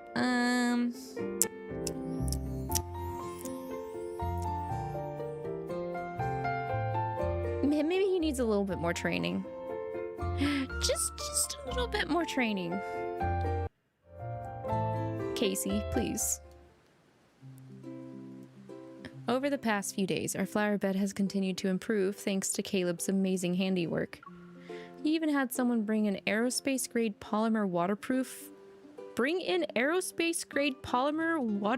sheets from Skyhaven to build a rain shelter for our plants. Sheesh.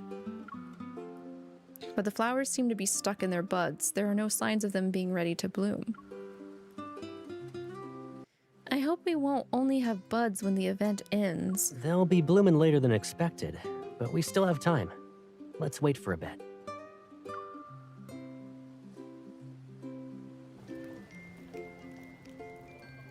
The setting sun descends slowly toward the horizon and paints a boundary at the place where orange meets blue.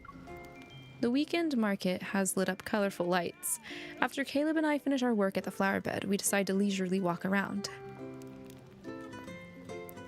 Our results are slightly concerning, but these past few days were really nice. It feels like we've been living that simple life in the countryside as we worked from sunrise to sunset. Time seemed to move slowly here at first. But now that the event is coming to an end, it feels like it flew. Miss, would you like to buy some flowers? I grew them in game. She talking to us? A large bundle of flowers sits in a bucket. The girl's parents smile warmly while they explain. Our daughter grew these during the flower bed event. She just planted them however she liked. Wow, must have been nice. I stare at the flourishing flowers in disbelief. Then I glance at Caleb. I can't believe someone's already getting results.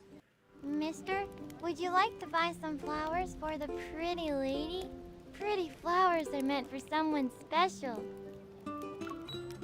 Not wanting to let him control the direction of the situation, I try to refuse. But Caleb is already in the process of paying. I'll take one bouquet.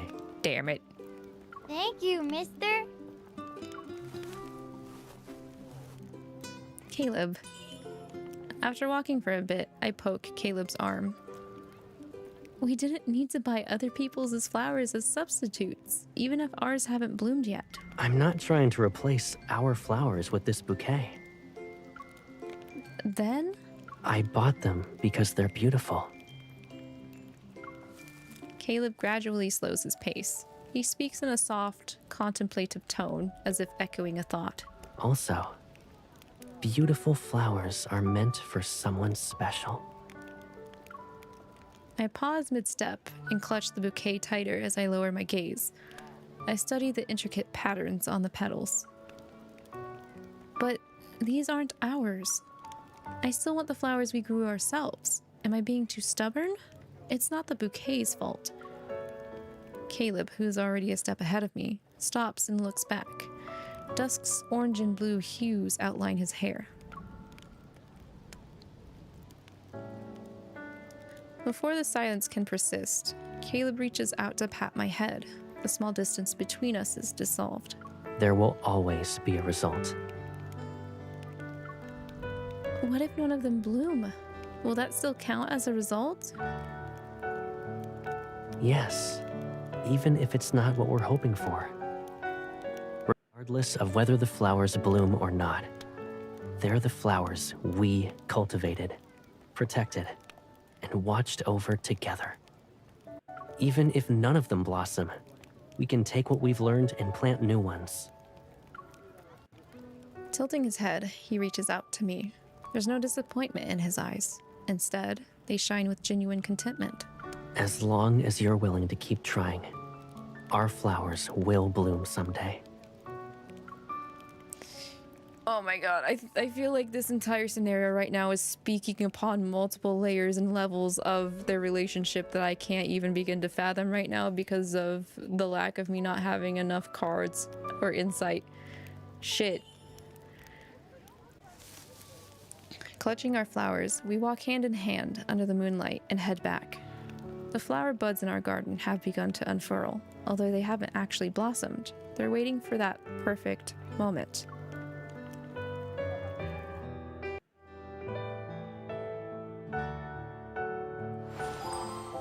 Yeah, oh my god, if they don't really actually bloom, that's like, I mean, right now, like, relationship, like, stage-wise, they've not kissed in this current timeline, to my understanding. So, like, right now.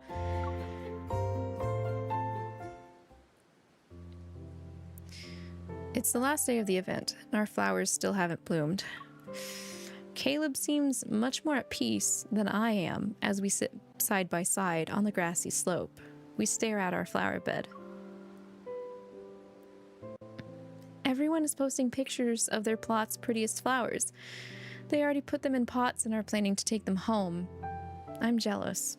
Tomorrow this place will return to being a field. I'm really gonna miss it. We didn't grow anything, so there's nothing to miss. Oh, that's not true. There's stuff there, even if it's not, like, fully culminated yet. Ouch, ouch. That comment hurts my heart. What I'll really miss is our short vacation together. I have to return to Skyhaven tomorrow. You won't feel sad about it this time, right? I won't. Under spring sunlight, Casey is chasing butterflies in our flower bed. I'm about to get up to stop him, but I end up sitting back down on the grassy slope. Never mind. He can play. These flowers won't be blossoming or blooming anytime soon. But to my surprise, Casey only pounces a few times before quietly sitting down by the flower bed. Why is he well behaved today? Maybe it's time for his afternoon nap. Man, I need an afternoon nap. Sure enough, Casey lets out a yawn before closing his eyes. Yawns are contagious. Watching Casey makes me yawn too. My eyes water a little.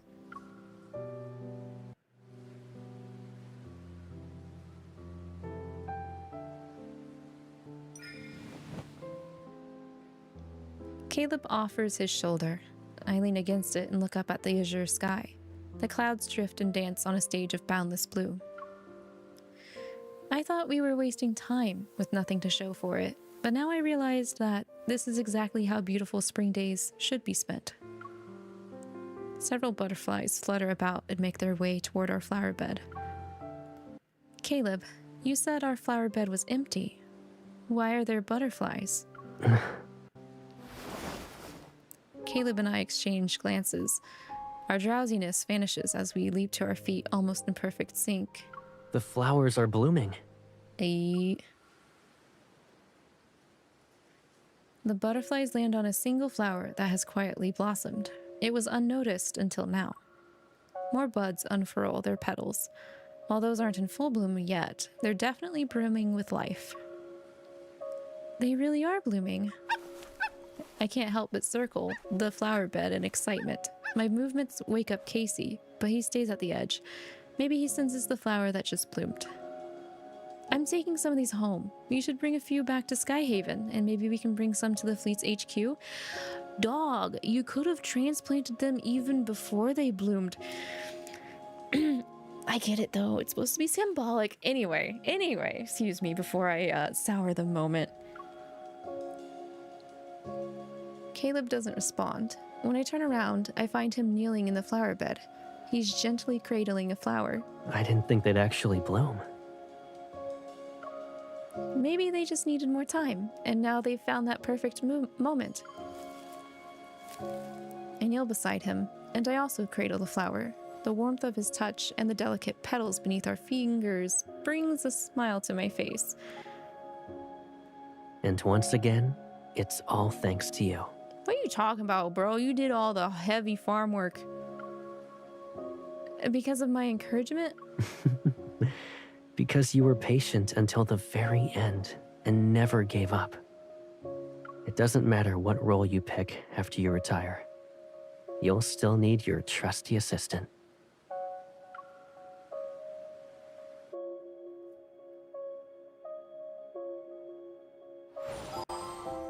Perfect bloom. Okay, I'm really glad there was at least a small bloom in that chapter. It would have made me too sad if nothing happened.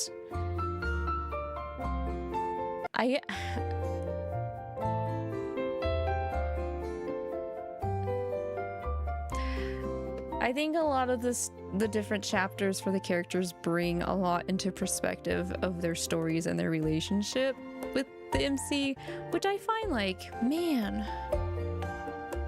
it's all there. You just kind of have to like be perceptive about it. And I just have to commend them for doing the writing in that kind of way, in that kind of direction. Because that can be hard. At least to me, because I'm a very blunt and like upfront blunt kind of person that like I can't just subtly place things like that, you know? Like I don't count myself as a good writer because my personality has me being more upfront and blunt about things. So like I feel like I can't like convey nuances like that, like how the writing team for like Love and Deepspace does. So like when I find instances that are like that, that's some good stuff. That's some good readings. I do like that a lot. Let me turn this in. I thought there was one other thing I wanted to check before, but I don't remember. Oh, this was the Blooming Paradise. I don't know if I went over this earlier, but yeah, this was an extra quote-unquote thing running alongside the event that if you paid, I think like what? Paid a certain amount, you could get some extra things and select one of the dresses that she wears in the cards for the banner. We've got messages probably relating to us finishing the event, but I think I'm backlogged on some of these. Yeah, I am. So I can't get access to them to read.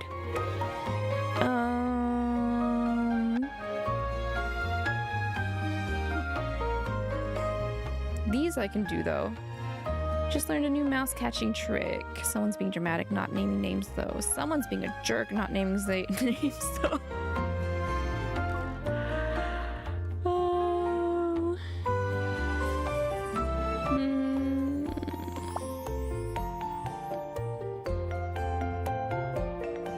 Dang.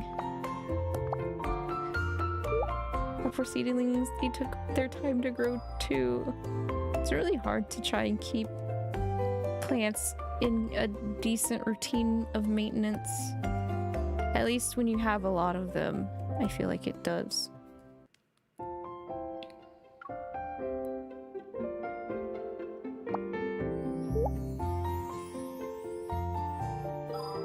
Those music albums for plants don't help flowers grow. What? Sylus? Bro getting caught playing music that's supposed to help plants grow.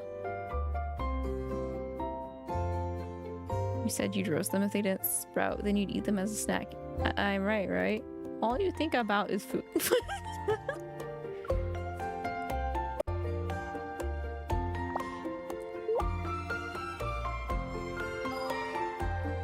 Guess Wave Jr. is a cat plant. Lamau, its buds drop faster than cat fur. Someone saw their scales peel off for the first time and thought they were dying. They cried waterfalls too. Okay, it's time for you to practice your singing. Aunt Talia! Aunt Talia busting him out like that. Oh my god.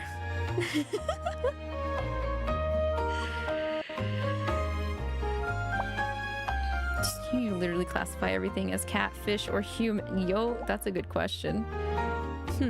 Stranger, expecting more shirtless men. Zen, hello! Welcome in! You were! Well, that's because we actually just finished all of the event stories. So I'm looking at their social media. I'm stalking their social media posts right now is what I'm doing instead. Raphael has tons of experience in growing papers on flower, though. Can I use your flower drawings for an exhibition? Go for it. I've been meaning to do a flower series anyway. I'm sorry. Snap out of it. We're working with real dirt this time. Don't use your brush as a shovel. Oh, didn't realize there was a purple-red alert for freezing rain in Lincoln City until that morning. Purple-red. Ooh. You remember one time they sent out alert with the color of soy sauce? It was the code. It was code black, actually. However, they stopped using it. Zane to Grayson whipping out that. Actually. Wow, Zane. Good thing we stayed in. I realized something today, growing flowers is harder than med school. Isn't this classic overachiever energy? ... God damn, Grayson. We're not giving up, though. The gear wasn't cheap. We gotta work hard. Who are we stripping today? Who is stripped right now? No one is stripped, but Sylus is cat butler right now. Something urgent to discuss. Tell me. I'm all ears. He's all caracled up for you. Boop.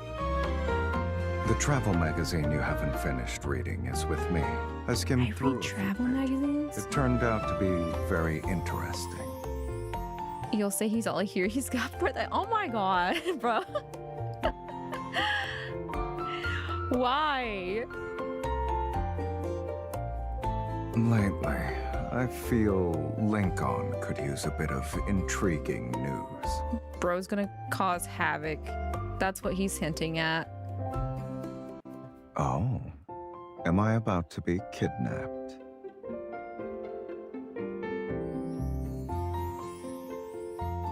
If you wanna. What would I do if they took away the human ears in the cat butler outfit? I don't know. I mean, like, there's a reason why he looks like this in the first place. So honestly, with the explanation, I kind of expected there to not be human ears, but it's not necessarily, like, a bad thing.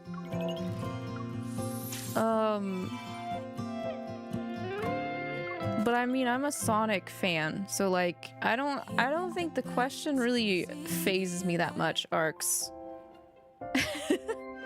I don't think it phases me as much as you were hoping.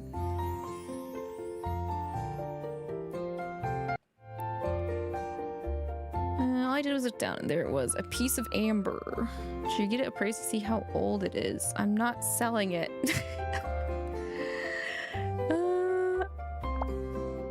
Did your crown fall off too? What does that mean?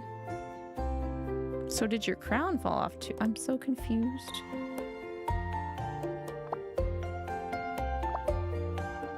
I'll just bring up the fact that there's flowers in it. We need Evil the garden. We need Evil to fight wanderers, so guarding now, that's good. I feel more reassured when I leave the shop to you. You have me and Lavinark, don't worry. Oh. Gardening is the same thing as fighting wanderers to you? That's a good question. Special meow. Have you said the durian she bought is here for revenge 15 times a day? What? Did we just trick Caleb to check his door 15 times for delivery? It's crazy. Oh, that's cute. New passengers.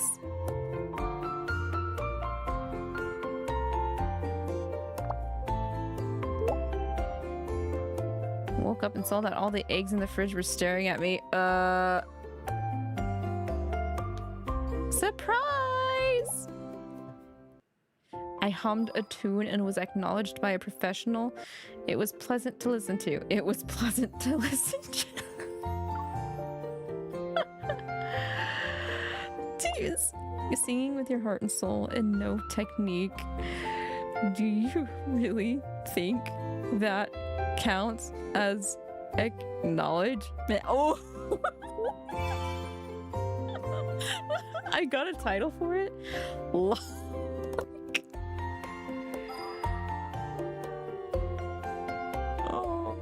Okay, now we're caught up. When did my wine cellar become a hide and seek sanctuary for a certain kitten? Is this a wine cellar or a vault? I found a pile of sparkling gems in the corner.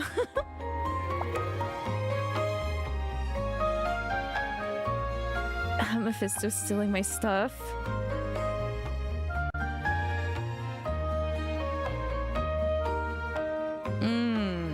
Okay, so I can either critique,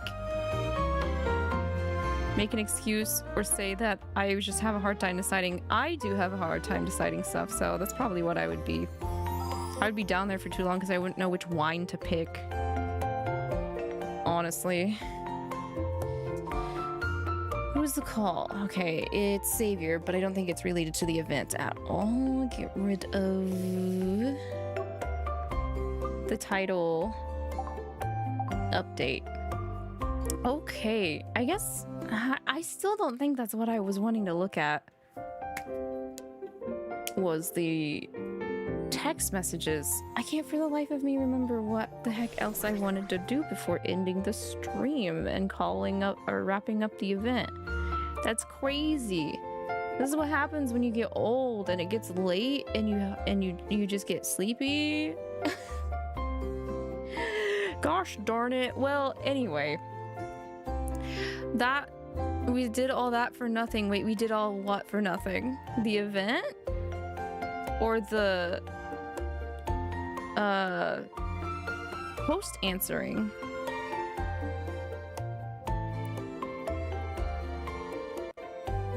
Or the looking around? The most faithful.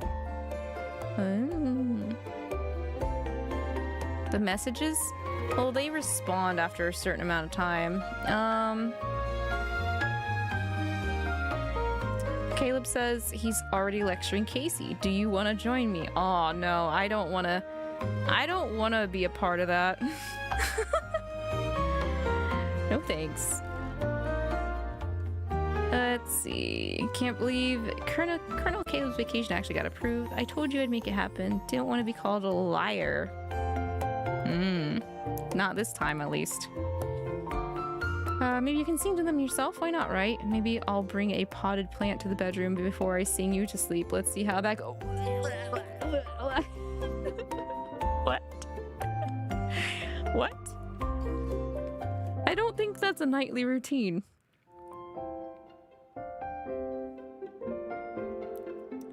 Do you literally classify everything as catfish or human? I mean, humans classify knowledge into either arts or the sciences, so like, you know.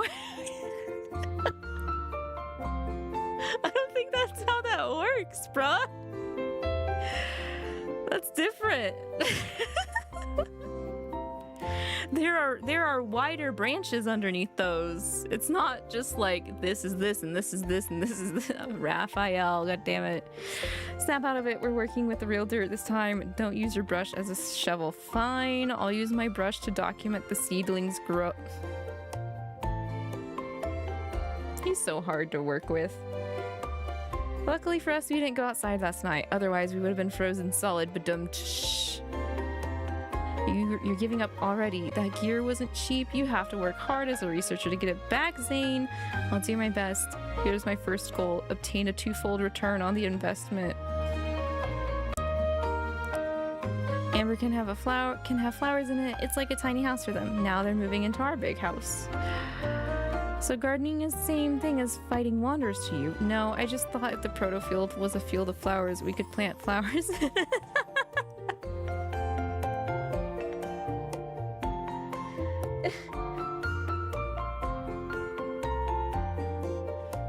God, some of them have such dumb thought processes. I love it. The extension on the W gets you. That's just how Raphael, like, types. That's just how he types. I like how they each have, like, a certain way in which they type, too. It's just very charming.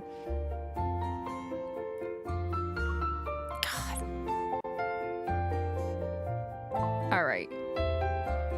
It's 1 in the morning over here. I gotta get to bed because, actually starting tomorrow for work, your girl's got, like... She's working on a big project, and that project might be a pain in the booty. Unfortunately. So... I'm going to have to, like, take time to readapt to, like, this project that they're wanting us to do and everything. Any objections? As well as, doing more debut prep and everything. So thank you guys for hanging out with me, popping in, hanging out, chilling, relaxing. Something, something, something. That's a line to a song I can't remember. Oh, Fresh Prince of Bel-Air. Yeah, chilling out. School. When a couple of guys, they were up to no good. Started making trouble in my neighborhood. So I decided to leave and hang out with the lads. And now we're done, so we're gonna wrap up. Just go to bed. Your eyelids are drooping, and staying up won't help. Okay, thank you, Sylus. I was just about to do that. Pookie, why is he calling it every time when I'm about to, like, call the stream? He's like, I'm sleepy, go to bed. Yeah, he did. Yeah, he gave us permission. You're right, he did give us permission. Oh my gosh. All right, well, with Sylus Pookie's permission, he's gonna tuck us into bed, everybody. I will see you guys tomorrow because I will be streaming tomorrow as our usual Wednesday gacha and garden on Twitch. We'll be making more progress in Zenless Zone Zero and Honkai Star Rail. Hopefully we'll be completely caught up on the main story in Zenless Zone Zero, and Hugo is dropping the vampire man that sounds curiously, suspiciously a lot like Sylus. So fingers crossed, I will be making polls on stream for him tomorrow. And then we're Caster's POV in Honkai Star Rail, so I think we're heading to Styxia. Let's do something main story wise. And then Thursday we'll be doing Yakuza, but that's basically what is roughly planned for this week's streaming schedule, as I'll be doing all that office work, project stuff, and everything else behind the scenes. I'm sorry you didn't get the W engine. There'll be reruns though. Those will happen. But yeah, take care everybody. Have a good rest of your today and or evening till I see you guys another time. Stay healthy, wealthy, and hydrated. Bye-bye. Take care.